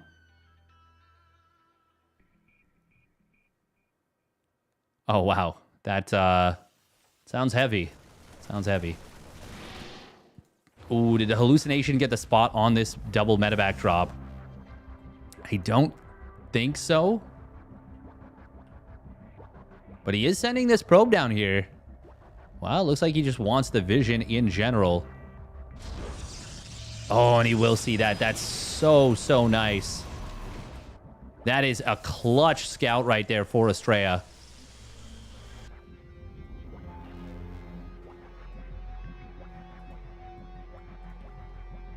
Estrella getting some good vision on the top left. Do you have any plans about content next week? Who's sponsoring to replace KSR? Oh, there is not a replacement for KSR next week. That's not a thing yet.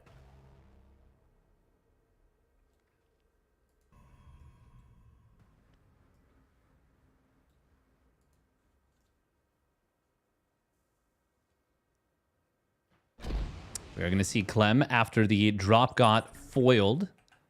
He's going to be bringing everything together. There is a Raven here, so that will be a dead observer. Yeah, we're not sure. I don't know. I don't know what the plan will be just yet.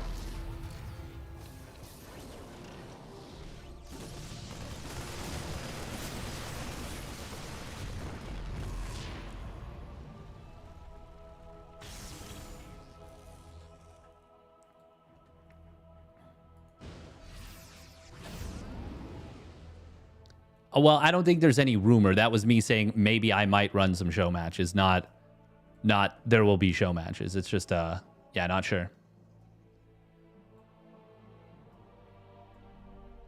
That is true, actually, Captain Buggersnot. Yep, that's true. Man, Clem's supply has just exploded in this game. Oh. Zealot run-by is getting set up on the top side. There are Widow Mines here in the middle of the line.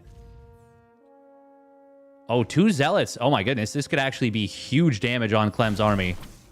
Or Clem's economy. But, well, the SCVs almost instantly. Army movement on the top left. There is... Oh, wow. This is going to be a crazy base trade, actually. Huge Doom drop into the main base. 4th Nexus going to fall. We are going to see Estrella forcing a cancel... Widow Mines already whittling down these Zealots, but the Zealot Warpin is going to be able to find some big value as well. Oh, but the War Prism goes down. Ghosts are also going to fall. This No, this is so much better for Clem. The only way this is okay for Estrella is if somehow these 2-1 upgrades complete. And I just don't see that happening. Clem will lose a lot of SCVs first. Yeah, look at that. The pylon's going to go down. That is a full depower. Estrella does have money for Nexi. How many of the command centers fall? Only one of the 3 so far. Yeah, this is so much better for Clem.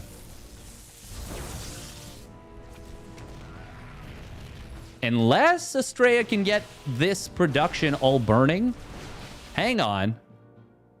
Oh, wow. Look at that. Oh, he lost the NG Bay. Oh, wow. Can't build missile turrets when you don't have an NG Bay. But he can still build bunkers. Oh, my God. Click the command center, please. Okay, he does get it. So it's only barracks, but that's still a big save. Oh, look at that hot pickup micro right there from Clem. You know what? Estrella does have way more probes. Clem has 1 CC. And he's spending all of his money, but the problem is, well, one of the problems for Estrella is that this does start up right away. Oh, the Raven surviving. That's a dead observer. And I think that was the only observer. Yes, it was. Now, there is a single disruptor on the field that's going to be very good for cleaning mines up.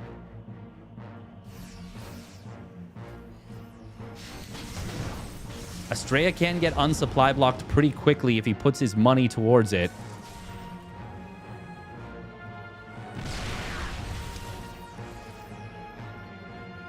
Oh.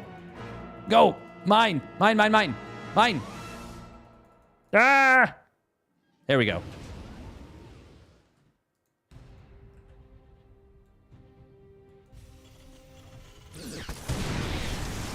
Oh, blink forward. I don't know about this one. Disruptor shot, though. Ooh, just barely avoided. Raven will get a good interference matrix. Nice force fields. Vikings did find a kill on one of those Colossus. This drop from Clem. There is recall available. Oh, I love that Clem unloads on the high ground. That is very smart. It would have been easy to rush in right away. Is he going to recall? Yeah, he is. But he... Oh, my God. He took so long. And Clem gets away with everything. Only 6 probes go down. Estrella does need to build some pylons, surely. Well, actually, I mean, I don't hate him expanding either, but... I'm very surprised Estrella's not trying to spend his money more. Like, he could have, you know, quite a few gateways. Medevac, one of them will get taken down. Guardian Shield is going to be good. Disruptor shot will connect on 2 units, only killing 1. Vikings. Oh, they're going to be able to run down this Colossus. No, it survives on 12 HP. But there's too much. There's way too much. No pylons, no gateways.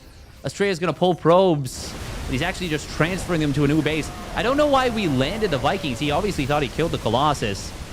But it's not going to matter. GG gets called. Clem will take this one down 3-0. GG gets called. I feel like Estrella had what he needed to win that game. After the base trade concluded and they had both set up again, the fact that he killed 2 of the 3 CCs, I feel like he had what he needed. But I mean, that's the thing about Clem. How many did Clem win out of 11? More than half. I'm willing to say that with almost certainty. He won the first one. He won the third one. The 5th one. The 7th one. The 8th one. The 10th and the 11th. So I think, what is that? 1, 3, 5, 7, 8. He won 4 of the last 5. Yeah, he won 7. He won 7 of 11. And how many did he compete in?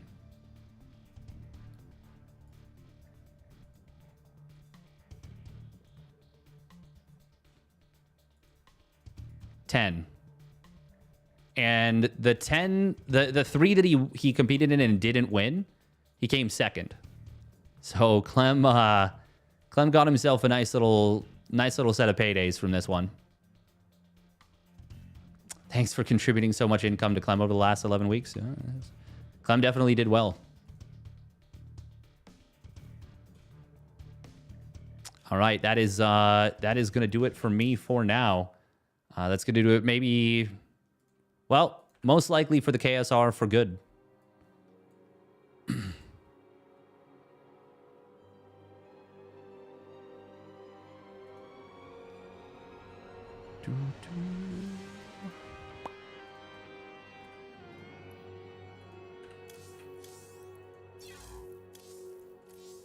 Okay, I think... Hey, thank you, Superior Hands. I appreciate it. Yeah, I'm not done. I'm not, like, throwing in the towel on streaming or anything or being a content creator just yet. But yeah, we'll be figuring stuff out. We'll be figuring stuff out.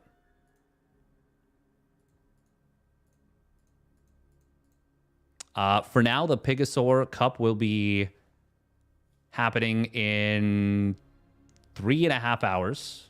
3.5 hours, yeah.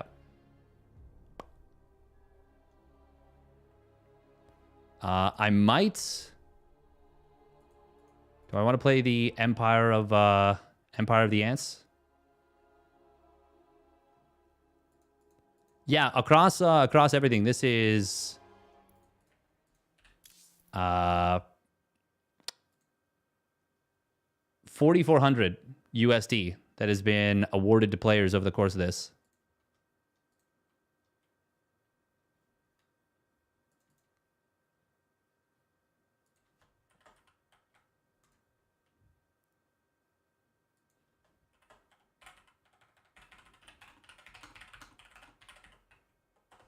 Yeah, I think I'm gonna play one game of Empire of the Ants. Yeah, it's fun. It's a lot of fun. Just one. Because I do want to take a little break.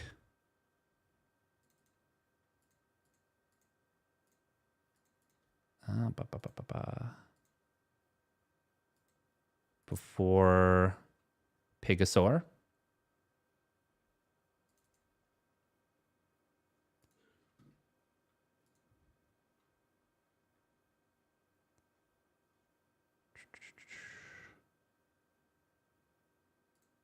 No, not webcam. We want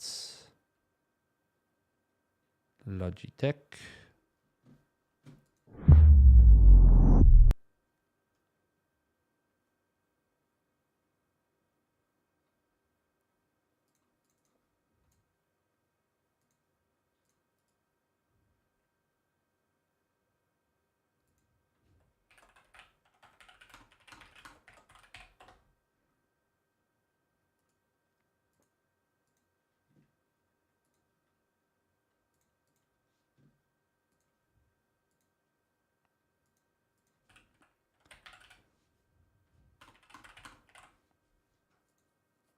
Oh, why did it complete that to... There we go.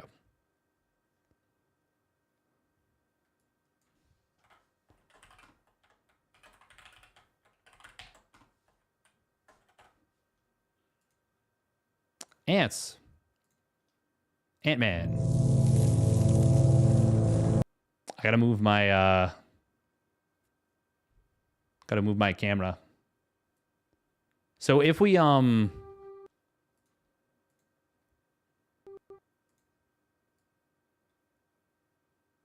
it here or just, yeah, I think it was just bottom left. I think bottom left works for this. For when we do the story, I am gonna turn on arachnophobia mode. So I just can't. I just can't. My ant can beat up your ant. Nice. Ugh. Chicken? Oh, absolutely. I might do something where I'll turn it back on for like a lot of gifted subs. At least I don't need it for the 1v1. I think it's fine for the 1v1.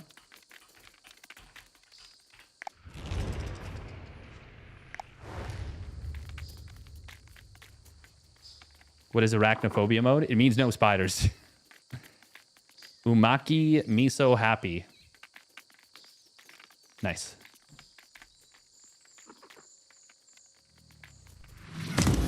Are they bronze? Is that what the emblem means?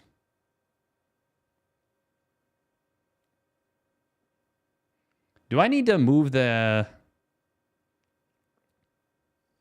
Oh, wow. Interesting. Okay, shoot. Okay, we gotta... Oh, I know this map. Okay. So this is cool. They've actually made some adjustments very clearly. It's gonna take me a little bit to get used to this. Ah! Oh my god, we got so stuck. Hello? What the hell?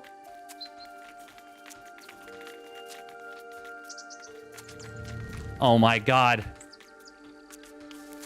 What is happening?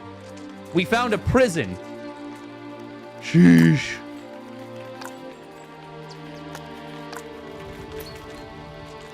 No, no. Oh my god, we almost got caught back in it again.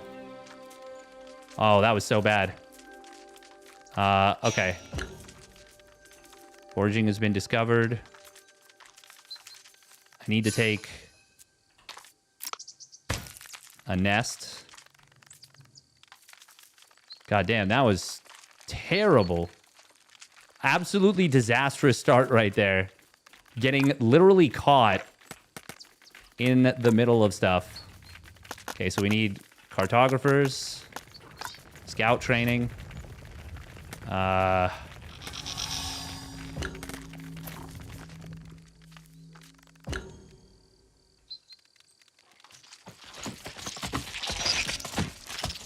Oh, that's ladybugs. We are still going to get the...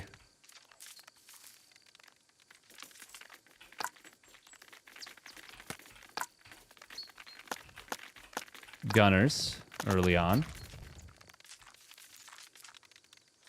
Is this Z? Basically. We gotta find... So we're gonna try and take this nest. Yeah.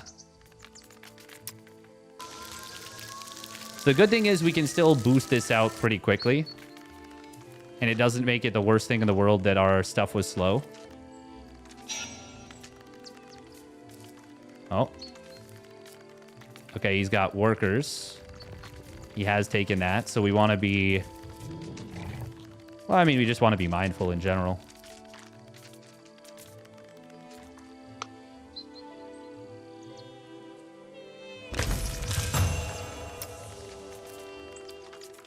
Okay, so we have taken this nest. Gonna get our... I feel like we're gonna be fighting a lot early, so we're gonna get a quick mushroom farm. I'm gonna let our boyo heal up a little bit. Oh. Nestu discovered.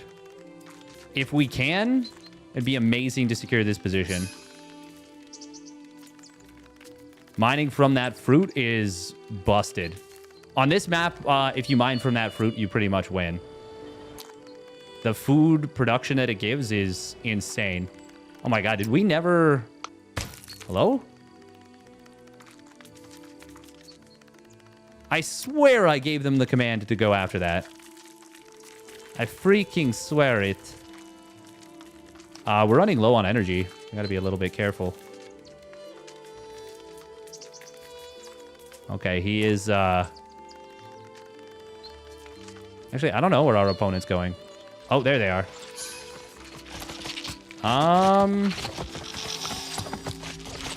We could have maybe gone after them there. But I'm fine with not. Okay, we're gonna fortify this base a little bit, I think.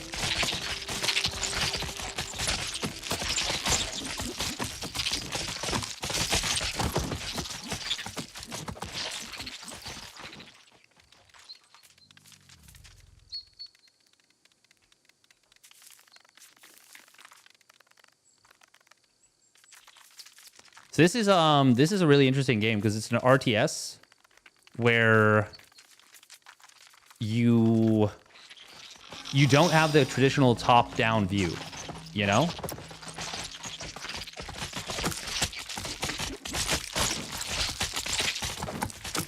We will get the eco here. What do we want our third unit to be? I'm not actually sure what our opponent's unit is. Oh, that's our fourth eco.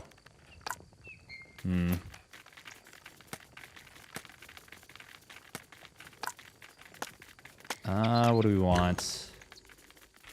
We'll get reinforcement call.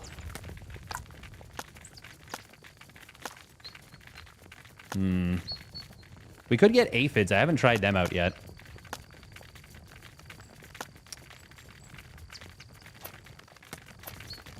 I'm not sure what I want actually here. I see his workers, but where is his second? Oh,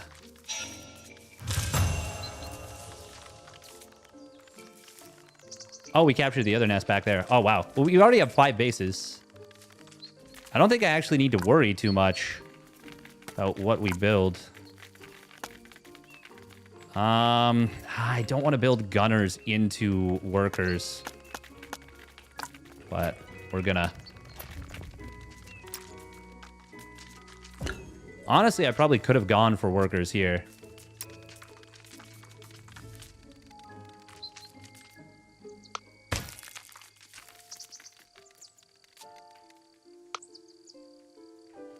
It's 150 food in the middle of the map, by the way. That's... If we can manage to secure that, that's really, really good.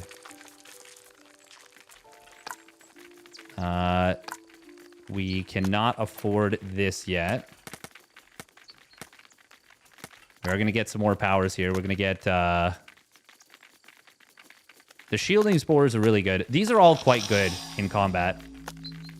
Oh, we're going to get fear pheromones, though, for sure. Yeah, yeah. Fear pheromones... and rage pheromones. Oh, there we go.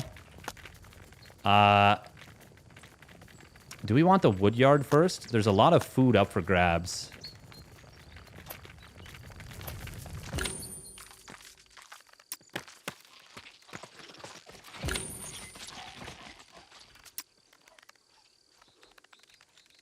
We're gonna get the next setup here. We're gonna get the tech. Yeah, we'll get into the back base.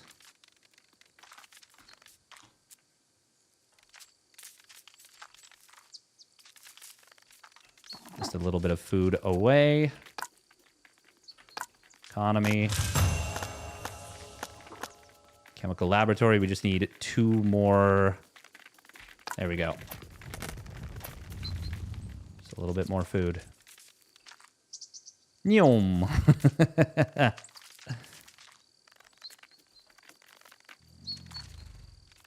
Okay, so I think... Well, I think we just kind of chill right now. I don't want to overextend. We've got 6 nests to 5. Is our opponent just AFK? They're just, like, sitting here.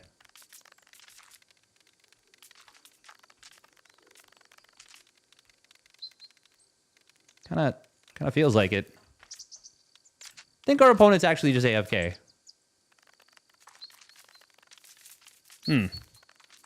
Well, it's a little bit funky. What's our time left? 10 seconds left on chemical laboratory.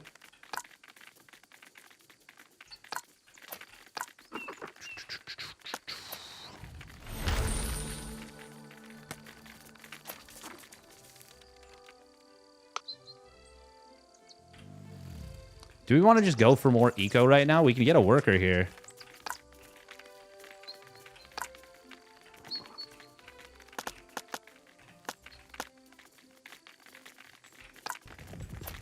We will do exactly that. Getting a veteran worker might be silly. Might be foolish and dangerous.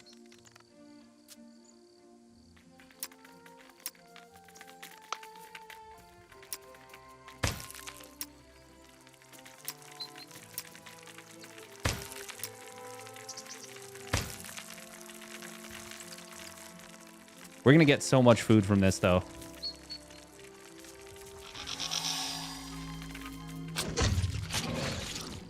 I'm pretty sure our opponent's, like, legit just AFK. Have they still not... Yeah, they still haven't moved this. Okay. Well, you personally hate bugs? Oh, sorry if this is tough to watch. Oh my god, are we just going to get owned?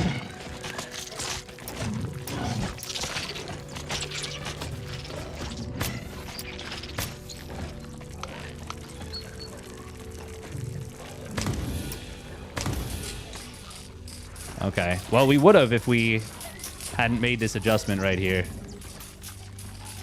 We're going to build some defenses here now. We've played greedy enough for now.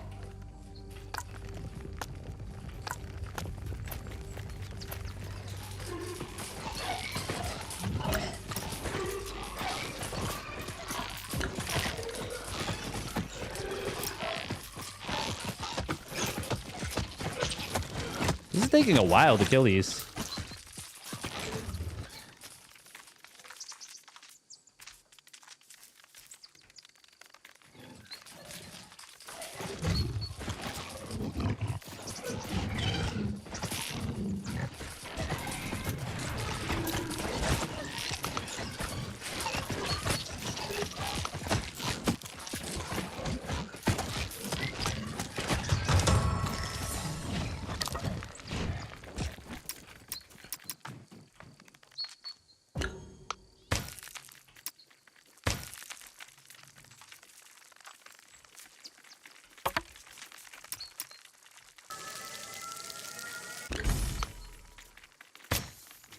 Oh, did I not discover the fruit yet? That's super funny.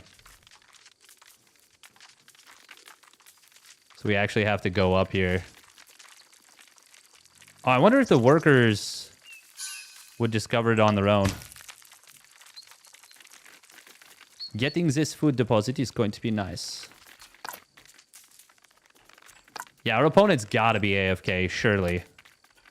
Surely.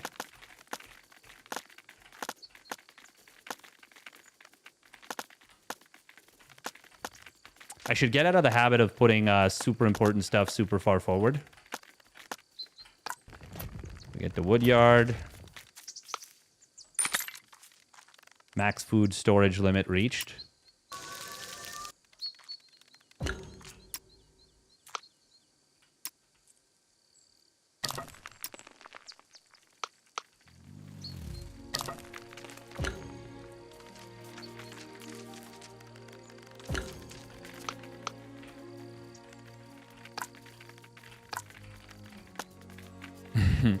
Greed is just hard-coded into me at this point.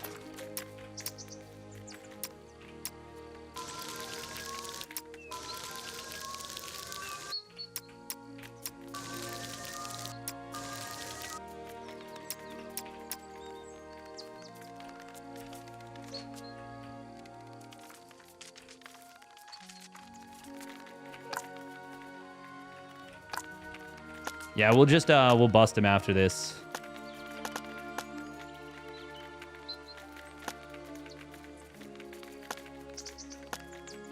Do we want to just get the wood? I mean, no. We want. You still want food. You still want food.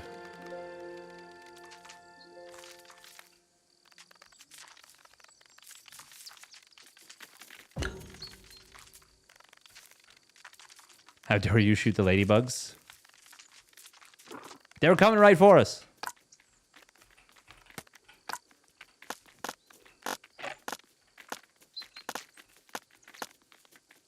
Not enough chambers available.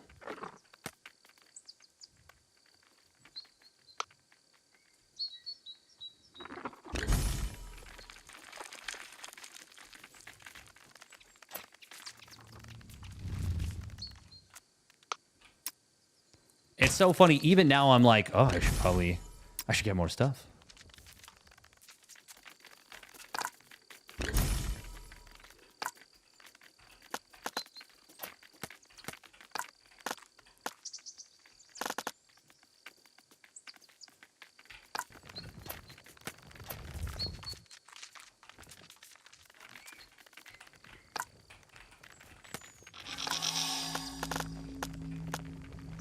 We can get the super predator. The beetles.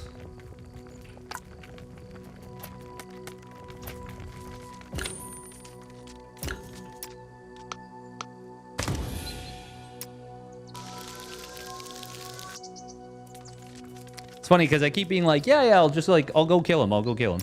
And I'm like, but I can do this. I'm like, okay, but I'll go kill him now. I can do this. Okay, I'll go kill him. Yeah, but I can do this. Just keep wanting to fight, like, no, I can do more. I can do more. You shouldn't put the same powers on the same thing, should you? Oh no, Rage Pheromone. Okay, you can do it.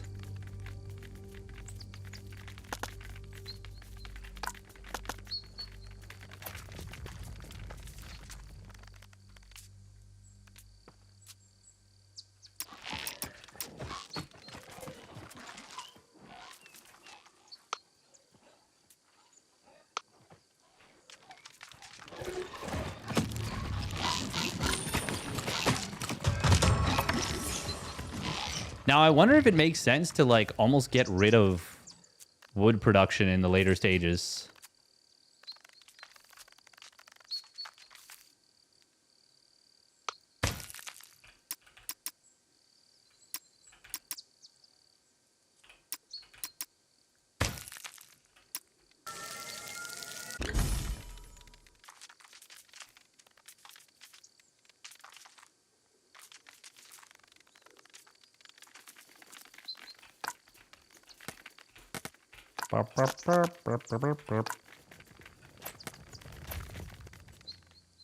Now, in this case, I haven't even teched up yet to tier 3, so wouldn't make a ton of sense.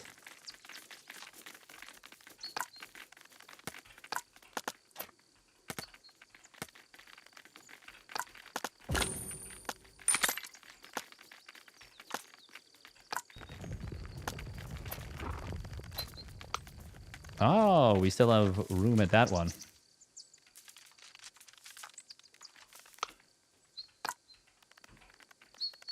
I keep being like, yeah, I'm going to attack. And then like I'm just like, I'll macro up instead.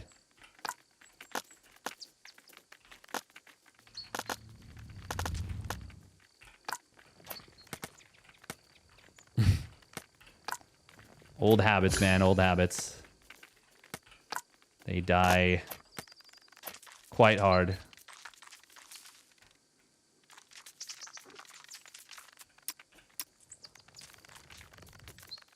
Well, we're just going to go kill him now then.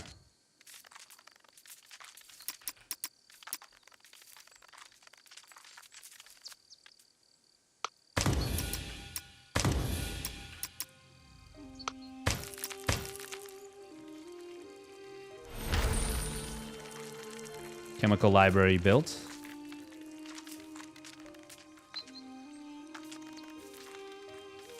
We will build the, oh, wait, no. Oh, we can't build the super beetles here.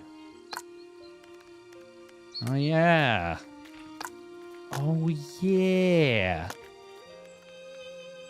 70%. Whoa. Whoa, whoa, whoa, whoa, whoa. 70% damage increase with tier 3. I did not know it was that big. Oh, my God. That is bonkers. Oh. Oh, we done goofed a little bit here.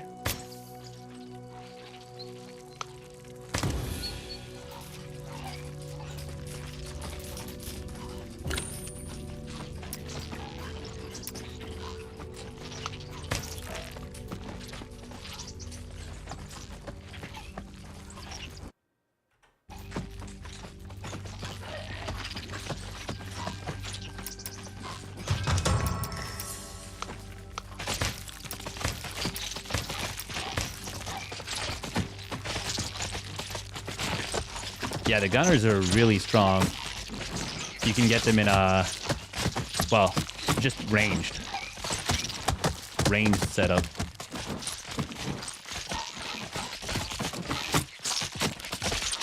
I actually think tier 3 might be still better than the tier 2 bugs. Like, rushing up to tier 2 is really nice.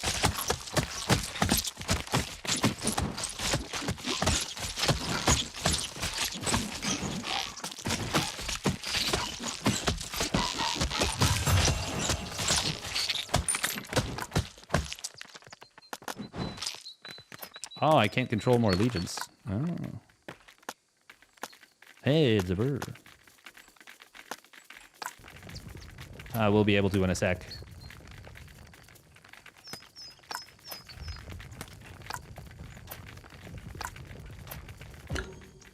There we go.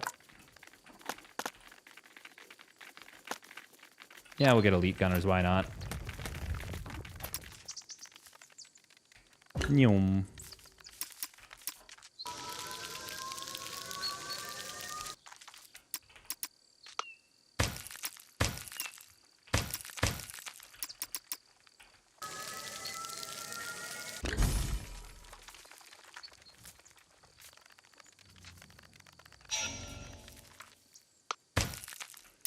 Actually, what are we doing? Just everyone attack this.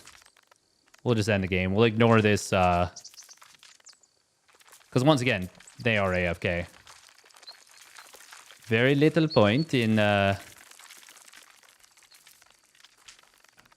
mean, I did learn a little bit this game.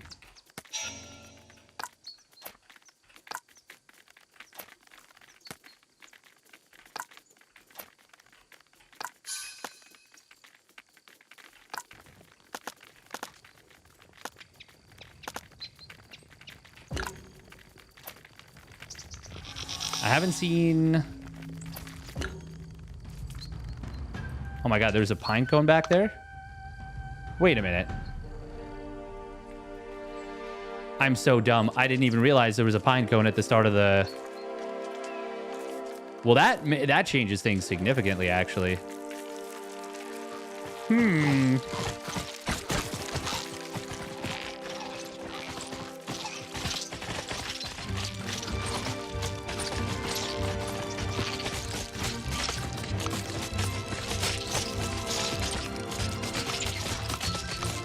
Worker just continuing to mine away.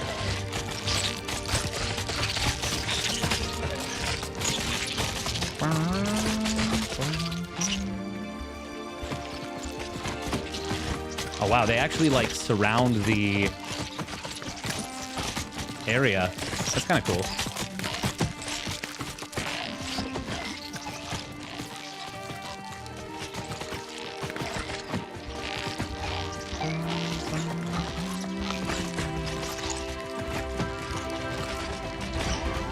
Yeah, it's definitely something I have to consider about where I build cartography. Because it, like, taking up the initial spot is clunky. So no point in, like, looking at the heat map, etc. on this one. We're just gonna back. Although it would be funny to look at the heat map and see, like, I was blocked at that one spot for, like, 30 seconds. Obviously, that didn't really count as a game, so we're just going to run it back.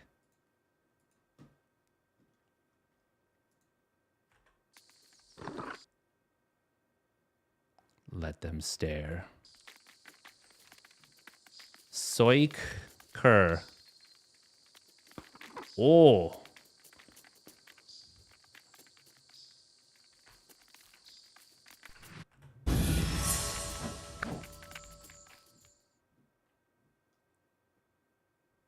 Deadly Sands 2. Oh, this is the one where you rush mid. You have to rush mid.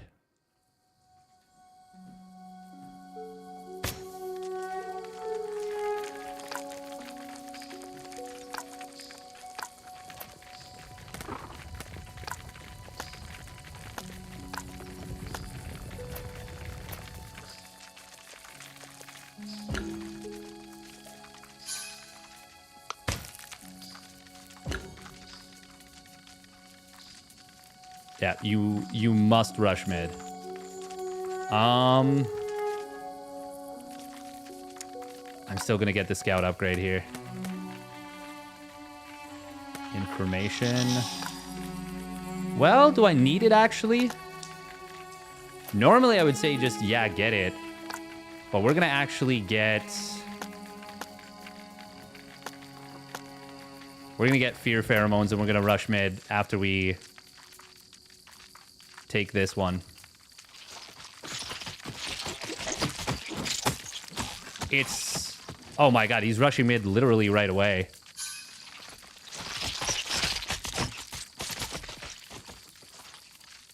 Well, okay, this guy understands the plot, but... oh man, now I wish I hadn't gotten Fear Pheromones. Damn.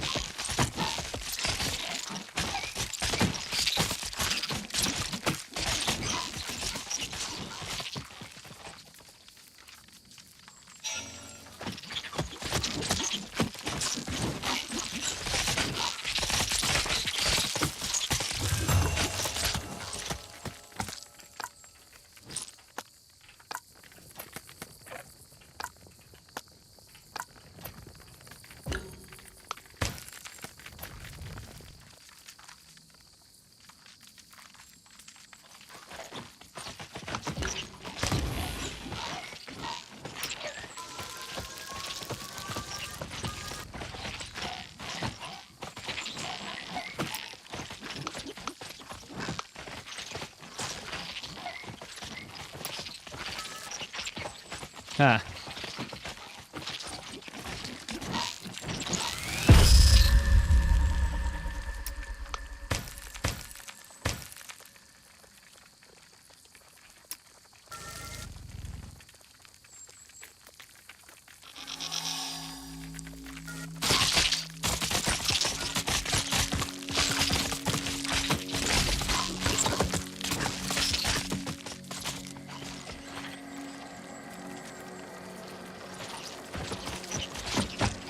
Can we take it away from him before he gets here?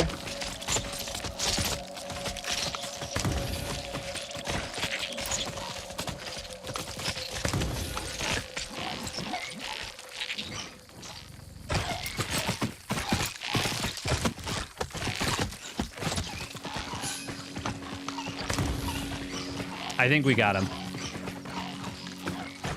What did he just pop there?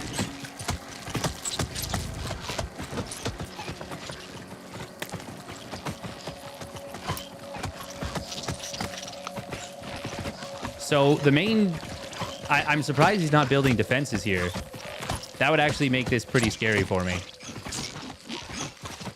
But the fact that he's not is obviously very nice for us. Upgrades on a nest are... So the upgrades are for everything.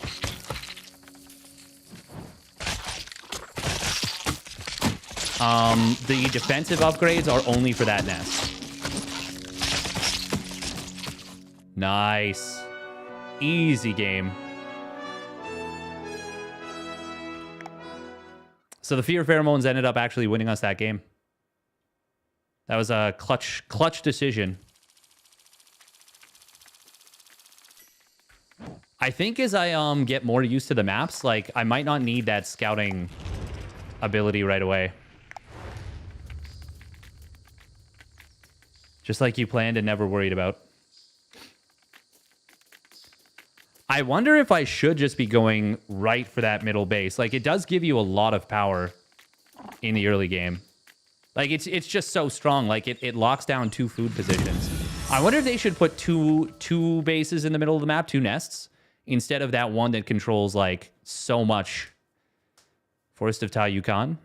3? Oh, this one. No, we want to go there. Okay. We'll start with the Woodyard once again. This one, we absolutely want the fast scout training, because, yeah, we need to be zippy.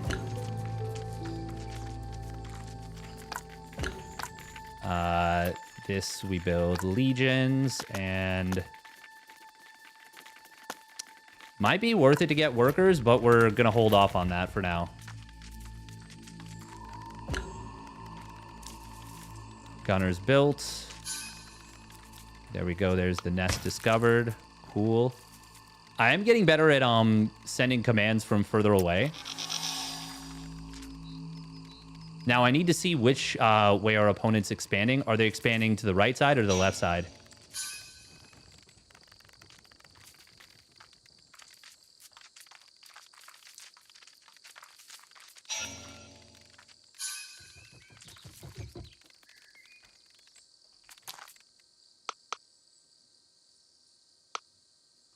Kill the firebugs to gain access to the wood. Yep.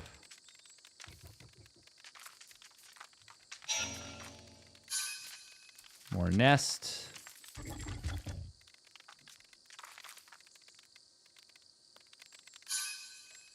More nest. Where is opponent? Are they expanding the right side?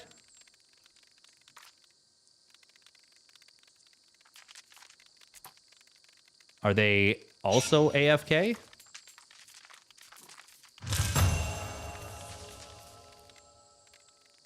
Nest has been captured. Okay. We almost ran ourselves out of energy, which would have been very problematic. I think opponent... Oh, no, there they are. Okay. So they are expanding to this side. Now,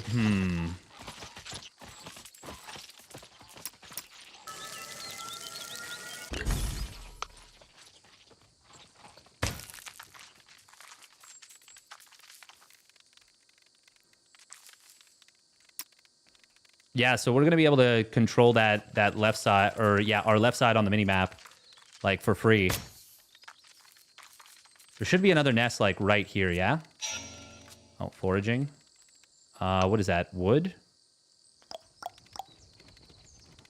I think we want to take the forward nest. Where is it? Should be, like, right up there.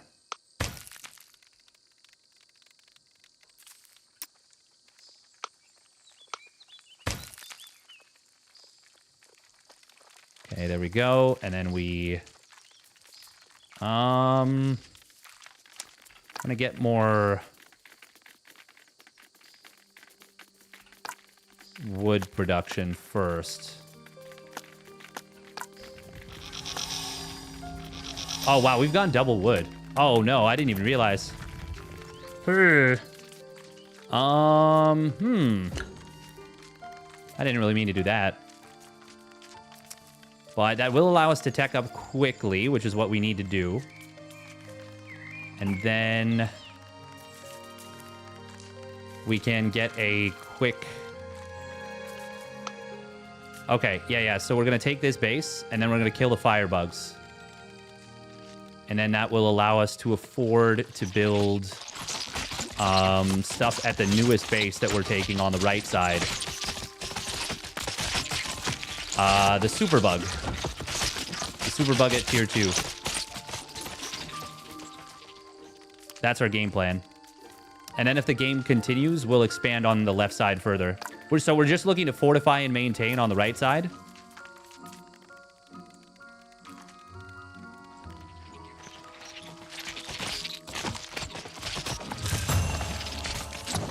All right, nest has been captured. We do want this mushroom farm.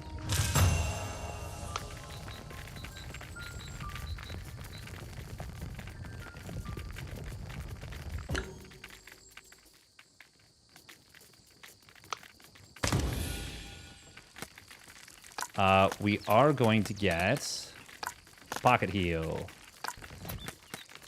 And we are going to pocket heal. Actually, do we even need to? We might just be fine over here. So we might be able to save that for an actual fight. Oh, we need... Okay, well, we need some eco. Actually, no, we don't. Yeah, we're putting those in the nest.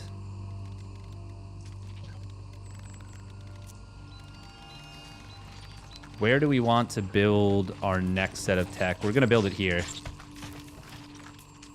We're going to be able to afford it basically once we complete this.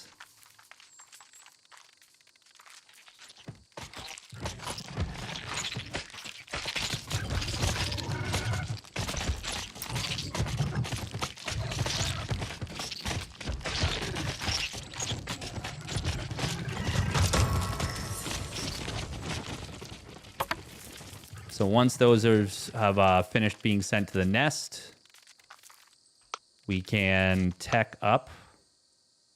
Scout training, cartographers, woodyard, headquarters chamber. Okay, we're going to tech up at the main building.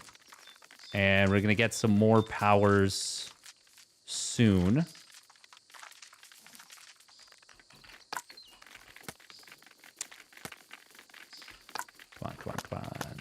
Chemical laboratory. We're waiting. We're just waiting on the food to go in. There we go. It's getting returned now. Build, build, build. It's going to take us a minute. If you go double wood for more than 6 hours. Nice. Boom. There we go.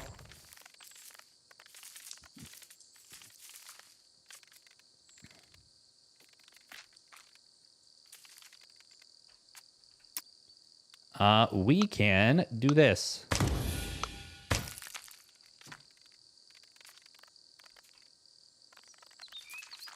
Wood for sheep.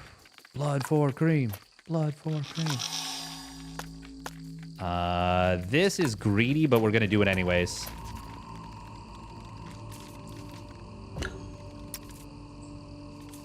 Now,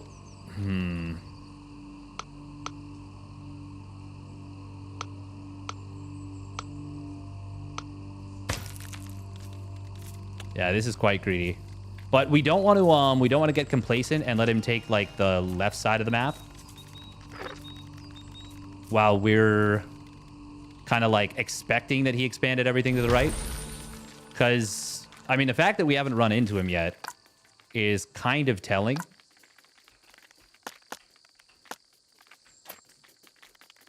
All right, chemical laboratory is completed, which means we can now build the big boys. Actually, hang on. This is going to be wood.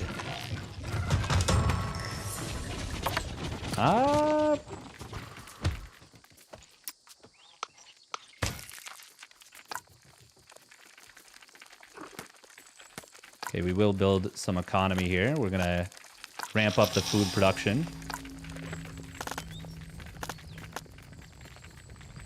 We're still a little bit of food away from getting those super beetles, which is what we're looking to do. Oh, did he just complete an objective? It seems that way.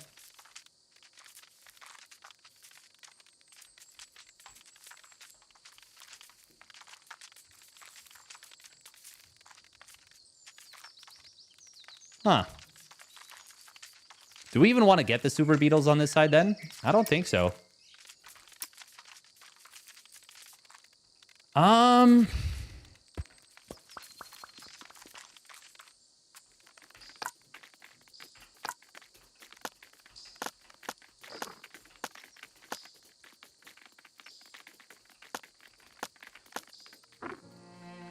Maybe we'll get pheromone reserves. Oh, I did not mean to actually click that, but... Well... It's fine. We are gonna get...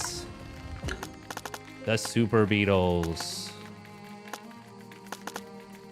Oh, we can't, because we don't have the room anymore. Well, that's an oopsie. So then in that case, we're gonna get the...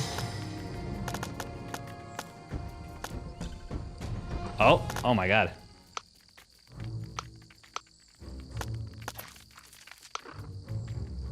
What are we gonna get? He's attacking us. Oh, well, we're holding because we have the type advantage there.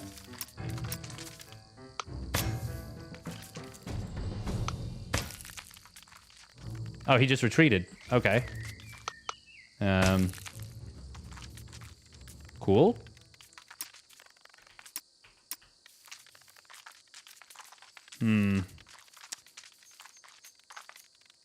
Okay, well, Well, that's pretty nice for us. He got scared off by our existence, which is generally speaking a good thing for us. Economy. Don't have enough wood to build this upgrade, but now we do.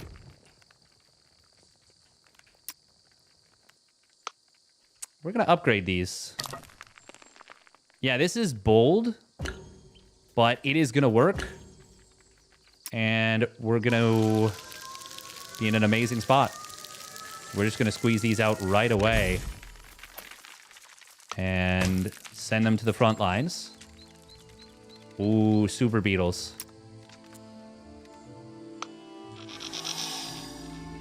Well, okay, that's not so great for us.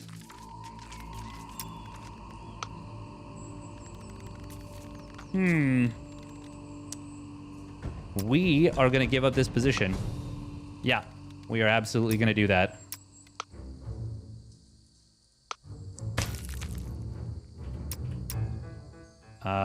We are going to also dismiss the workers. He's going to be like, wait, what?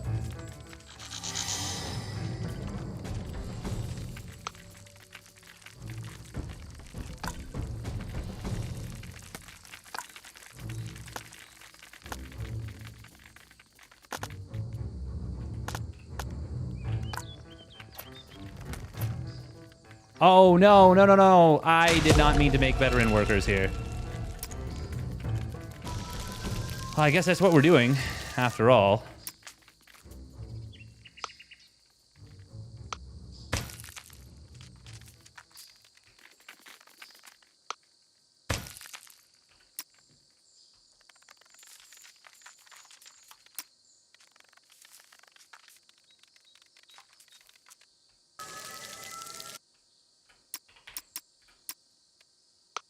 Oh, man, this is...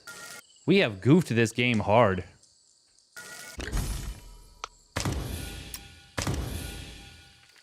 Where's the rest of his stuff? Oh, it's hiding behind.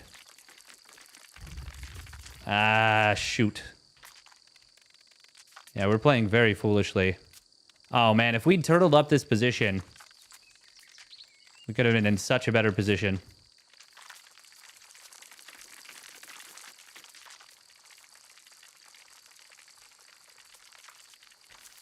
No, we can't fight this without, yeah, this is, me throwing if we go for this. This would be so stupid of me to do this. We can take his base, though. Which is kind of nice.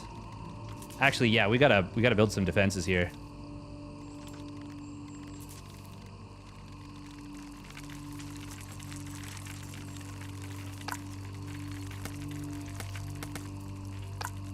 I mean, maybe we don't have to, but we're going to.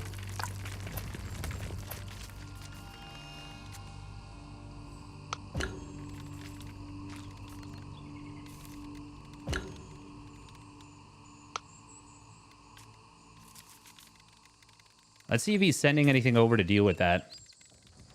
Ah, he is going to be attacking. Okay.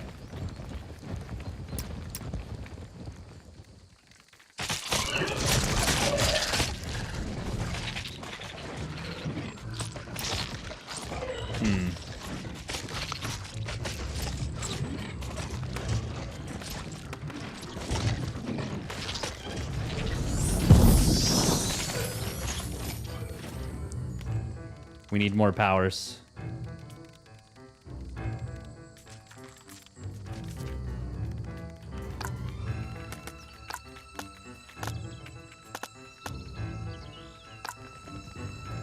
Oh, we want shielding spores level 2.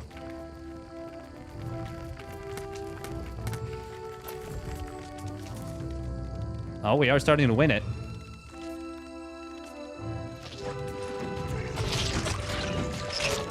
Are we?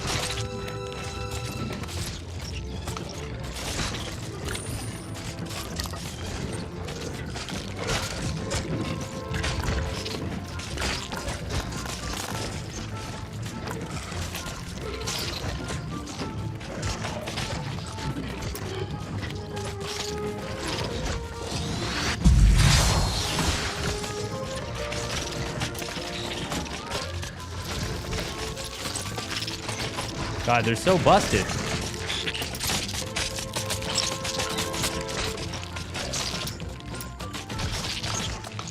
I should have just gone for them myself. Oh, wait, no, what am I doing?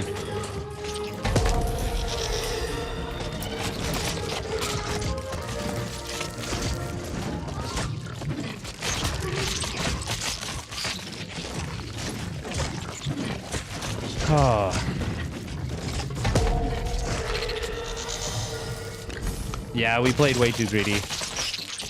This is really silly.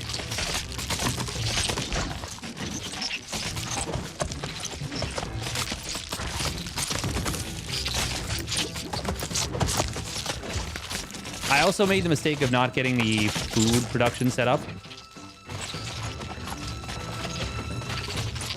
I think the beetles are just way OP, honestly.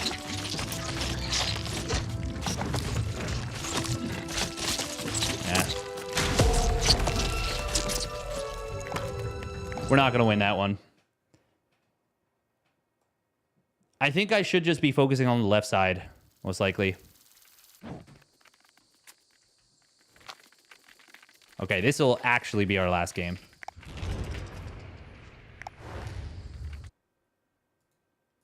For real, for real.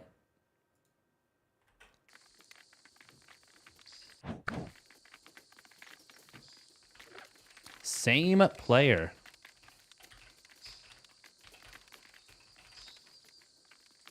Rubber match.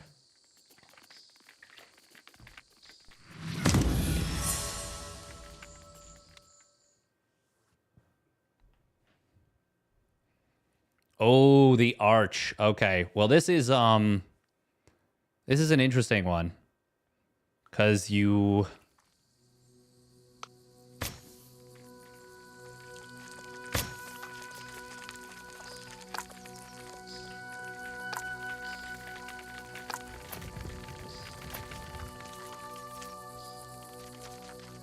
basically can turtle the map.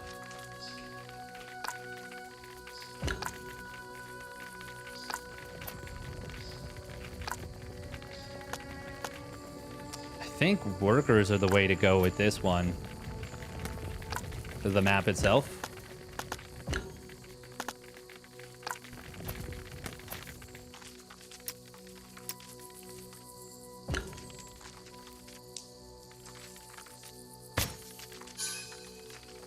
Pinecone, wood resource has been found.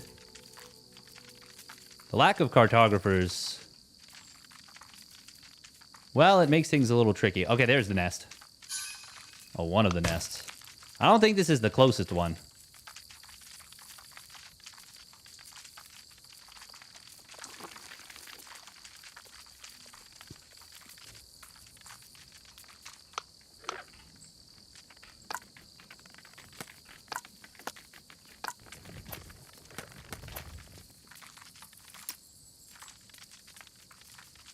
God, I really need that mini-map. It's so, like... Feels so blind without it. There we go. Oh, that's a... We're fine, we're fine, we're fine. Totally not freaking out. Okay, that's food. That's good to know. Oh, I've never spawned in on this side of the map before. So there should be... Okay, there is going to be a nest here.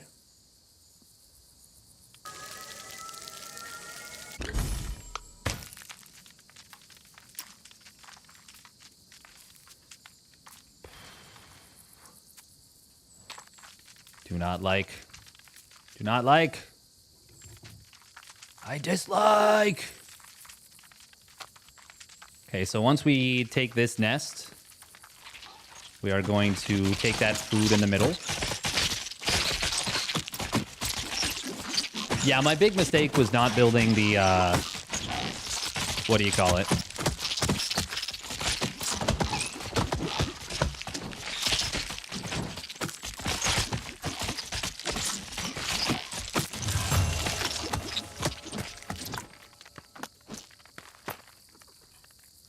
We are going to get another Legion. We'll get Gunners.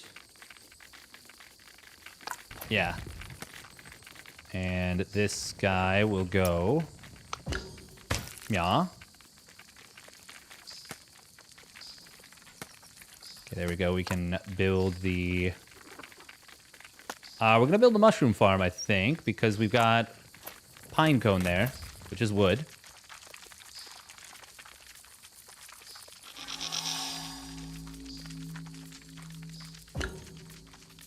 I wonder if it's worthwhile to try and take this food source in the wait. Okay. Well, there is this nest in the middle here.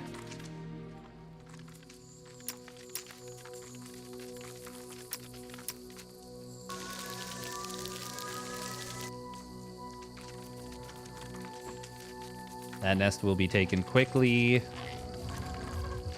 I do need to find the nests on the right side here.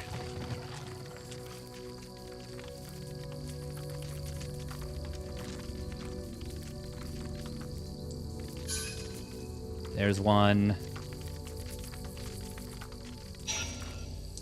There's a wood source. Do we want to go after that with anybody? Oh man, there's so many nests back here.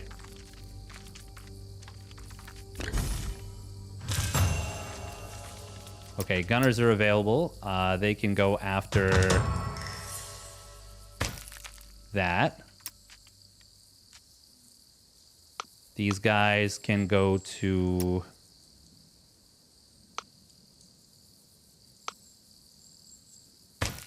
No, that's not where we want to go. No. No, we want to go there. Or there?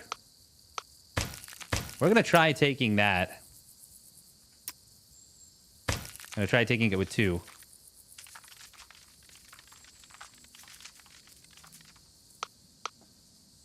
Rocky nest.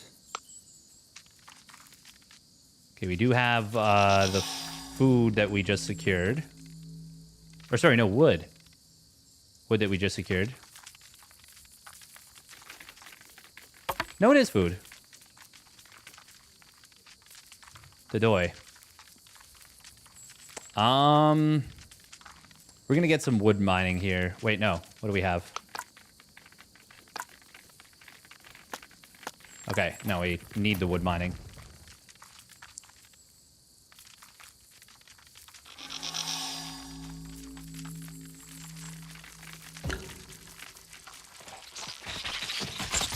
Has he taken this base yet? Oh my god, can we steal this base from him? If we steal that base, I feel like we just win, right?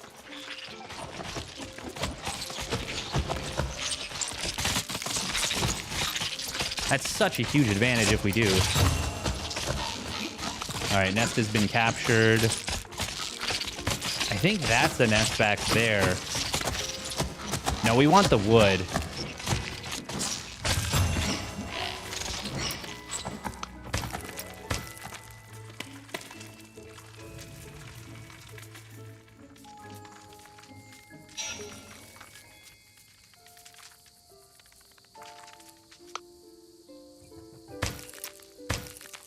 This is crazy what we're doing, but I think it's just gonna work. We're gonna make a gunner here.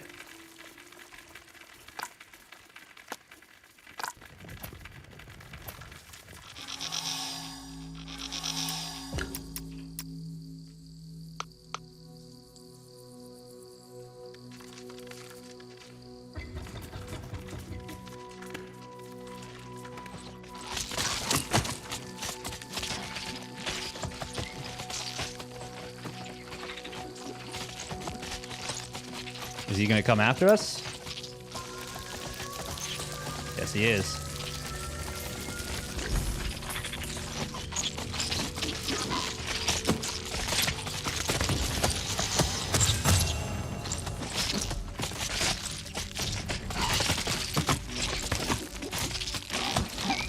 Can I not? There we go. Defense. Nest gunners.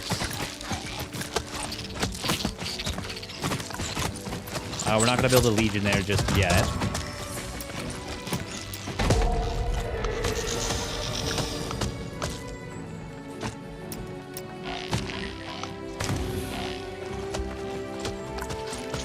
Actually, yes, we are.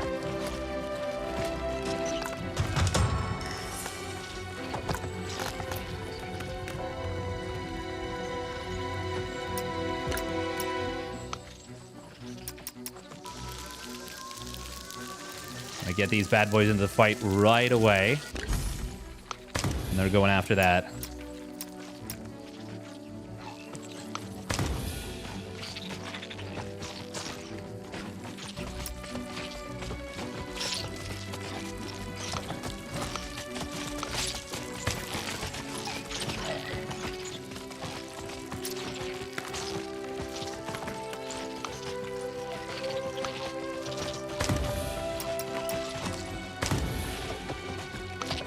These guys are going in on this. We're going to make some towers here just because we have them available. Oh.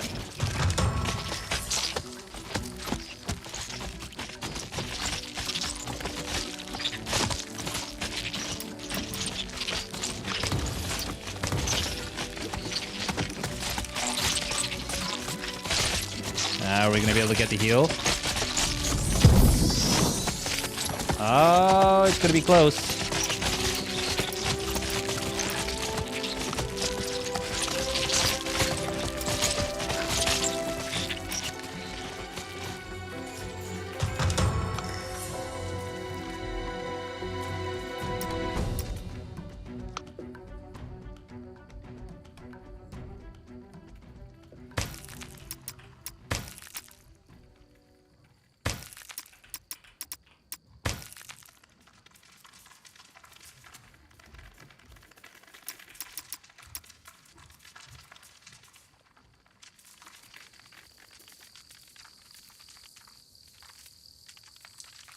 Oh, the beetles.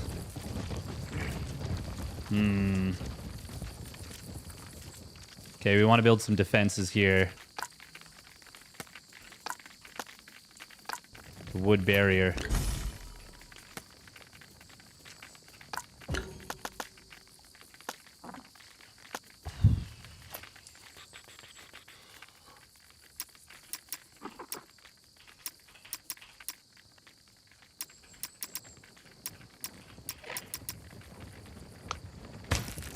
Actually, you know what? We're going to go there with that because that's going to take a long time.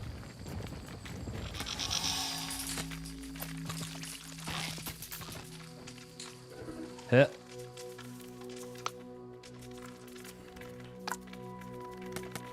We're going to get some powers. We want the shielding spores. We're going to get the fear pheromones too.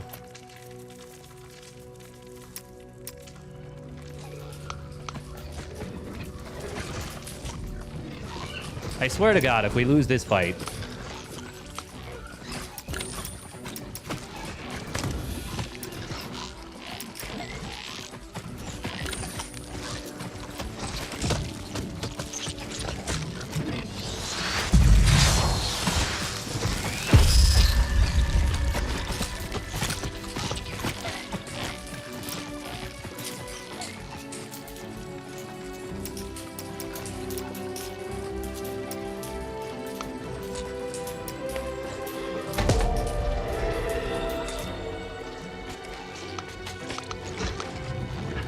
Jesus, these things are so busted. They're so busted.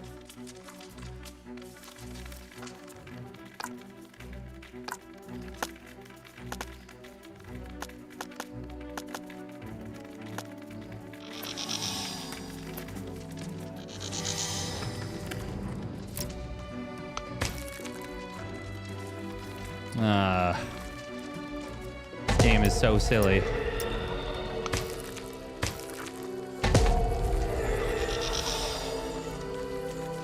They're too strong. The beetles are just too strong.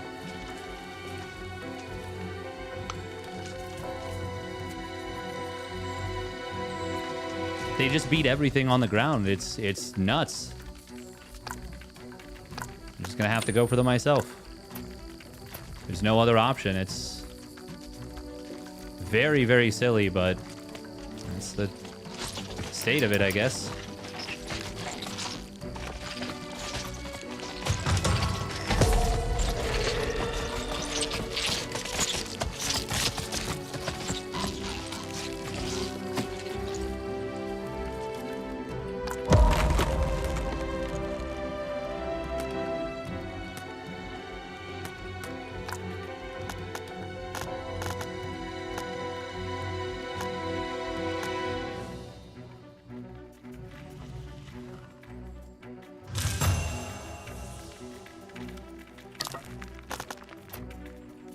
Oh, we need to build... We need to destroy both.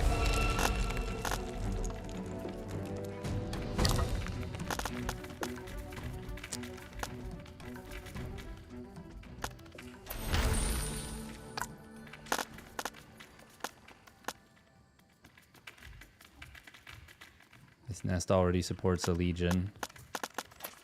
Well, we need to build it at this nest then.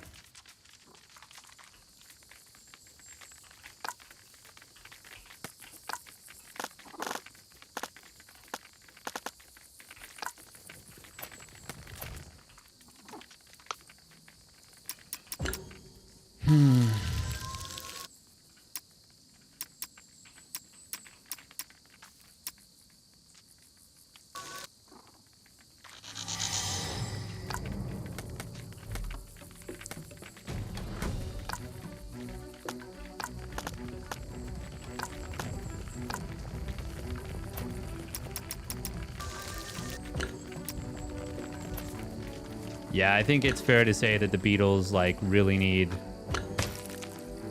balancing adjustments.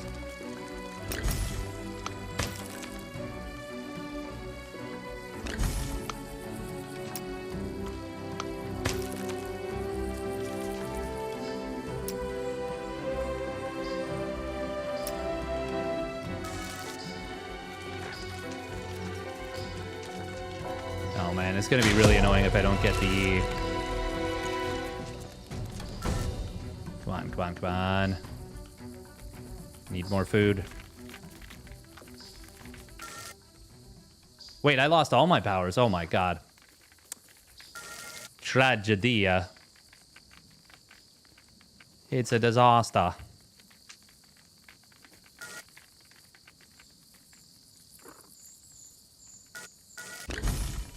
There we go. Got our own beetles up now.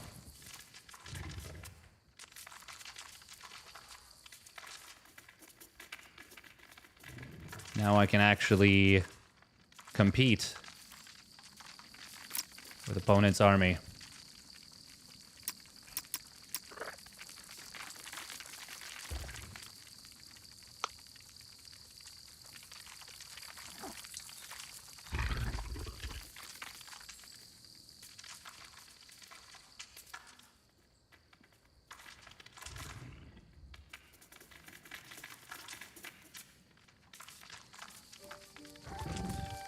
Very irritating.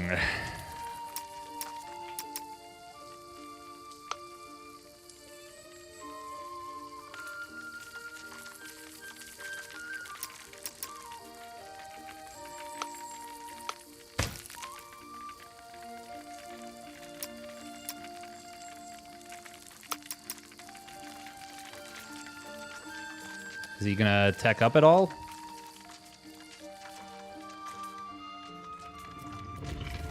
Doesn't seem like it. And we will.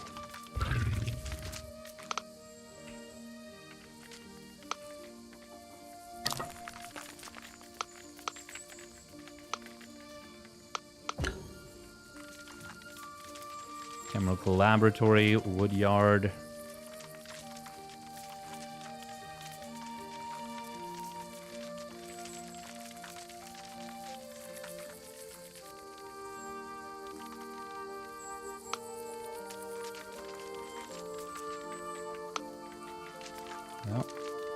Well, we can build at least more eco here.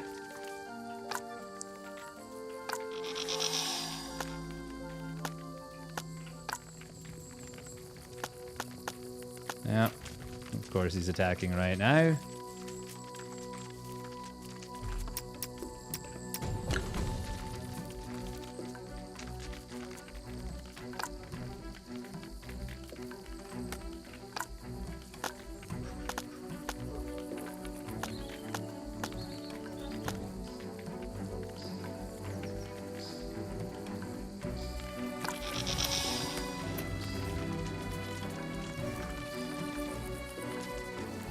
Probably shouldn't have done Fear Pheromones. Probably should have done the heal.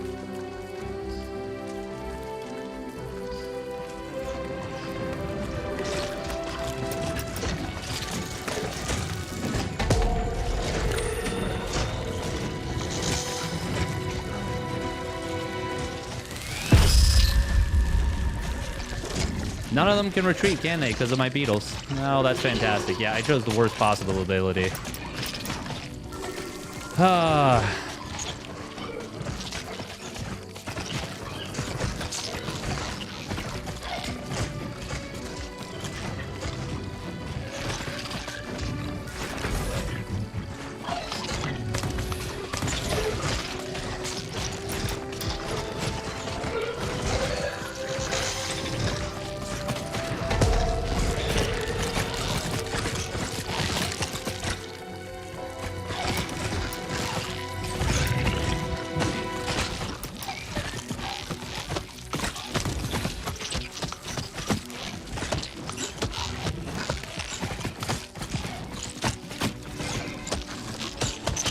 I think they're gonna need to change the beetles, or I'm gonna probably stop playing this game.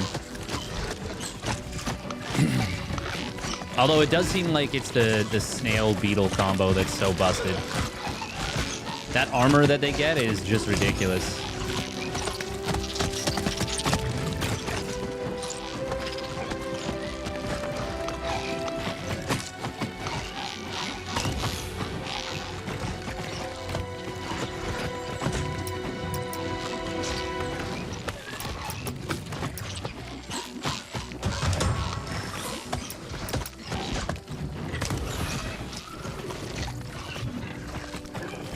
Are we even gonna do any literal damage to this? Literally any? We're not, we're... Oh, it's breaking through the carapace.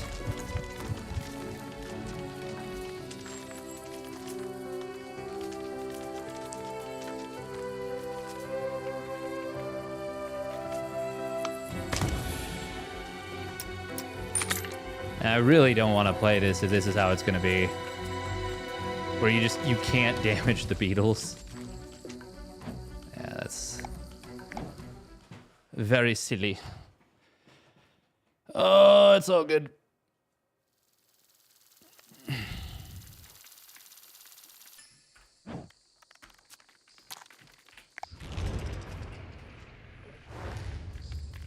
I haven't played the aphids yet.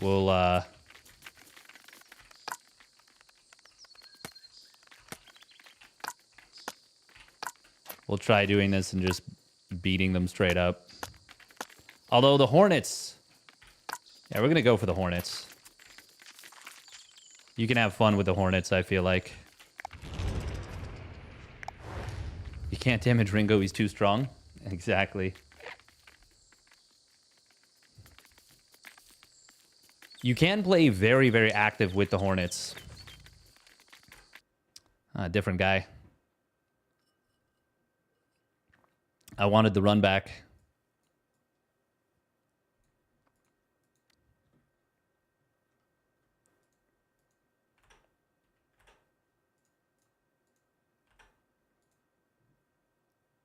Oh, this is the same one as the previous game.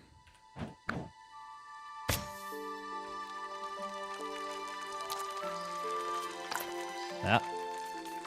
Okay, we want... Woodyard, cartographer, scout training, and then we will go for... This is such a good map, by the way, for the Hornets. Gunners, yes. And then we will get the mushroom farm.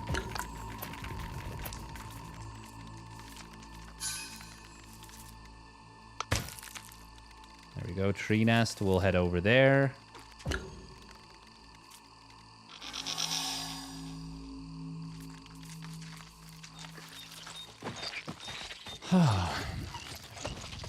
This game is relatively chill.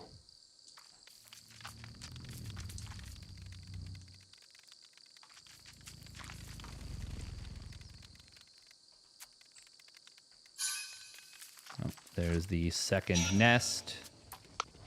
And that's some wood. Okay.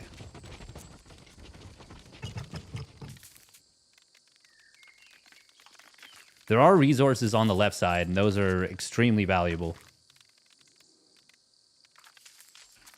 You know what? We are going to accelerate this.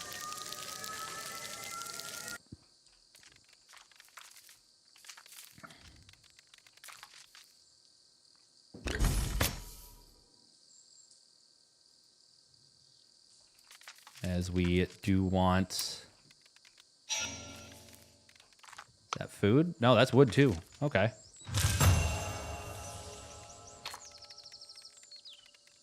Nest has been captured.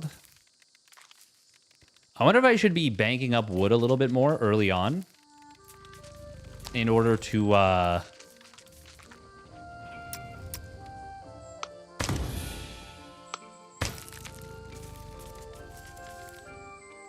try and tech up faster. This map is going to be so busted for the yeah, I don't need wood. I need more mushroom farm. Cuz I'm going to be able to take the secondary wood pile.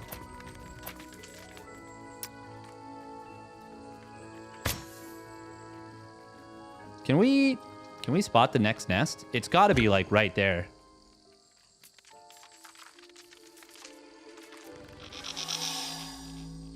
Hello?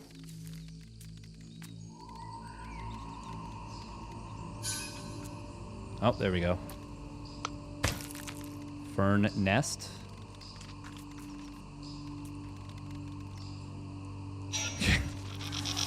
Watching the ant just like yeet itself over the thing is pretty funny.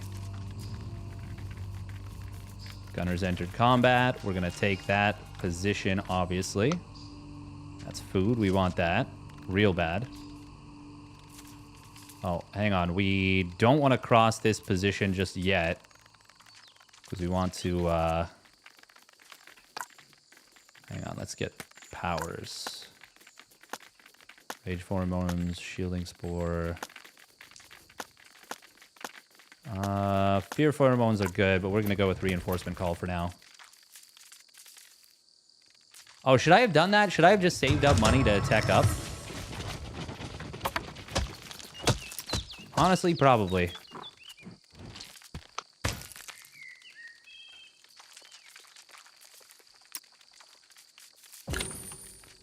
Now, where do we build... Oh. That was close. Yo, what the hell? What? What did we... We just got yeeted. Oh my god, that was wild. What the hell? We are going to...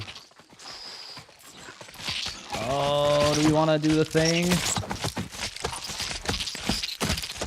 Yeah, we'll heal. Probably foolish.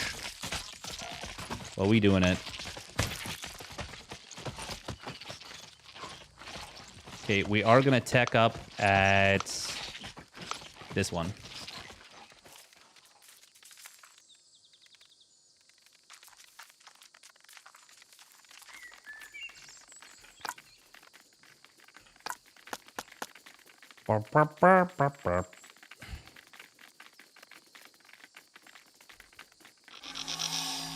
And there we go. Sheesh.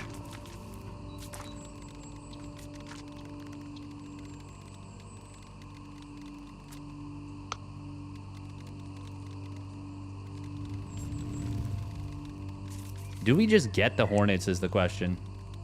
I think so.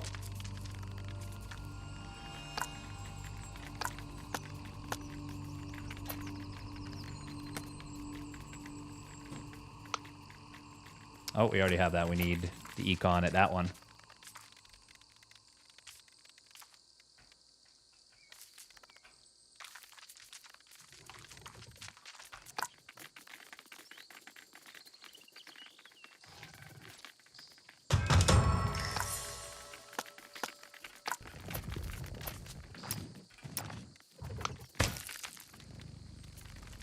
Burn nest.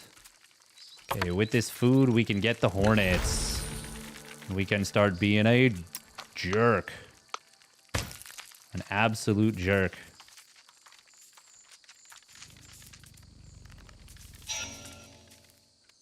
Wood resource has been discovered. Okay. Oh.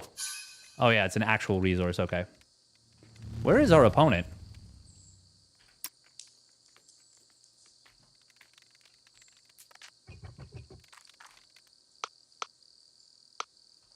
Do we want to upgrade the...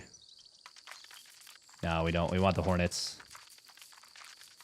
Once again, they're going to be so busted on this map.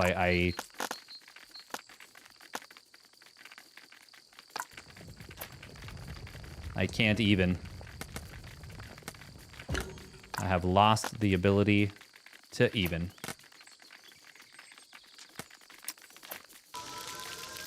We're just going to rush them out, zoop them out. Do we even need this wood resource? No, I think the better value is to go after the pine cone nest. Oh. Hello.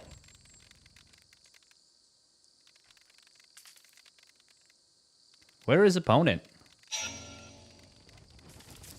Foraging has been discovered. Nest has been discovered. We're about to ruin our opponent's entire day right now. Unless he is also doing the same thing and is about to have this ready to go.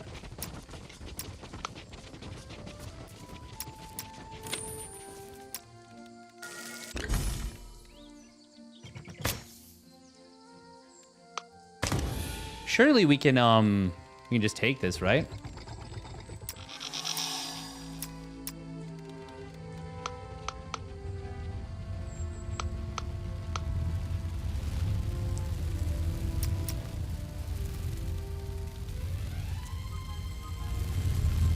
Oh my god, they can't even attack us. It's literally just free. We're doing so much damage, too. Yeah, clearly you need Hornets to deal with the, Oh! Totally fine.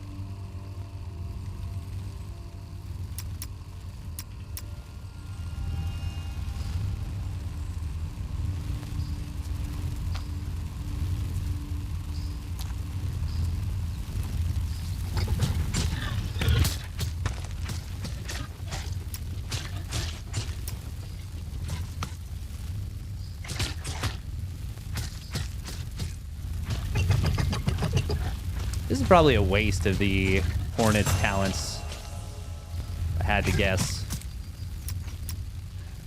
Okay, now we want to upgrade these.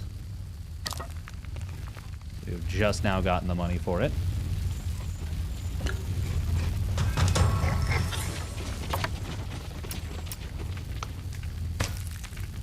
Flying Legions can't attack nests, okay.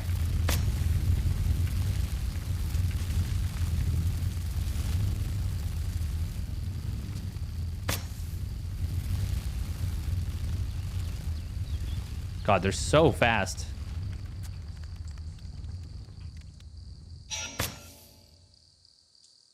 Are we playing against another player who's like their first game?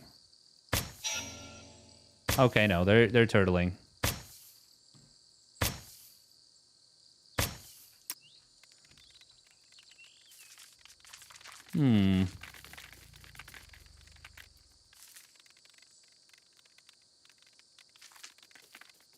So we are...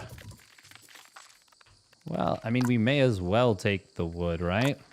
We definitely want the farms.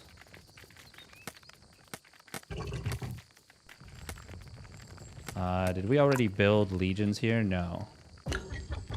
Should we just get level 2 workers? I mean, we do get more wood for it. May as well, may as well.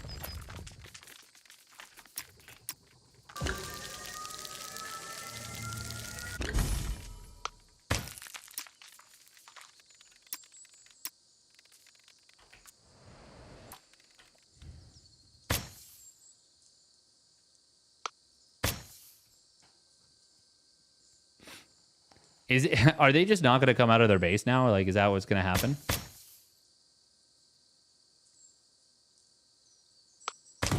I mean, I suppose we can take that. Okay. Oh, wow. We didn't even kill these aphids. Oh, I'm dumb. It's fine. Oh. Okay.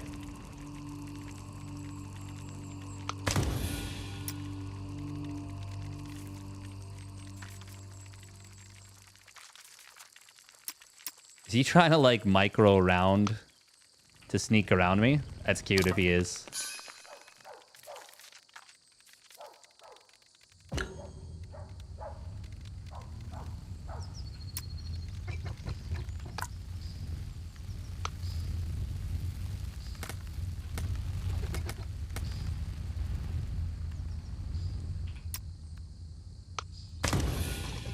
Poor guy. Trying to sneak around.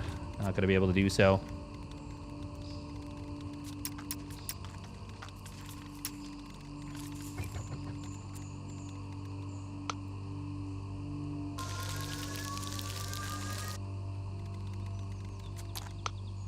Okay, what doesn't have an eco spot yet? This one doesn't. It also doesn't have a legion at it yet.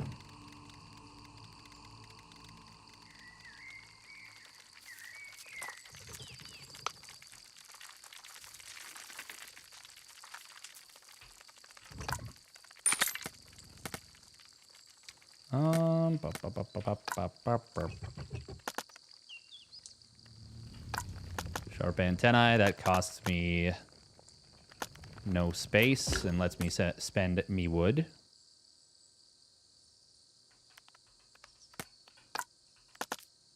Economy. Pheromone reserves. That's a pretty good one. No, we'll get multitude first. And we'll also get... We'll get storage expansion. We'll just go here with this.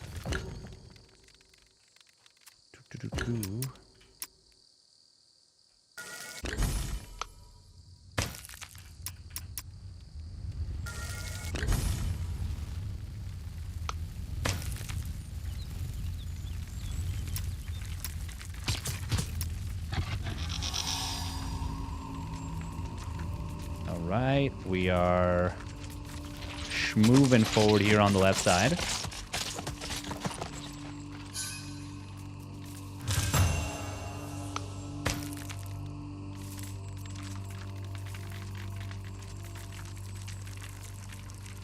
Once again, yeet.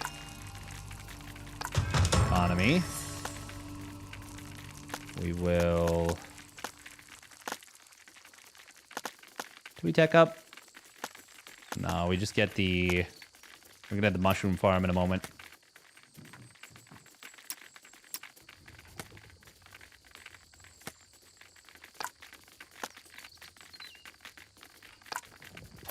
$10 food per minute. Not the biggest increase, but certainly better than nothing.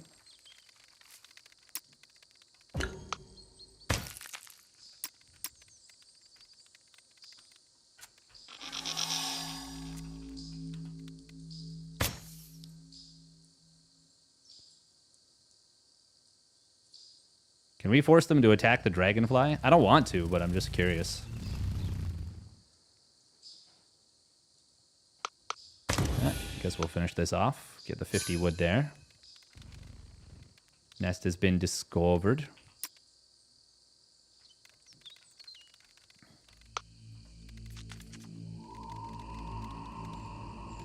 Do we want to get a legion here? Yeah, we may as well. Because once again, it seems like our opponent is kind of giving up. I think this might have been our opponent's first game. If I had to guess.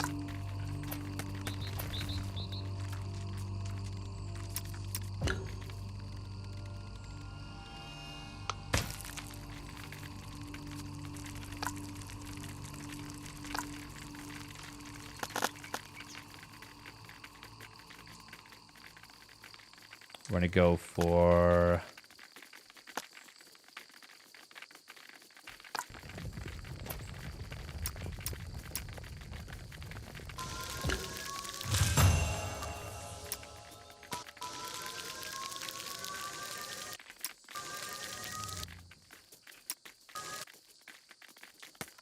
this. Economy. Price increases by 20 for each one. Still another...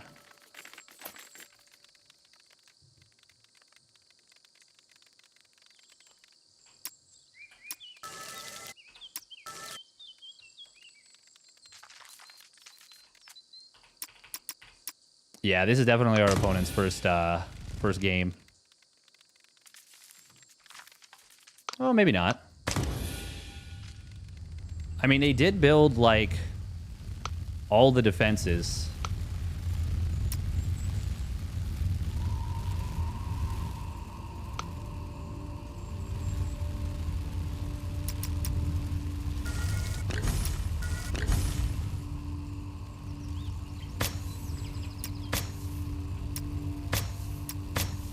Oh, no, we want to continue to mine wood, because...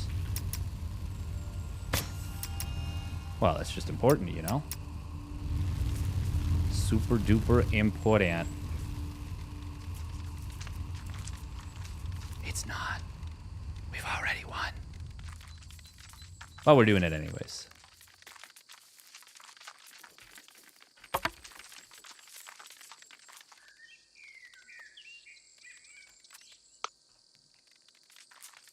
And thank you for the follow. Phase on 000.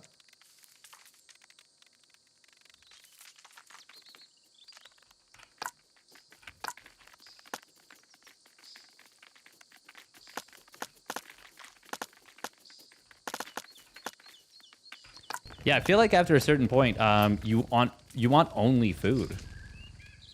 The wood is really great for static defense, and you need it to tech up. But yeah, after a certain period of time, you literally just want food. All right, we are just gonna take... Oh.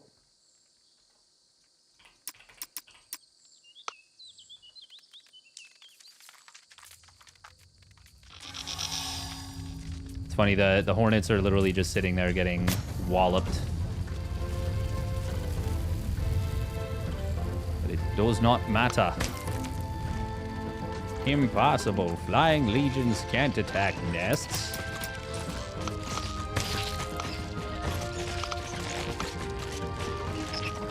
It's not impossible. I used to bullseye womp rats in my T16 back home. What is important? Ants. Nice.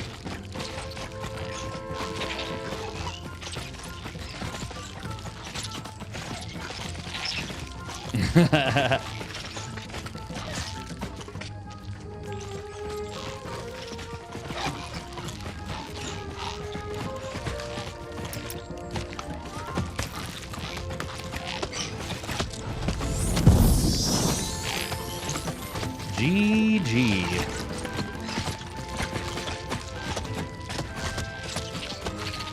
Do you like this game so far? It looks fun. It's really interesting. I'm very intrigued by it. Yeah, I think it could be really good.